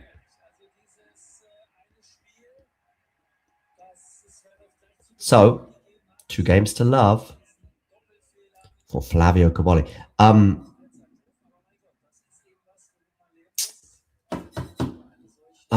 What was I going to say? Oh, for those of you watching the video with me and Zelislav, the Polish broadcaster, playing our little ping pong. And of course, I didn't finish the video because it seeped too much into the 4th set. And I'm sure many of you are thinking, oh, I really want to know how that panned out.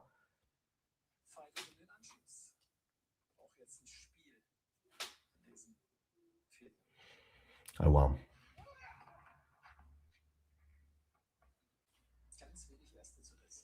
Okay, second serve here for Cobolli.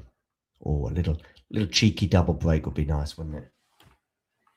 Cheeky double break. Forehand return into the backhand of Zverev. Forehand again from Cobolli, goes up the line but misses.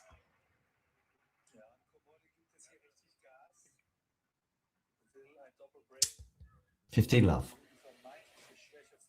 cheeky double break, and then you're sort of going, okay, I think we're going 5, but I'm not believing until we get it done in one way or another.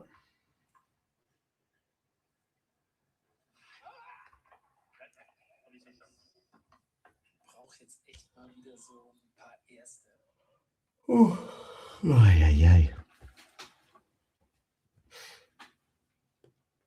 15 love. Zverev serving.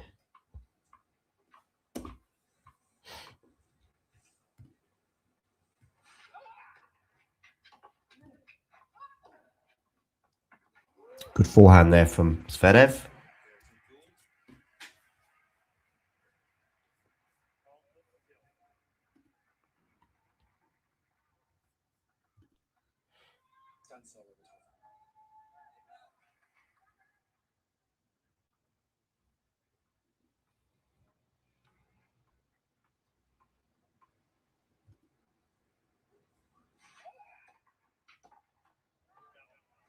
The turn goes into the net, so it's 40 love.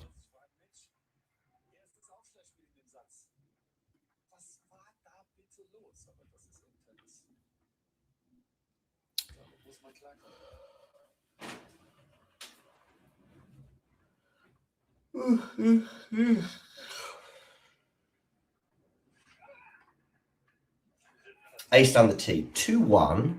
Change of ends. Okay, we'll take a quick break and then we'll be back. Ready. Play. And if you're wondering what this little thing is, well, let me tell you now, whether it be tea, coffee, or merely water, it tastes so much better from a talking tennis mug. And you know what? They can be yours if you wish to purchase one from our website. We've also got bags and stickers and hoodies and notebooks. Mira Andreeva. T-shirts as well, of course, coming in both black and white. And we've got a classic jumper for you as well, and many, many other things for you to purchase for excellent prices so you can look like some of the coolest people on the tour. If you enjoyed this video, make sure you hit that like button. Don't forget to subscribe and click that notification bell so you don't miss out on all things tennis.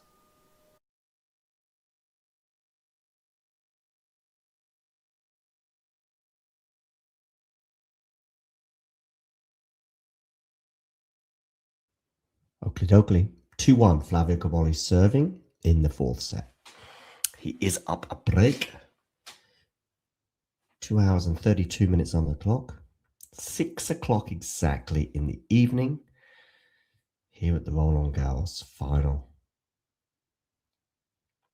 Cobolli to serve. 2-1. Serves. Down the tee. The backhand return from Zverev doesn't make it over the net, so it is 15 love.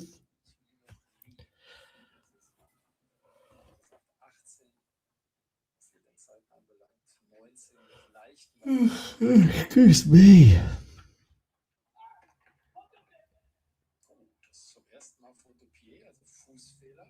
Oh, foot fault. Second serve. Backhand return. Forehand here from Zverev just over the net. Backhand from Zverev really pushing Cobolli right now.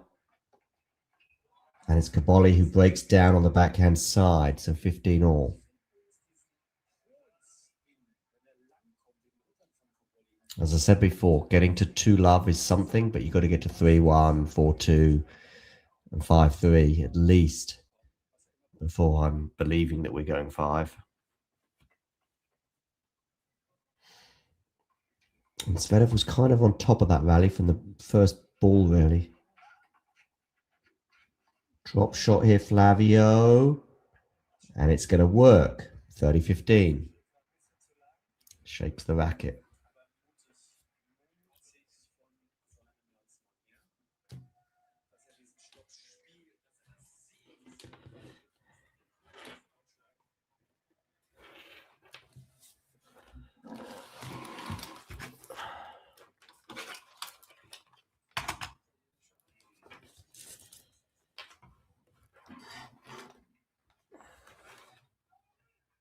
Ooh, Flavio. No, no, no, no, no, no. That forehand is not good.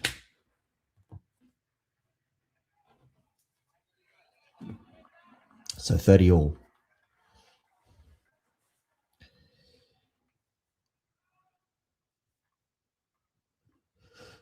Ooh, excuse me. Oh dear. Second serve. 30 all.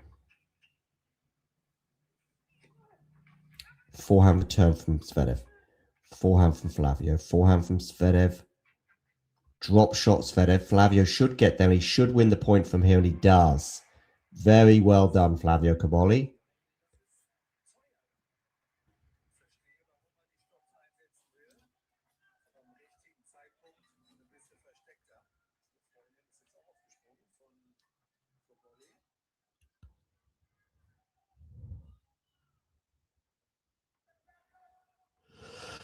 Okay. Cobolli here. 2-1, 40-30. Good serve down the tee, and he's going to hold. Big hold, that one for Flavio. Up 30-15, and then suddenly some doubt can fill your mind when you lose the next point with that forehand error into the net to get us to 30 all.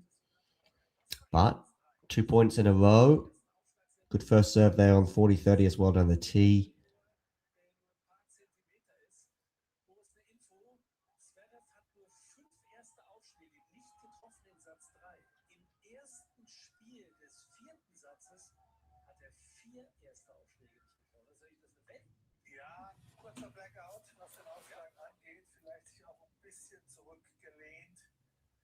Das kannst du dann besser im Finale natürlich nicht.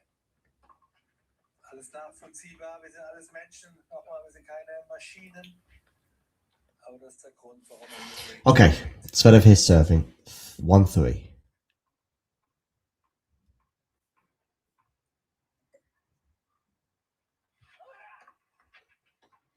Forehand return, backhand from Zverev, cross court, slice down the line. It's pretty good from Cobolli. On his backhand, cross court. It's a good backhand cross court from both of them, actually. And the drop shot from Flavio doesn't quite work.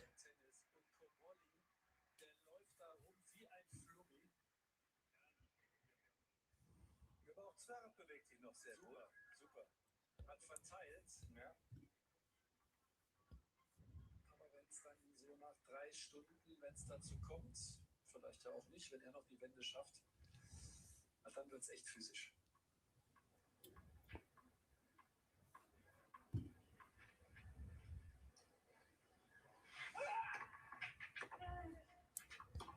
Okay, forehand here from Cobolli is pretty big. Wow, oh, and he's missed that forehand, though. It's been very much hit and miss today, hasn't it, the forehand?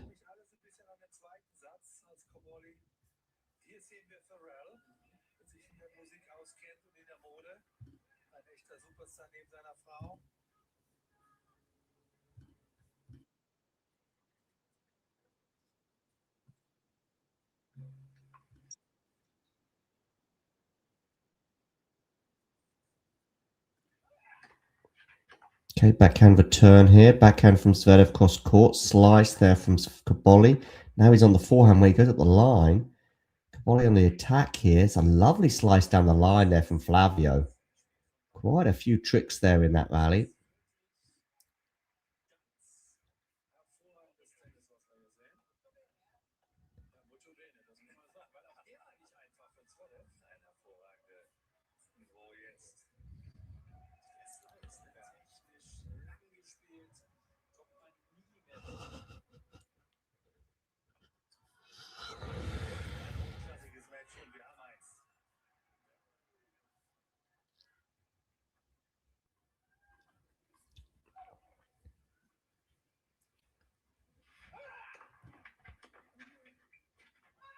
Forehand here from Zverev into the forehand of Cobolli. Oh, it's a bit lucky, that one from Zverev, because it was a miss hit. He's got away with that. He's got away with that one in a big way.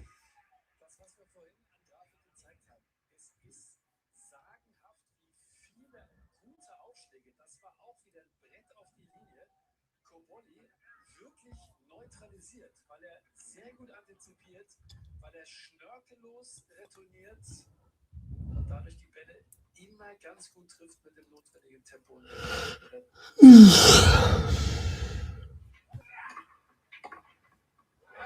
Oh, great return, Flavio Cobolli.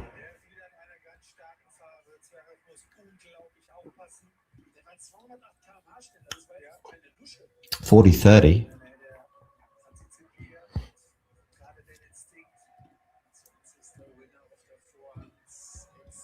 Now, where are we going to go? Are we going to get the game sealed and 3-2 at the change of ends, or are we going to get the deuce and just add to some of the doubts that may be in Zverev's mind? 3-2 change of ends is the answer to that question after a good serve out wide from Zverev.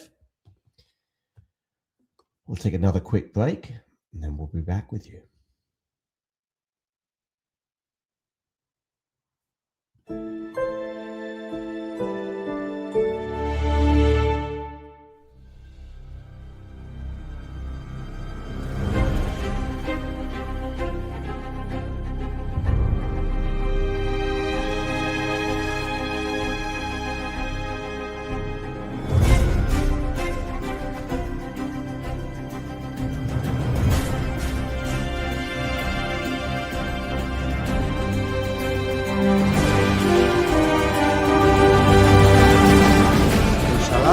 Have on chauffeur.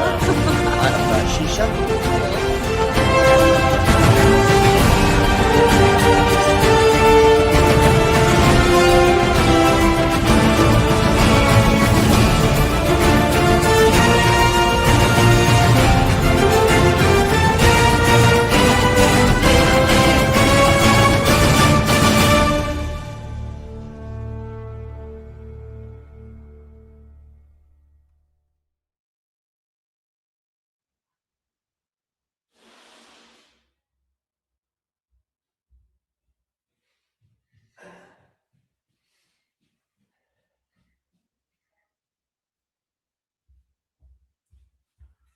Okay, I'm back. Bring it on back to you.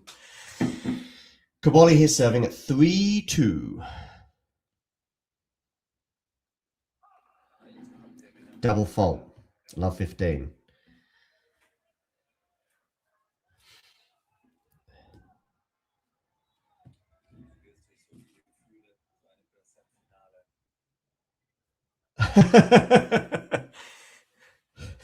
Yep. Martina knows it, I'm sure.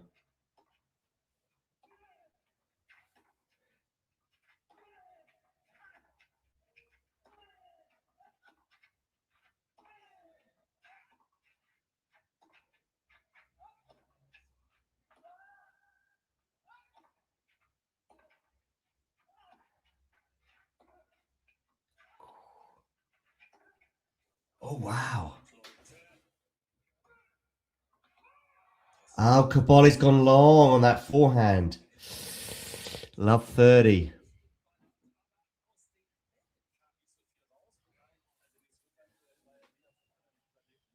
Hmm. 32 or 22 shots. Was that the longest of the match? Don't know, but 22 is still lengthy.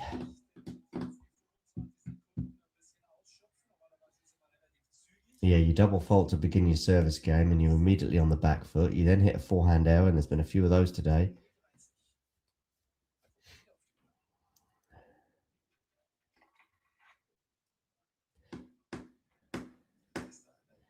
Yeah, this could be significant. Another forehand error from Flavio Cobolli. Come on.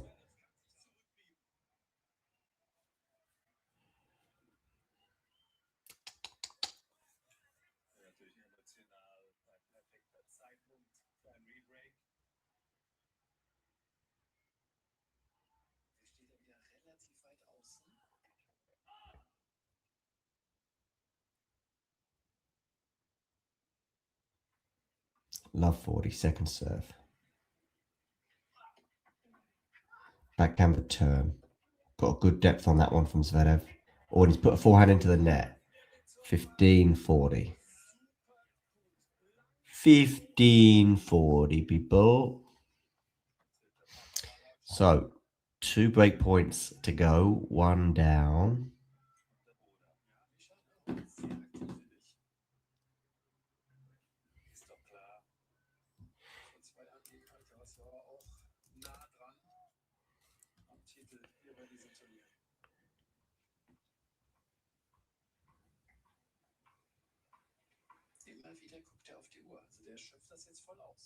Okay. Good serve down the tee. Well done, Flavio. And he wants that same ball back. 30-40.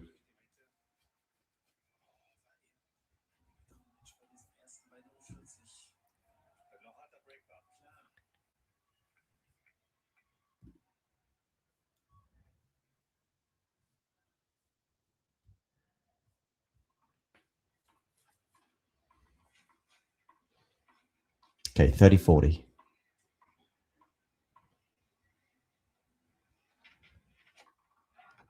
Good serve out wide, but well dealt with by Zverev. But you...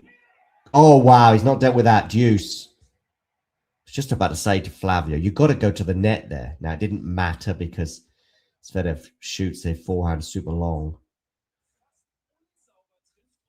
So, from love 40, we're now at deuce. Not out of the woods yet, but...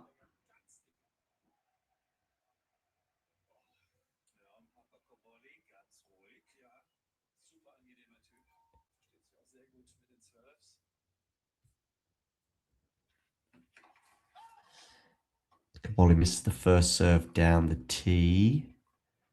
So a second.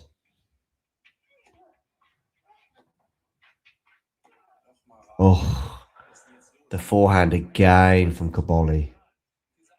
I mean, he is going big on it, but... Fourth break point. So Zverev has had 4 times more break points than Cobolli.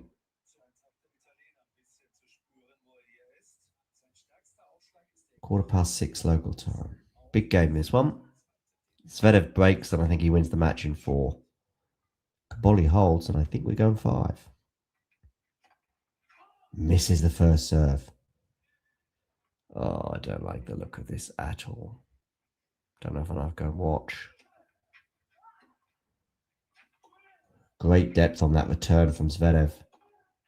And Cobolli puts his backhand into the net. So, 3-all.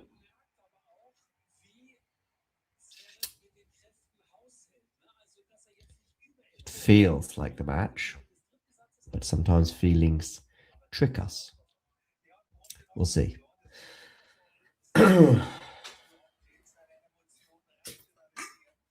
It's the double fault. Sorry, it's the lack of first serves and the forehand from Cobolli.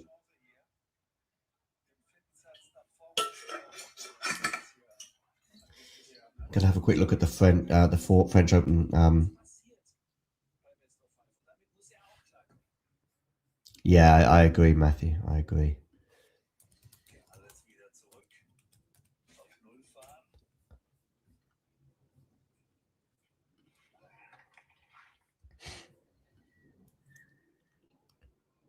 Okay, second serve here for Zverev.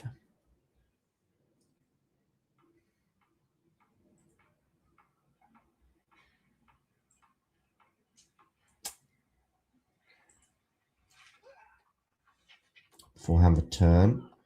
Backhand from Zverev is big, comes into the net. Just about puts that volley away for 15. Love.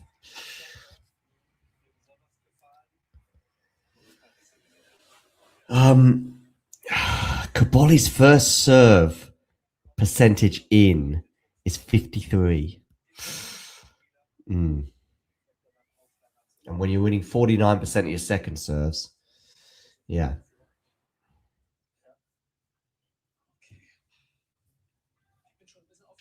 Love.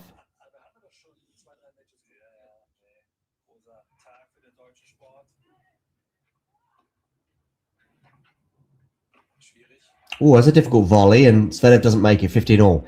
Listen to these second serve average speeds as well. From Zverev, his second serve average speed is 175 kilometers an hour. So that's 109 miles an hour. That's a pretty big second serve. Second serve from Cobolli, 144 kilometers an hour, 89. So it's 20 miles an hour less than Zverev's. Yeah, Cobolli's had 3 breakpoint chances and Zverev's had 13. Zverev on the defense here, and he's put that backhand slice long, 15-30. So for Cobolli fans, or perhaps those who are not fans of Zverev, which today are the same group, a little chink of light here perhaps for Flavio, 15-30.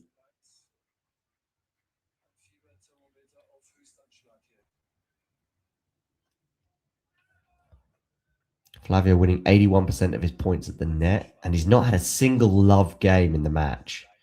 Zverev has had 4.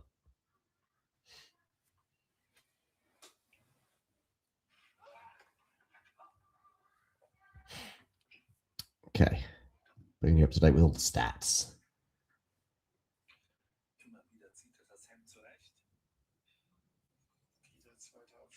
Yeah, I mean, Zverev's tiebreak record is insane in recent years, right? Zverev comes in. Oh, what a return from Flavio Cobolli! Zverev came in for a...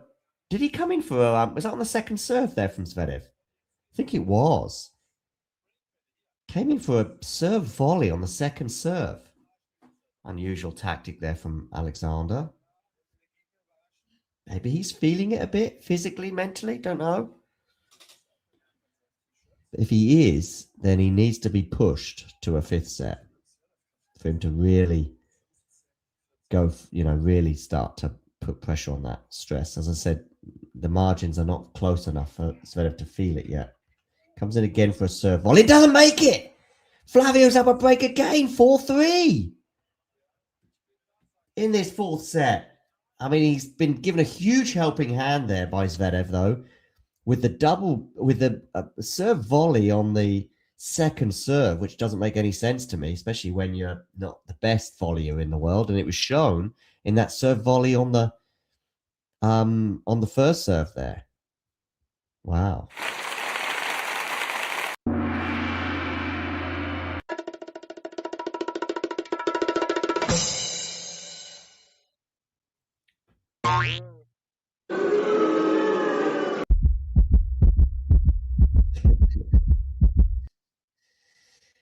Right, Flavio Cobolli once again with a break advantage. He is 2 holes away from a 5th set.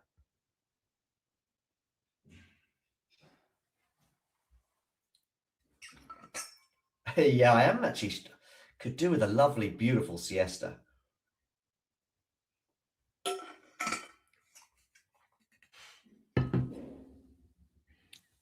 The last change of ends, I went downstairs to go and see Yuki. She was curled up in the corner.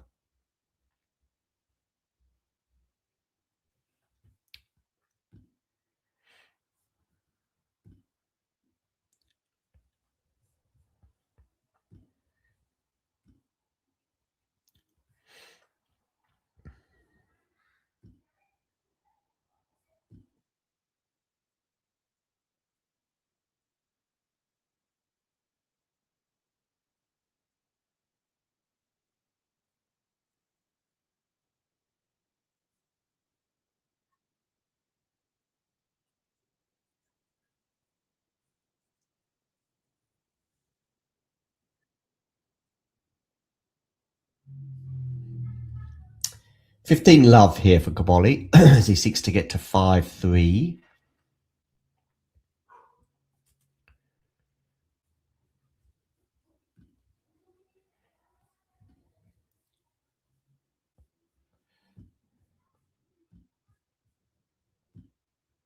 Okay, forehand here from Zverev into the forehand of Cobolli, which clips the net but lands in. Now it's on the backhand of Flavio, which goes down the line. Forehand from Zverev. Flavio just about defends that. Can he defend this one as well? Yes, he can. The drop shot here from Zverev is really good, and it's a smart tactic. Flavio with a redrop, but well done, Zverev, for winning the point at the end there, 15-all.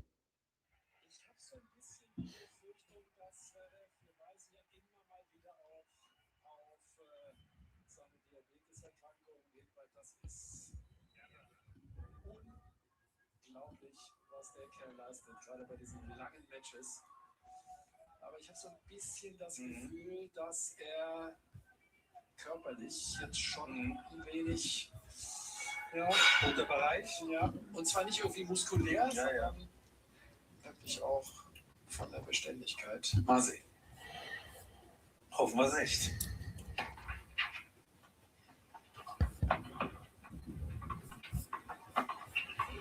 Don't double fault, Flavio. Don't double fault.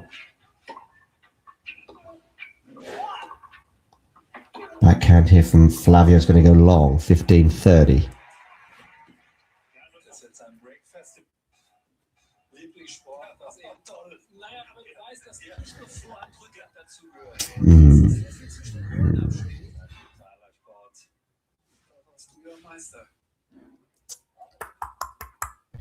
If Zverev gets the break here,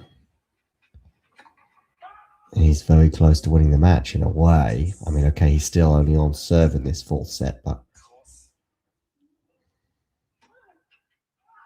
Flavio thought about this. Oh, he's got away with that one because Zverev's gone long, so it's 30-all.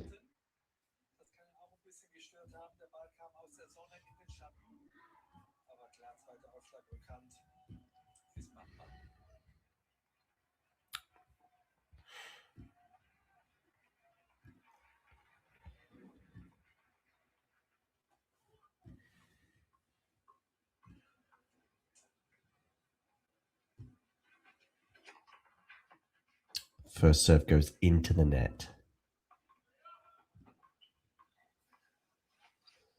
Second serve here at 30-all. Forehand return. Miss hit, but he's lucky, Zverev. The rally continues. Backhand now.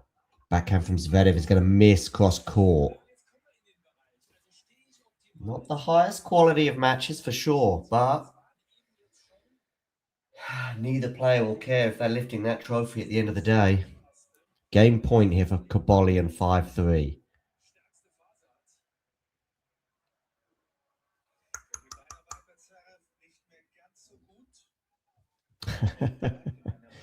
Maybe, yeah.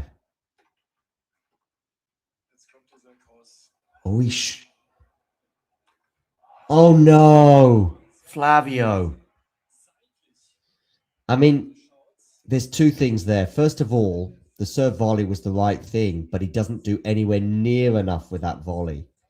Then he has a tricky smash, which he just mishits entirely. And so we're at deuce.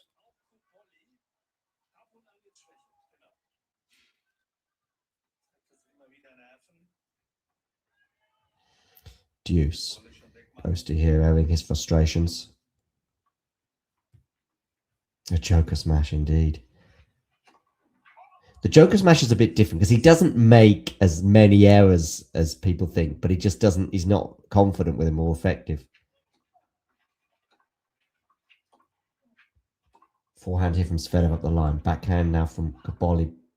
And the backhand from Zverev misses just.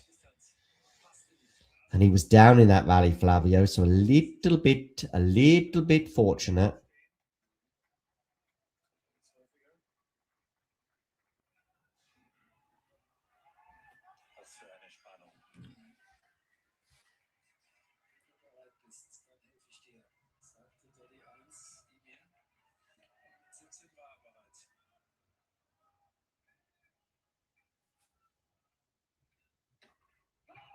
Second serve here on game point.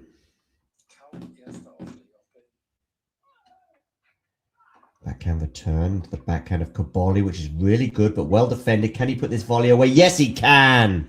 5-3. Well done, Flavio. One game away now from winning this set. And he's going to get 2 bites at that cherry. So, yeah. Fans der Bulls werden die genannt, also die sind auch alle hier Freunde von ihnen. Zverev hat Do we like that? mittlerweile, wenn man das Verhältnis Do we like that view? und von Fehlern ohne Not, also dann ist es jetzt der Bereich ins Negative. 38 Winner, 40 Fehler ohne Not. Viel auf der Vorhand zuletzt wieder. Keine gute Tendenz. Weiter geht's.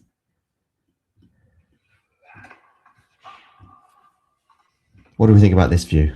Do we like that, or is that annoying? 3 Stunden gespielt. Okay, second serve here. 3 hours exactly. Auch mental.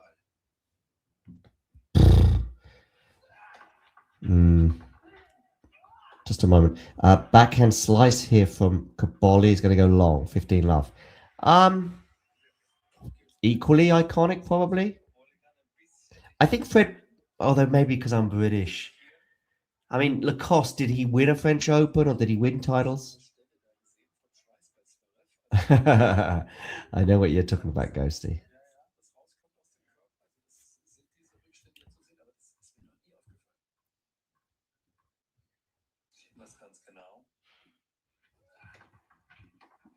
What about this? 30 love.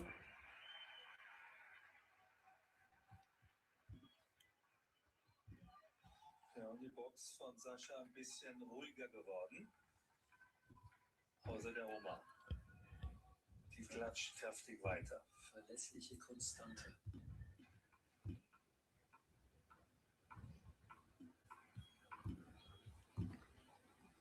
Oh, did he? Okay.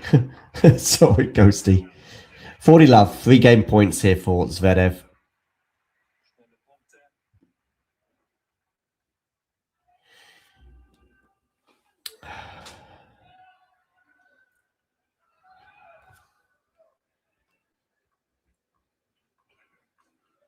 Oh. Very interesting choice of branding in one battle after another, where there were basically some extreme conservatives and they were wearing Lacoste a lot. I don't think Lacoste would have necessarily wanted that branding for sure.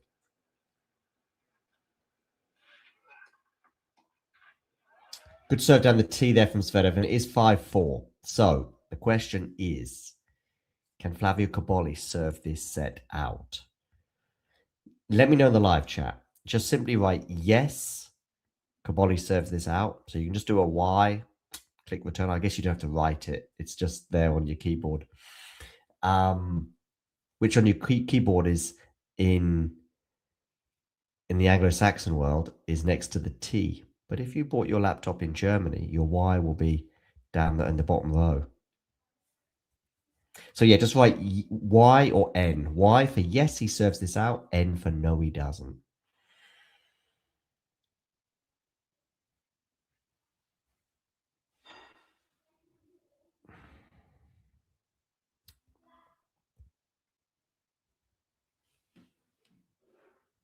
Do they? They wear Fred Perry. Okay, interesting. The actual brand or the type of, because isn't like Fred Perry just also the type of t-shirt, I think.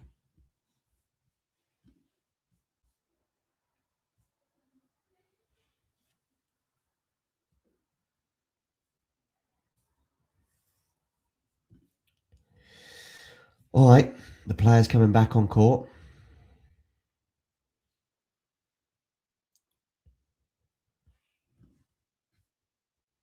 It's an interesting article in The Guardian here on the best Steven Spielberg films chosen by directors, critics, and superfans. Let me know in the live chat what you think are the best Spielberg ones.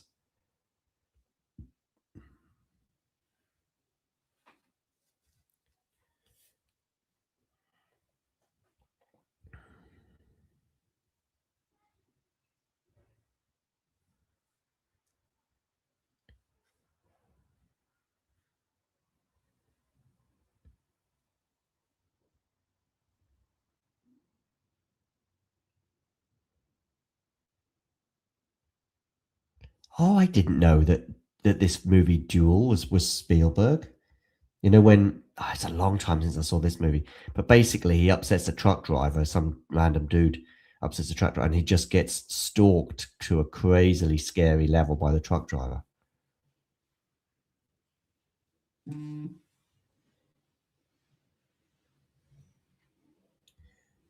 It's all Cobolli nets, love 15.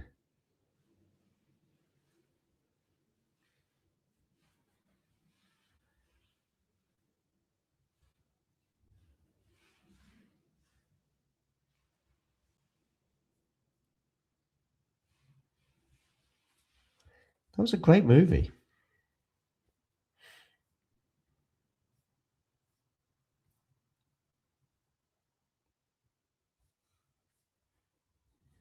What? I'm just reading here. Spielberg did West Side Story. I didn't know that. All right, love 15 here. I better focus on the match. Backhand return into the forehand of Cobolli is a runaround forehand from him, but it's left him exposed. But now it's on the forehand of Zverev, and it's a big forehand up the line. Love 30.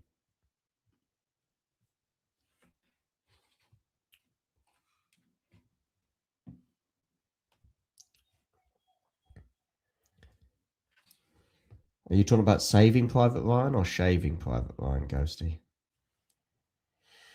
Love 30 here. 3 hours and 6 minutes on the clock. Cobolli to serve. Out wide, but misses the first serve, Flavio. You can't be affording that. I'd love 30 when you're serving for this set. I think he's waiting for some gifts here, and I don't like that.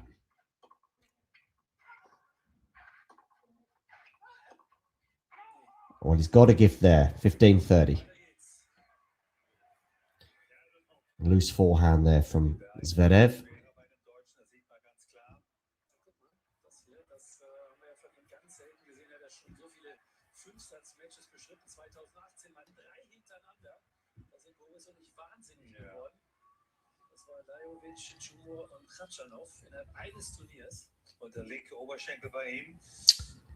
Okay, 15-30 here. Cobolli, big point this one. Oh, misses the first serve by, honestly, miles.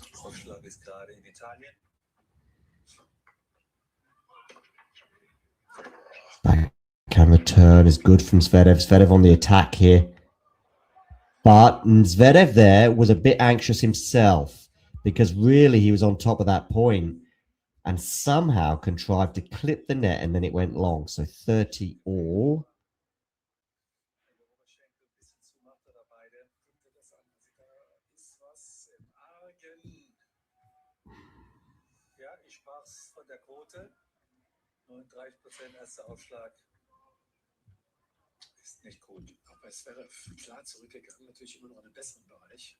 Okay. Forehand here into the forehand of Zverev. Backhand cross court from Cobolli. Backhand from Zverev is really good and it's going to help him attack here. And he's won it with the forehand, win it down the line.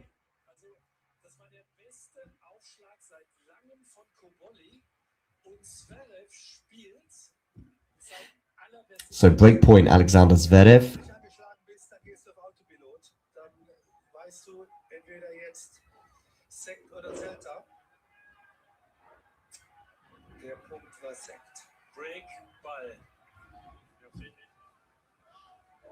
Wieder der Cross glatt, sein Spezialaufschlag. Er steht zumindest sehr weit außen wieder.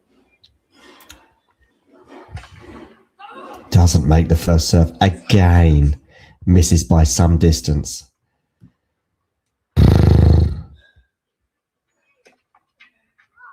Backhand return. Backhand from Flavio into the backhand of Zverev, which is a winner up the line. 5 games all.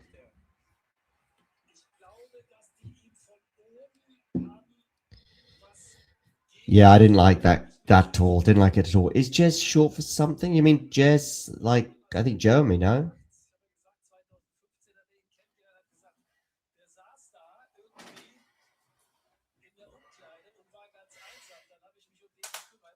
Yeah. Oh dear. Zverev winning this in 4 now, I think.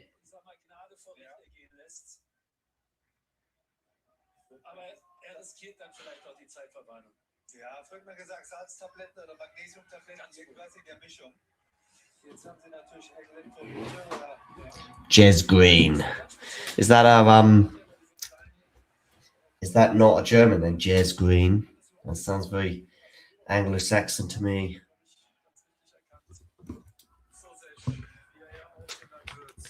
So 5-all here, Zverev serving.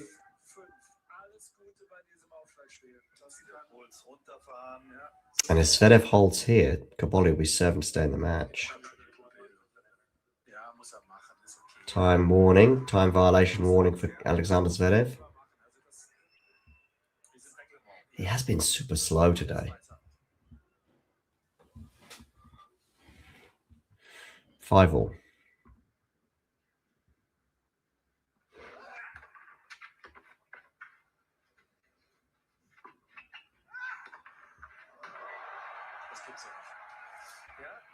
So the smashes to 15 love.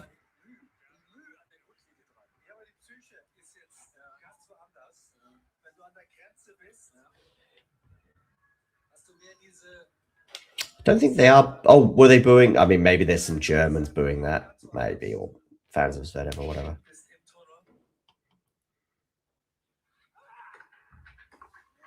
Okay, forehand here from Zverev into the forehand of Cobolli. Volley from Zverev, and that's not going to help you win the point. Cobolli, 30 love. I'm going to have to turn this commentary off because it's starting to annoy me.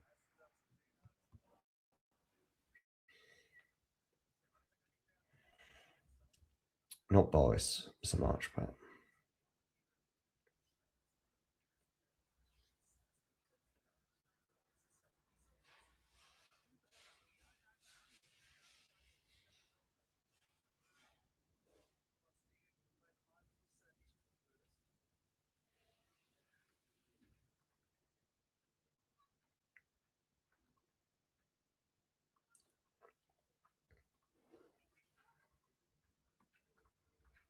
Backhand into the net from Cobolli, and it's 40 love.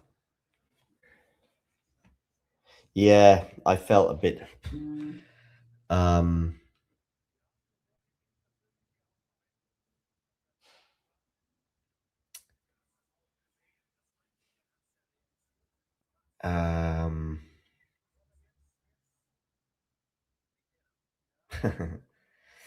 yeah, 40 love here for Zverev.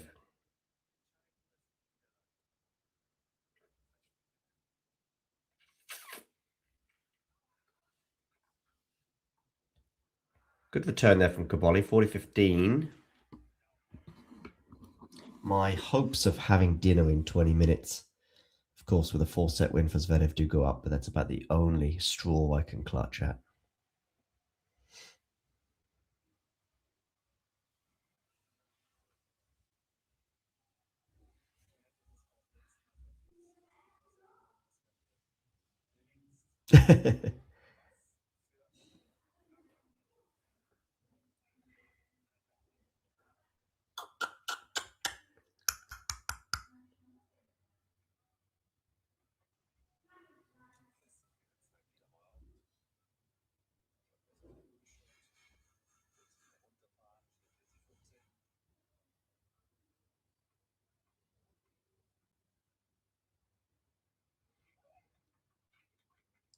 Okay, forehand here for Zverev. Lofted up. Is he going to put this smash away? No, he's not. Puts the smash into the net, 40-30.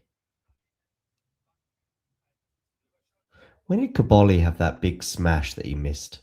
Was that in one of his service games that he lost? Difficult to remember now. Deary me, Zverev, by the way, puts that away in his sleep normally. Still 40-30 here. Gets a first serve in and he's probably safe.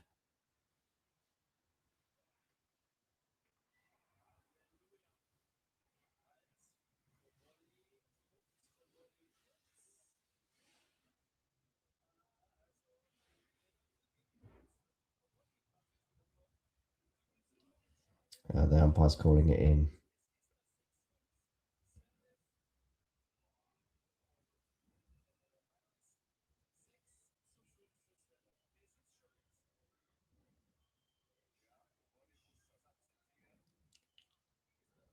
So Cobolli's going to serve to stay in the match.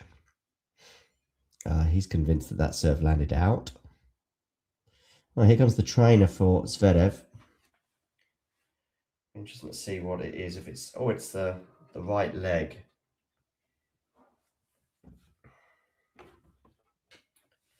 Yeah. Anyway, Cobolli is going to. Yeah, my first reaction was that it was in, but yeah, Cobolli's going to serve to stay in the match. Yeah, you're right. The timing of this trainer appearance is unfortunate.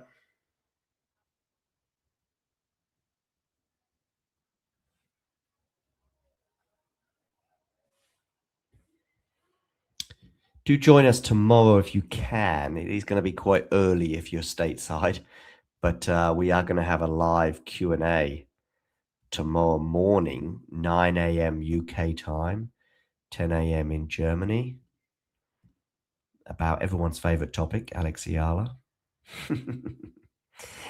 Okay, back to Zverev and Cobolli here. Cobolli will be serving to stay in the match once this medical timeout is dealt with. Well, actually, it's not a medical timeout, my bad. It was just an appearance from the trainer who appeared to be looking at the right leg, lower leg of Zverev. Anyway, how is your nerve and how is your serve, Cobolli? Good serve down the tee, ace, 15 love.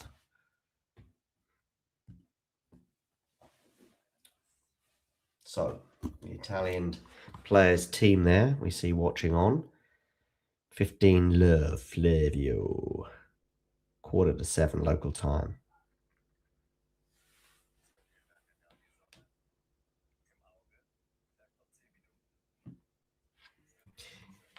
Okay, second serve, backhand return.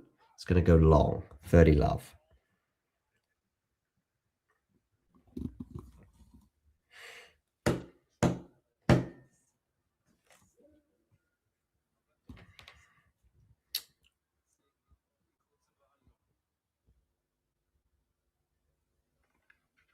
Good serve down the tee, serve volley here, but Zverev is going to get to that. Wow, what a rally. 40 love. Zverev got to it, and then somehow Cobolli managed to win the point. Let me just have a look at this again. So the volley's not the best, is it? Zverev gets there, whips it across, but a nice sort of reaction volley there from Cobolli, and then eventually Zverev puts his shot into the net. So 3 game points here to take us to a tiebreak. And a tiebreak it is. Well done, Cobolli. Now, why couldn't you have done that 5 or 6 minutes ago when you were serving for the set? So into a tiebreak we go. Let me know in the live chat who's winning the tiebreak. You can also let me know a score if you want, but just simply write C for Cobolli or Z for Zverev. Who is winning this tiebreak? C, hit return. Z, hit return.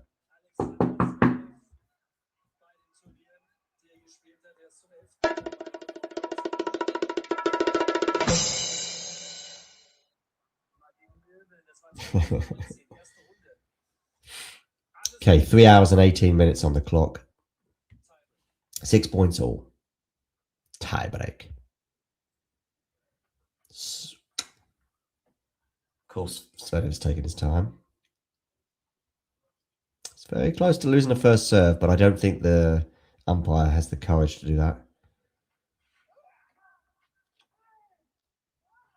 Backhand here from Zverev. We know how his tiebreak record is. I think it's like, I don't know whether it's 22 out of 23 tiebreaks he's won, something like that. Maybe 25 out of 26. Great backhand there from Zverev. Cobolli on the forehand. The volley there from Zverev. Wow, Flavio Cobolli, take a bow. Take a bow, Flavio. 1-0.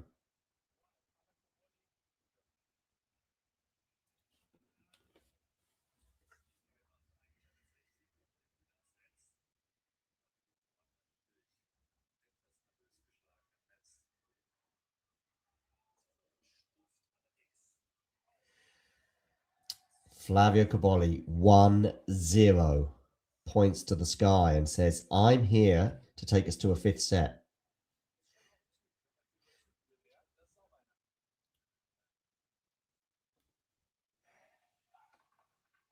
First serve goes into the net.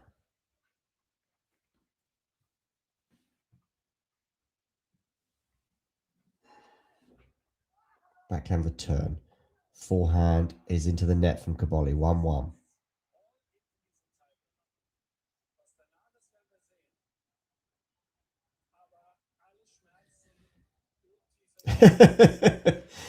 Ghosty, never a truer word said. Marco Polo saying, what do I think about the winner? As in, like, who do I think is winning this match? Well, I predicted Zverev pre-match. And of course, I'm not going to change from that now. Let first serve. We know the favoured serve for Flavio, I think. But I think now he's going to go out wide. On this next first serve.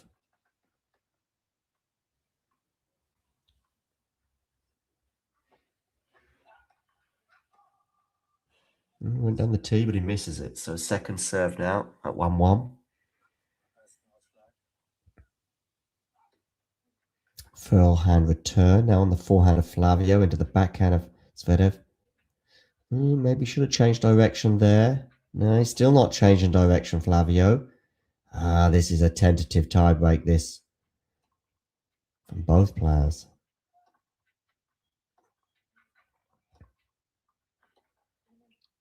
Changed direction, but he went nowhere near deep enough. And I think he's going to lose the point. Yes, he is.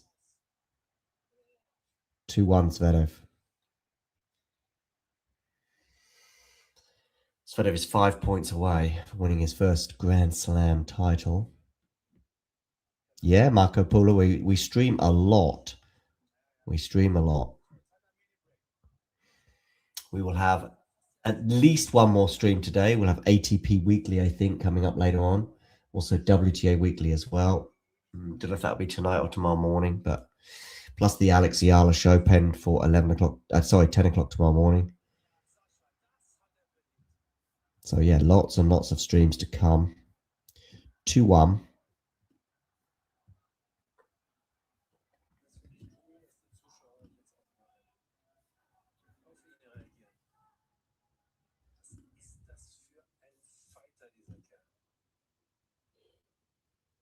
Okay, Zverev to serve. Misses the first serve, so his second serve here.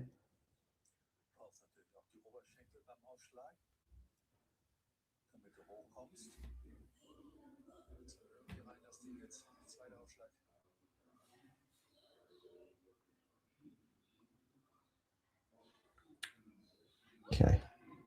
Backhand return from Flavio. Backhand from Zverev into the backhand of Flavio. Forehand here from Flavio. Now backhand. Zverev just not missing right now. Going into channeling his inner Djokovic.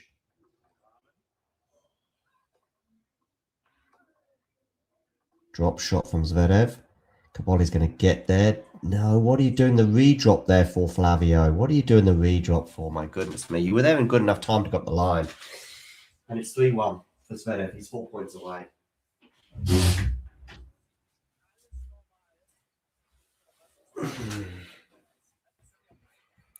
There is a reason I'm not a religious person, by the way.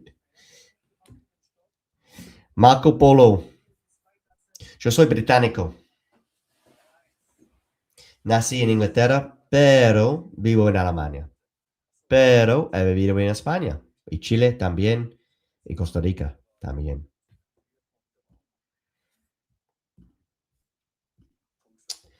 3 hours and 24 minutes on the clock. Zverev 4 points away from winning his first ever Grand Slam title. Puts his first serve into the net.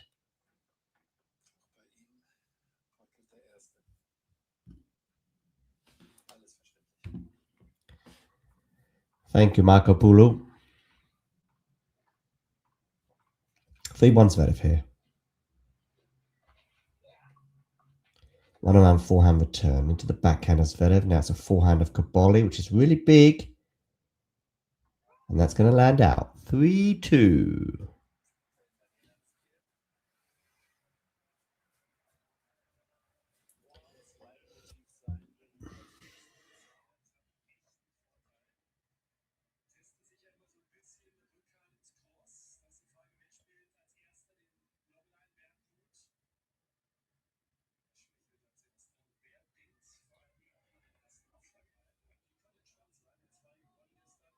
There's Mida Andreeva watching on. 2-3. We are on serve here right now, but it does feel as though there is an edge here, of course, for Zverev at 3-2. Good serve down the tee. That's going to land out. 3-3. Zverev is not happy with that call, but 3-3 change of ends. So 1-0 Cobolli was followed by 3 points in a row for Zverev. And now we're back at 3-all. I said back at 3-all. We haven't been at 3-all until now. But we are at 3-all at the change of ends. Cobolli is 4 points away from taking this to a 5th. Or Zverev is 4 points away from letting me have my dinner out on time.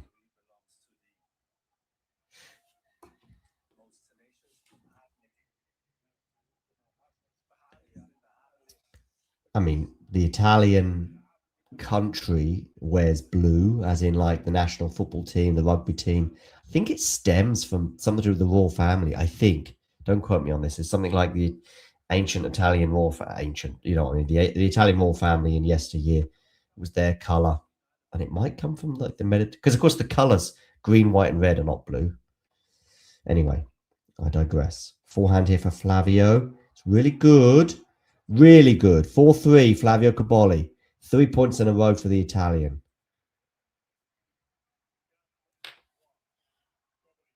So now Flavio is 3 points away from winning this set and taking us to a 5th. Zverev, on the other hand, is 4 points away from the match. It's been a tentative tiebreak, although that forehand wasn't tentative, was it, from Flavio? He served for this set, but he didn't close it out. He was up a break on 2 separate occasions, but didn't get over the line.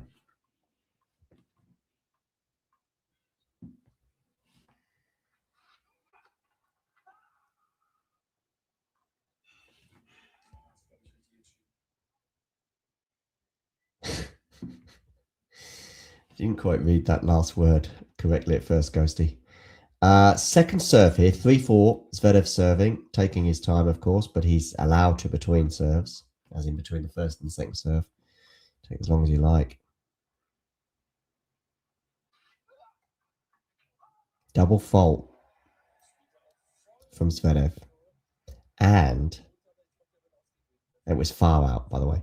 And I tell you what, that was a weird second serve. That wasn't a, I'm going for it and he misses as a result, or he's unlucky, or he's hit a clean. It wasn't even a clean serve, that one. That's a tight arm, I'm telling you. Can't afford to lose a first serve either. Got a good first serve down the tee there. Now it's on the backhand of Zverev, and that's going to go out from Cobolli. So 5-4. Not yet, Ghosty. I think we can't really call it a collapse until we're somewhere in the 5th, right? I mean, Flavio's got to win the tiebreak at least. But even then, I think it was a nervous double fault there, but I don't think he's been crazily more nervous than Cobolli today. I think they've both been equally anxious. I think he settled really quickly. I think Flavio didn't settle until some point in the second set.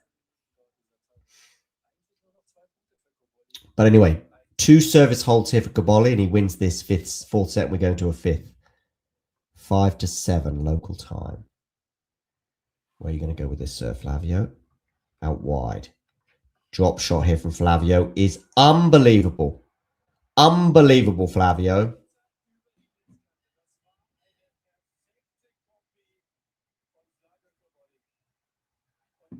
And so, 6-4. Hey, Mark.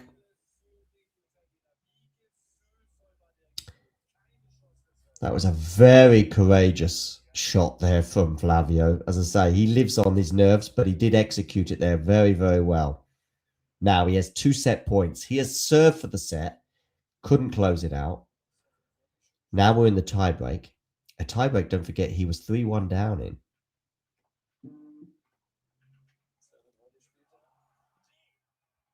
Oh my goodness me.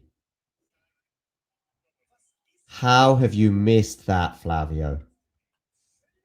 How have you missed that? So he comes in for a serve volley, and he's done this a few times today. Sort of, I don't think it's flashy, but the technique is all. He's wanted to just tap it over, hasn't he? That lacked conviction, put it that way. And I think he just hoped to just get it back in the court. From the courage he had on his previous shot, no, it's not that windy today, Mark. No. Okay, 5-6, still a set point, but it is now on the Zverev serve.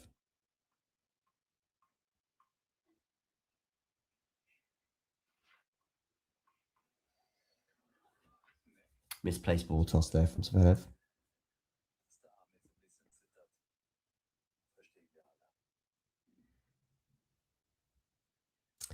5-6, Zverev.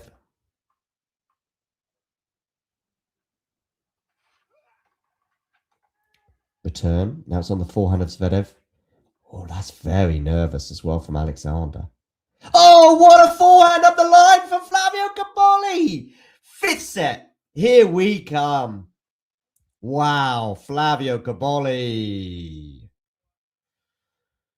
All right, quick break, and then we'll be back. Hey, thanks for taking the time to, well, you haven't got any choice, actually. I'm just talking at you, if you like. But I'm here also to present to you why I think it's not a bad idea and not that expensive as well if you become a member. And this is how you can do it, and this is what you can gain. So if we look here at the Talking Tennis sort of homepage, if you like, on YouTube, we can see this little button here which says join. It is also pinned in the live chat as well, and you can also, I think, see it just below most of our videos, certainly the live ones and so on. Now, why is it a good idea to join and become a member? Well, in the live chat, you can add little funny things, you can add emojis and all sorts of things, but possibly more importantly, you can get to access some live videos, such as this one here, where we look back on the last sort of few moments from the Billie Jean King Cup. So there are little bonuses such as this one, but there are many, many more. And in fact, if we have a quick look at all of the members only stuff,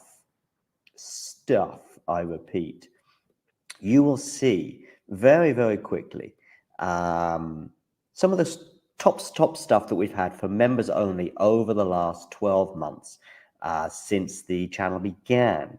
Remember, these videos are for members only.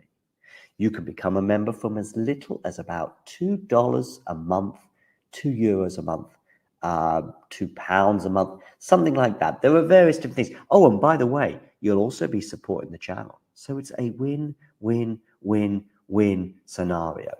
Let me just show you some of the members only stuff. For example, we've got an exclusive little clip there talking to Laura Siegmund, Laura Tsurenko, her encore interview, some doubles footage there from Monastir, the Germany press conference pre-tournament Billie Jean King Cup, Claire Burrell talking as well to the media in her press conference in Monastir, Storm Hunter and Alicia Parks interview, Rebecca Masarova, her press conference, Coco Gauff exclusive for members only, albeit it was in Madrid, but these are just some of the things, some of the interviews and etc. Like Lestien here, a chat with him, Emma Navarro, and so on and so forth. So many little bonus videos available for just €2 a month. So, what are you waiting for? Become a member.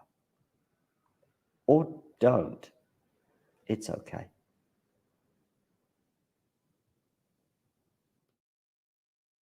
Satz. Auch da hat eine super Bilanz. 10:2 ist seine Rekordbilanz hier bei diesem Turnier über 5 Sätze. Aber das heißt ja nichts. Jetzt ist Cobolli echt lange weg. Somebody asking who's going to win because he wants to bet. Honestly, I have no idea. Zverev's still a favorite, but no idea. Und auch was, wenn man sich körperlich nicht mehr so gut ist, da braucht man Bewegung. Genau das macht er jetzt. Ja. Wenn du da zu lange sitzen bleibst, dann kommst du nicht mehr hoch. Michael Cheng damals Achtelfinale gegen Lenny, viele glauben jetzt war das Finale, war das Achtelfinale. Der hat sich überhaupt nicht mehr hingesetzt beim Wechsel. Und Yannick Sinner macht das häufiger. Ja. Er läuft dann einfach weiter. So, und wir warten auf den Showdown, denn das wäre einer Rückschläge des Tiebreaks. Come on, bro, just say a name. Who tends? Listen, I predicted Zverev to win the match before it started, but right now, it's very difficult to say. Auf den Gegner wieder ein Fünfsatzmatch, das er hier streiten muss. Die meisten Fünfsatz-Siege bei diesem Turnier nach Monfils. Djokovic und Oh, I see Yuki as well. Cobolli jetzt nach der Langkreuzung wieder aufzuschlagen. Richtig? Weil er war der Rückschläger. Ja, vielleicht eine kleine Chance hier. Aber war interessant, was wir gesehen haben mit dem Spin, dass er da so ein bisschen das Tempo. Yeah, that's a good point for Jane. Vorhandseite. Ich bin gespannt, ob er dahin wieder zurückkehrt. Das ist jetzt eine sehr lange Pause. Das haben wir gestern noch mit Barbara. Jetzt ein ganz großer Fußballer, der auch ganz gut erkannt Eric Cantona. Das ist natürlich der nicht. Yuki wants to come in. Zuschauer, der ihn provozierte. Yuki? Und er dann echt Yuki's allowed. auf den losgegangen ist. Absolute Fußballlegende. What? What about your dinner? I'm talking. I am. I'm live. Ja, schon die Wow. großen Erfolge gefeiert hat.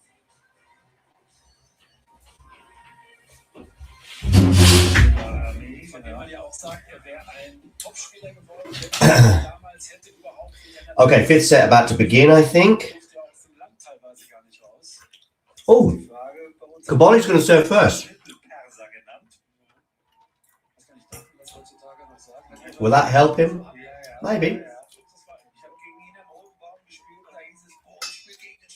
It was 3-1 down in that tiebreak. Toller Typ, witziger Typ. So, Cobolli ist zurück. Das hat jetzt echt lange gedauert, muss man sagen. Und jetzt kommt halt das Reprise. So, das ist die Spielzeit 3 Stunden 37 und dank Rolex werden wir ja jetzt in diesem entscheidenden Satz 3 years in a row, the French Open final. 5 sets. Das heißt, wir werden dann auch wirklich dieses ganze Drama auf den jeweiligen Becken miterleben. 2 of those 3 years have involved Alexander Zverev. And 2 of those 3 years, it wasn't fantastic tennis. But here we are. Was heißt das schon?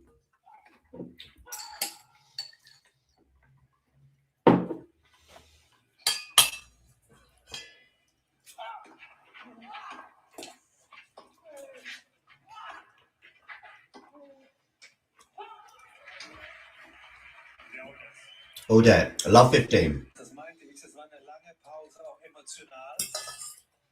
Und er muss jetzt wieder sein Adrenalin hochfahren. I'm having my dinner, people. Das ist nicht so einfach. Ähnliches hatten wir nach dem ersten Satz. Genau. Wo Zverev da so ein bisschen zurücknahm. Im ersten Aufschlagspiel.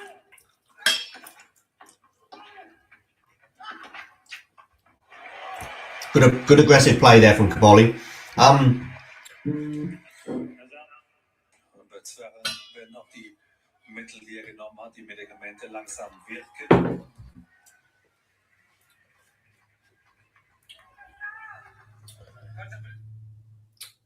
Okay, tell her I'm sorry. Maybe we have a knack tish together. Sorry. Tell her to come upstairs and say hello.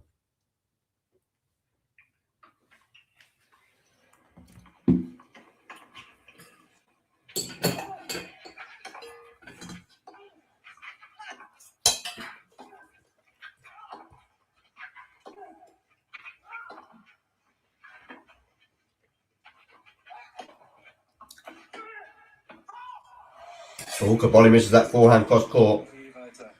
Sascha wirkt etwas besser als noch vor 10 Minuten. Sehr guter Rückhand raus.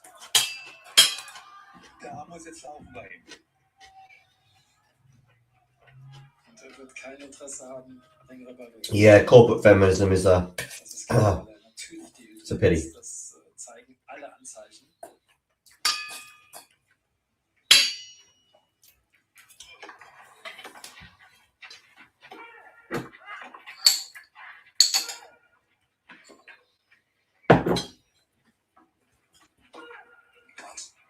Flavio. Flavio, what are you doing? Ein ganz guter Hinweis von unserem Professor Doktor, du erinnerst dich, wenn der Körper stark ausgetrocknet ist, dann konzentrieren sich die verbleibenden Flüssigkeiten, hat er mir gerade geschrieben, und dann wird er... It's the hope that kills, right? Das ist genau das, was wir auf seinem Shirt sehen. Das heißt, es bilden sich schneller und deutlicher, diese Salzkristalle, die der Körper dann absorbiert. Aber er hat Breakbälle. All good serve down the tee, Flavio.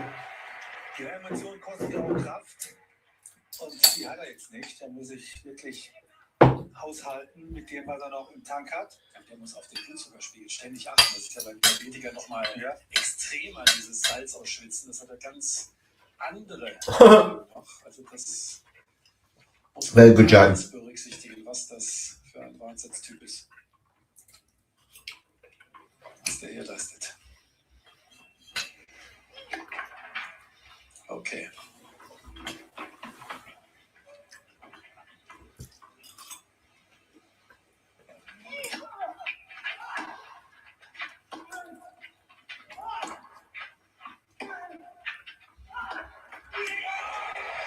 Juice. Zverev nets. No, I think she plays on Tuesday, Joan. I think it's her first match on Tuesday. Might do it on the channel. Might do.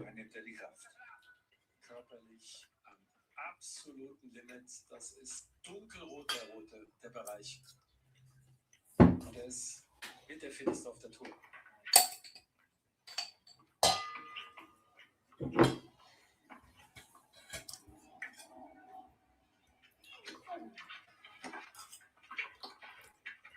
Big forehand there from Cobolli, but not won the point yet.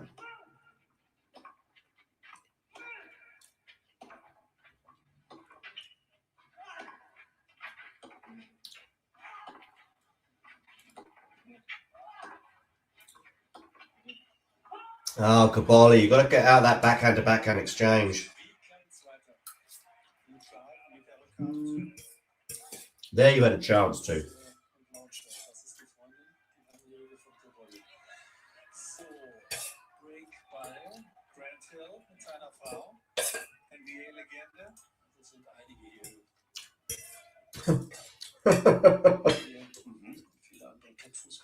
Becker.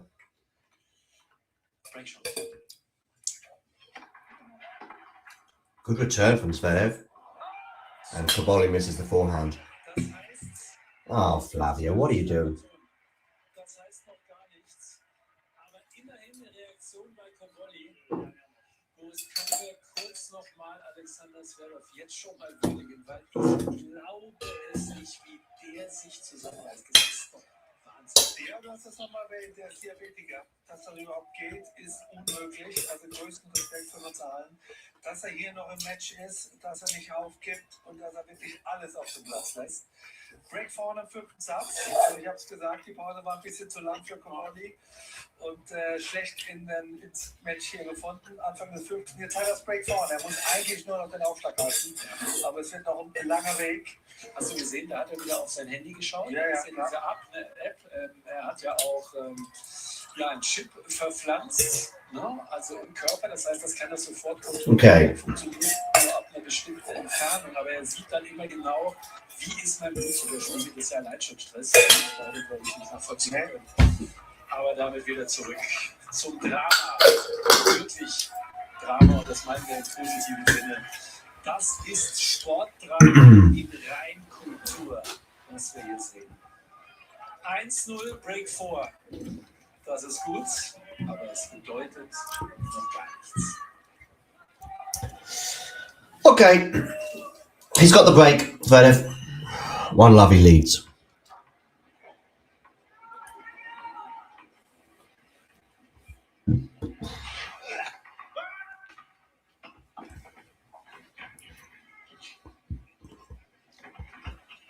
But in his previous 3 Grand Slam finals, of course, he was up a break against Dominic Thiem. In fact, he was serving for the match, wasn't he? Oh, double fault. Love 15.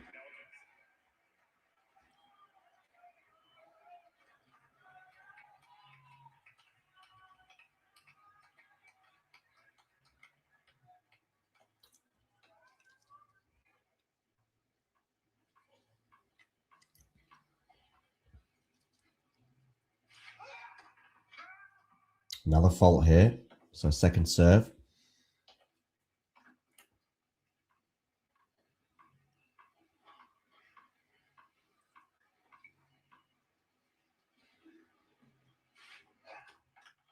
Another double fault. Love 30.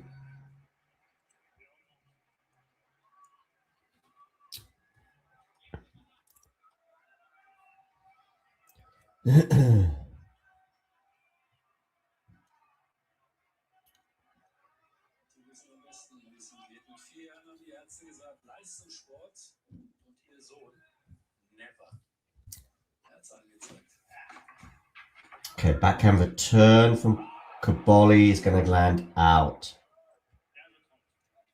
15-30. Tip the net and then land it out.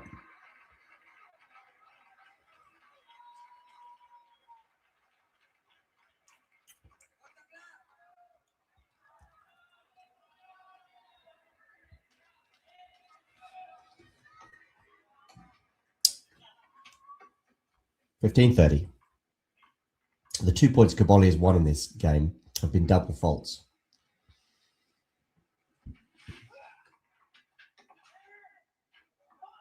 And that return is going to go long, so it's 30 all.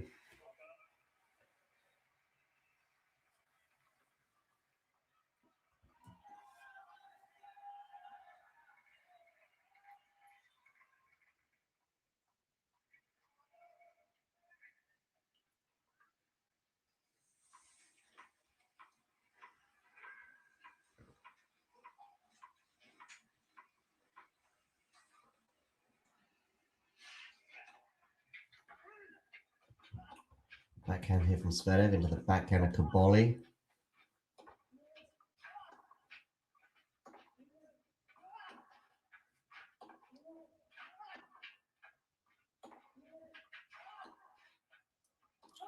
Goes out there from Zverev. So 30-40, break point for Flavio to get this set back on serve.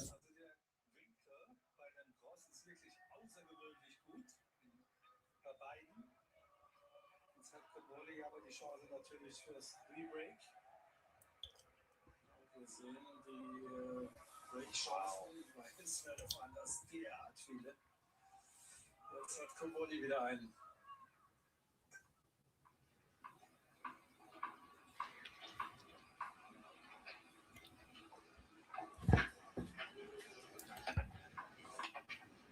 Oh, eine kleine Fliege.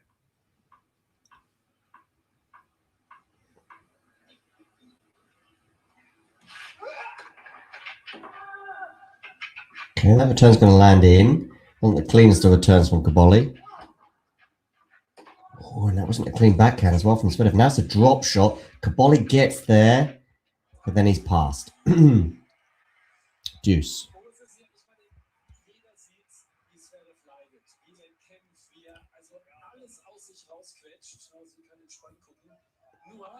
Die Frage ist ja auch, weil nochmal Cobolli ist der Frischere, aber was passiert bei dem Kopf? Ja, der sieht natürlich auch seine einmalige Chance hier, der erste Italiener 50 Jahre zu werden, der Roland Garros gewinnt. Und das kann schon einiges mit. So Deuce here. Zverev hält die Rallye jetzt so kurz wie möglich. Immer wieder über den Stopp. Und am besten über einen guten Abschluss. Schwierig. Und 2 Enden. Oh, Cobolli there trying to go cross court with that. Yeah. I don't think he had many options open to him. Game point for Zverev to get to 2-love.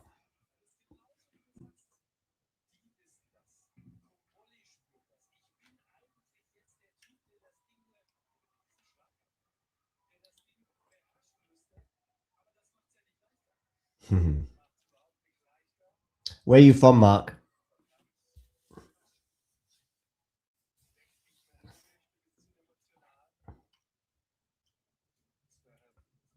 Mama Ghosty's on the phone.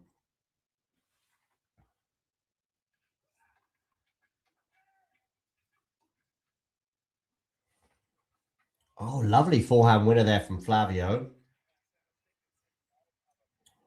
It's gone from the sublime to the ridiculous and back to the sublime again.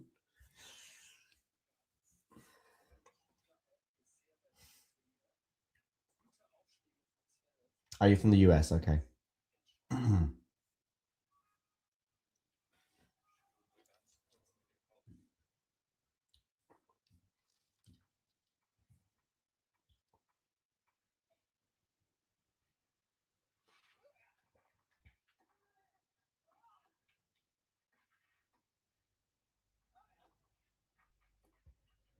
Okay, it's Zverev forehand here. Cobolli forehand. Cobolli on the backhand. Just feels like Cobolli's doing a lot more running today. And Zverev is going to win the point there. Game point for Alexander Zverev. Once again, to get to 2-love.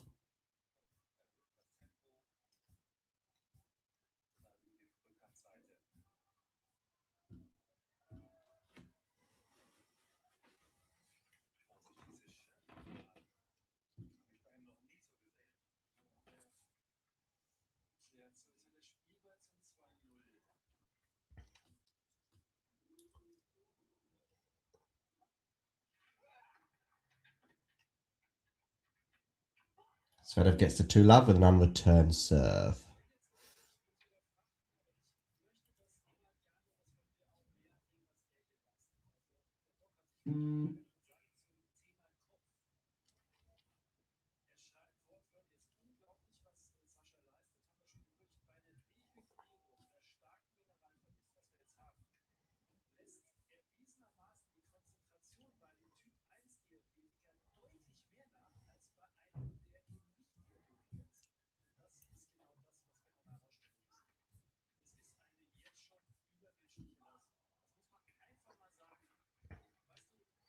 Love 15 here on the Cobolli serve.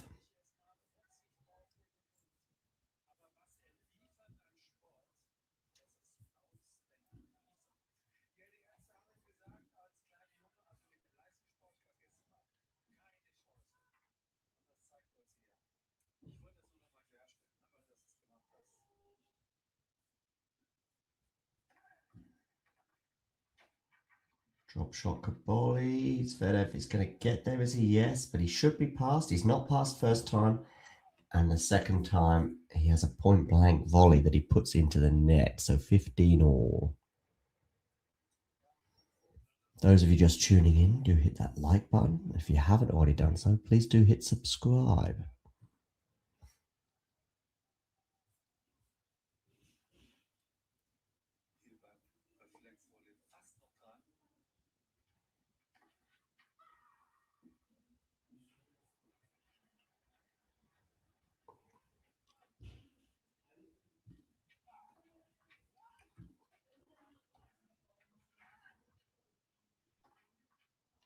Well, that was a tired or maybe anxious looking backhand from Cobolli into the net there. 15-30.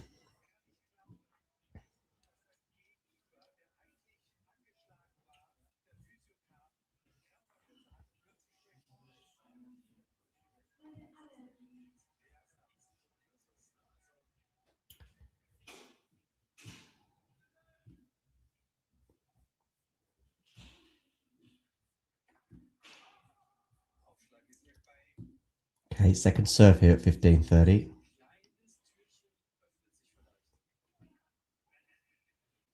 Ooh, a let as well.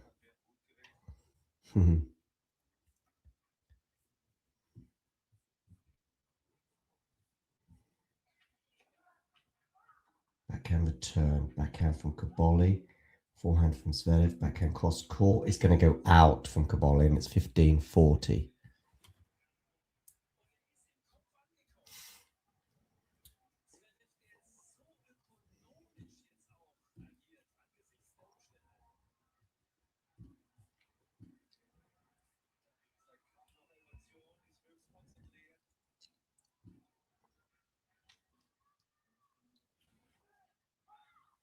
Second serve as well. 15-40.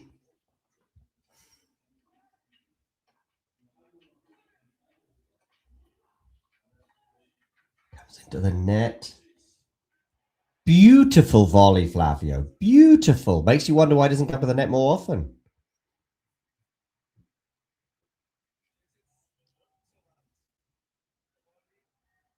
Yeah, it does look something like that, doesn't it, Jane?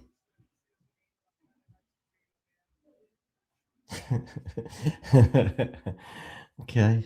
I'm just trying to read your mind, Jane. What a great volley that was, though, from Flavio. 30-40. Can't get the first serve in again.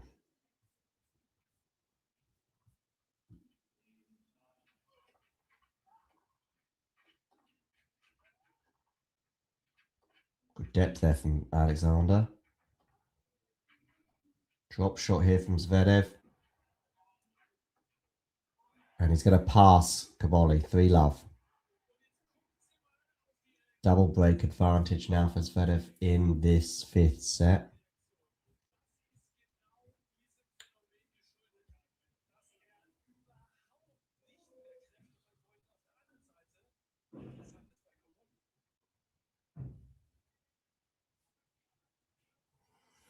So Zverev now has a double break advantage in this deciding set.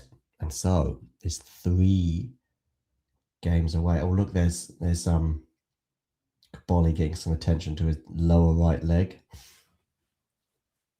I'm guessing it's some kind of cramp.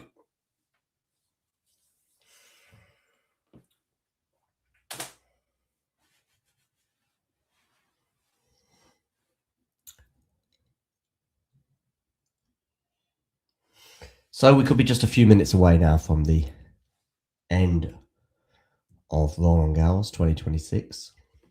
In fact, I'm just going to see if I can get...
Okay. About 15 here on the Zverev serve.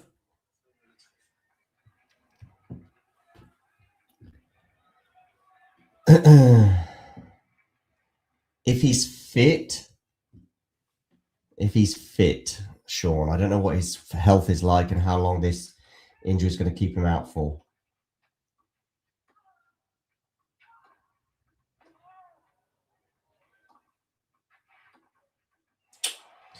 Cobolli nets on the backhand side, 15 all.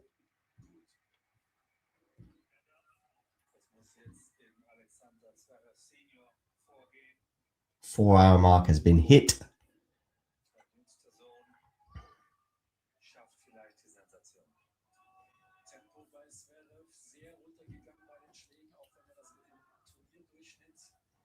vergleicht, aber wir haben das ja aufgedröselt mit mehr Spin. Aber es steht 3-0. Good serve down the tee there from Zverev. But that's a backhand somehow put into the net. 15-30.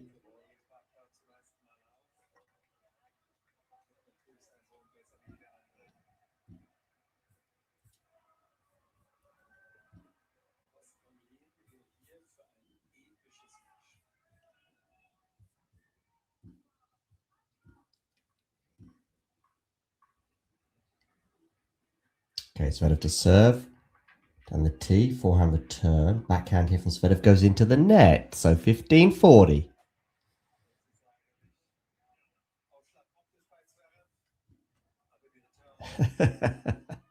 Well, not entirely prematurely. We had a WTA 125 and a Challenger as well in Birmingham this week.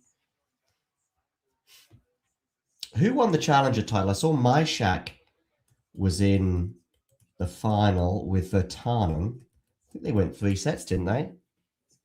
Oh, no, Virtanen and Boo. And Boo won it. Wow. Okay. Yubing Wu.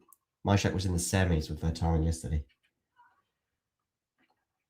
Cobolli nets 30-40. First break point for Zverev has been saved, but there is one more to go. If you have Instagram, please do give us a follow there at Talking Tennis TT. We're also on TikTok as well. We're on all the Tiks and the Toks and the Instas and the X's and all that. On X, we are at Talking Tennis 22. On Instagram, it's at Talking Tennis TT. Or just follow us here on YouTube. Misses the first serve just, Zverev. So second serve here at 30-40.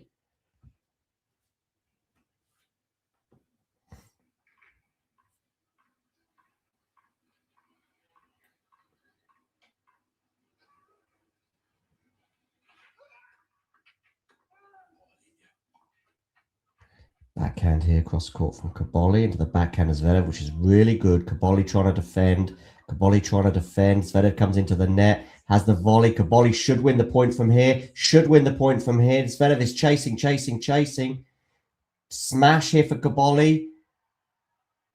Another smash for Cobolli into the net. Deuce.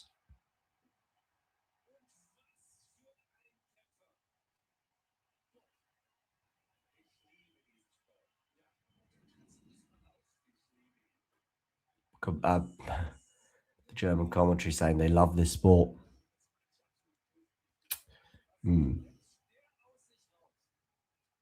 sure I would use that expression at this moment. Dominic Thiem there chuckling to himself. Of course, Dominic Thiem is someone who broke Zverev's heart. In fact, he broke his serve and his heart when Zverev was serving for the title at the US Open in 2020, almost 6 years ago.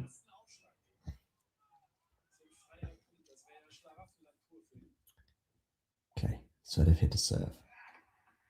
Misses the first serve. Second serve for Flavio Cobolli to look at. He's had 2 break points come and go.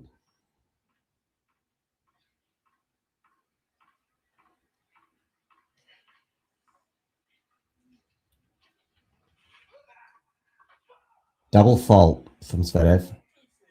He's going to query this second call. I didn't like the ball toss at all from Zverev there. It's far too far away from him.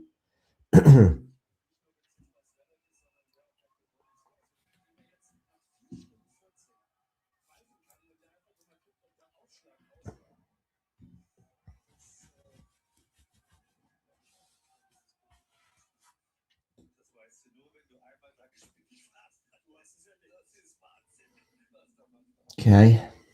Break point number 3 here for Flavio Cobolli. Backhand return. It's a good forehand from Zverev. Cobolli on the defense. It's going to be a fairly easy smash here for Zverev. And he puts it away for deuce. I missed that match, Ghosty. I missed it.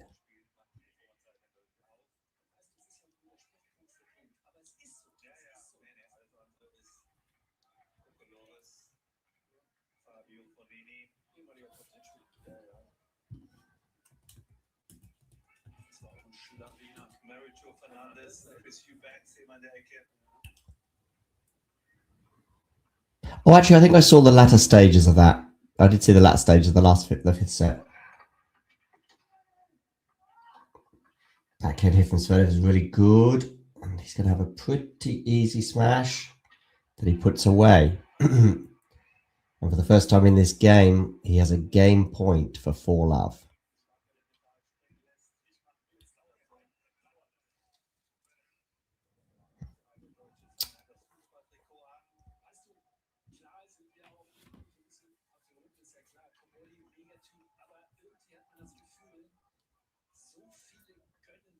So Zverev, game point for 4-love.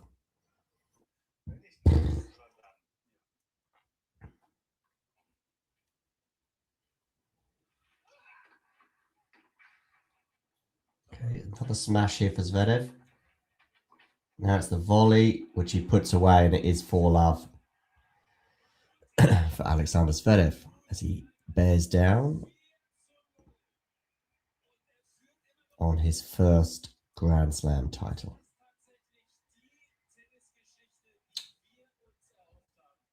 Four hours and 6 minutes on the clock. Zverev leads 4-love in the deciding set.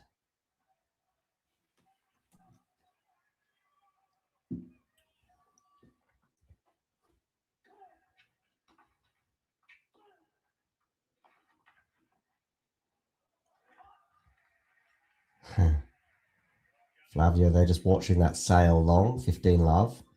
Not giving up just yet, is he, old Flavio? Doesn't want to be bageled either in the deciding set of a Grand Slam final.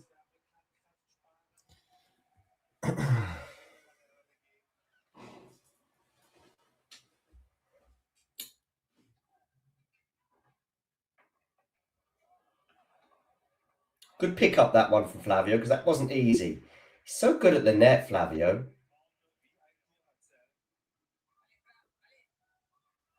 $30-love.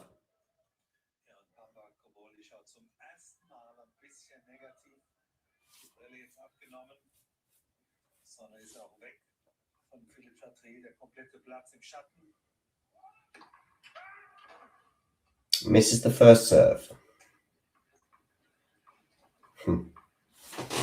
Second serve here for Flavio. Forehand return. Drop shot Flavio. Zverev is going to get there, but not enough to get enough purchase on it to get over the net. We've got 3 game points here for Cobolli to get to 4-1. As in 1-4.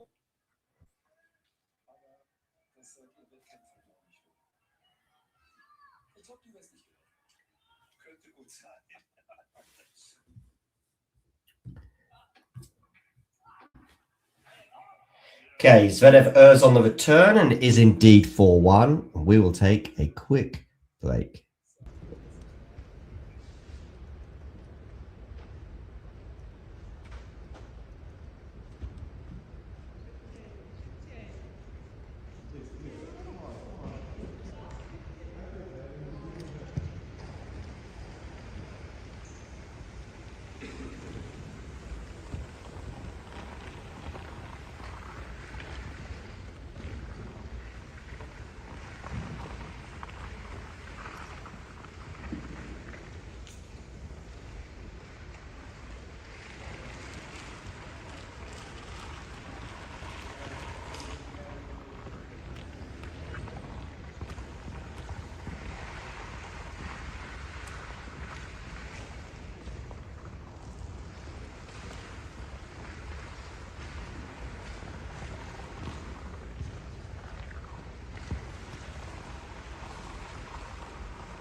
Could have eager to sweep the courts, right? Is that Fabio Fognini, Jane?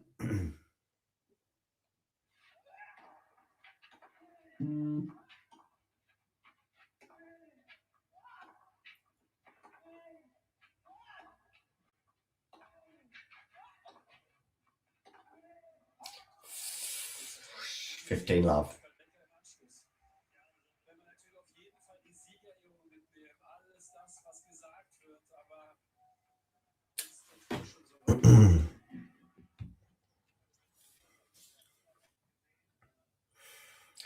I think I've lost the anxiety feeling, Jane.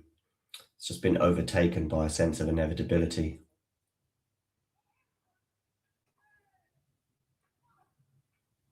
Comes into the net. It's a wonderful passing shot from Flavio. 15 all. Yeah, I mean, the hope that kills, I think, when he has those break points at 3 love, you are still thinking, well, you know? But no. Now, 4 love and then 4-1. It's a double break deficit. Well, I've seen bigger comebacks in my life, that's for sure.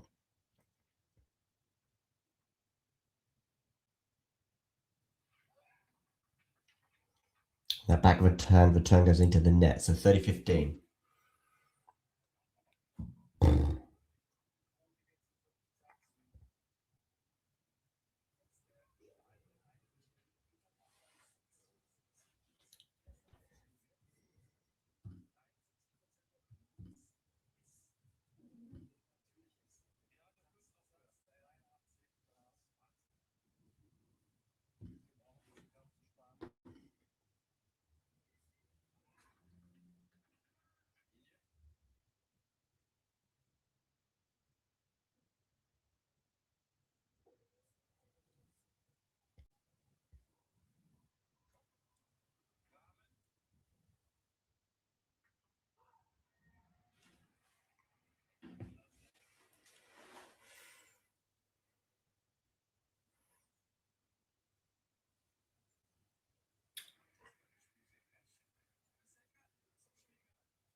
Backhand from Cobolli goes into the net, and it is 5-1.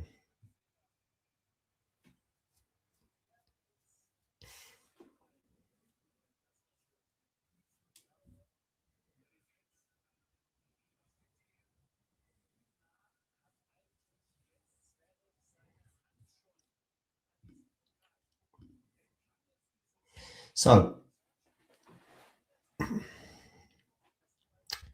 Cobolli is 1 game away from losing this match. Drop shot there, Flavio, and that's not going to work. So it is love 15. So they're 3 points away from the title.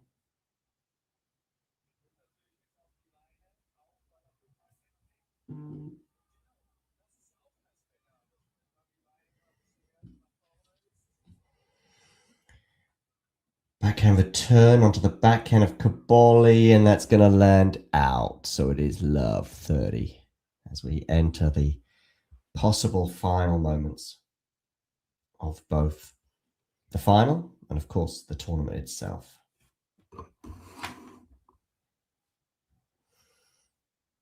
Love 30 here, Cobolli serving.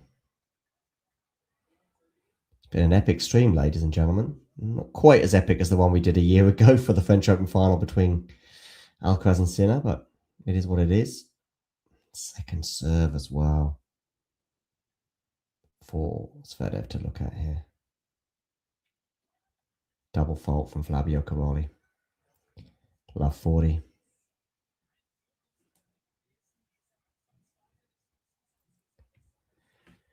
Ghosty, maybe you'll get it from me later, but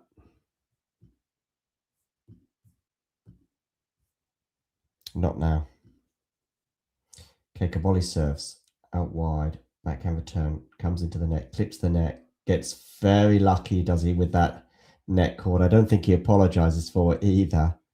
And he doesn't have to apologize. Bearing in mind, I don't think Zverev has apologized for some of his net cords today. Anyway, how about that? Getting a dead net cord like that on championship point. Here comes the second championship point. Clips the net, lands in. Going to turn down the German commentary. I definitely don't want to hear that on championship point.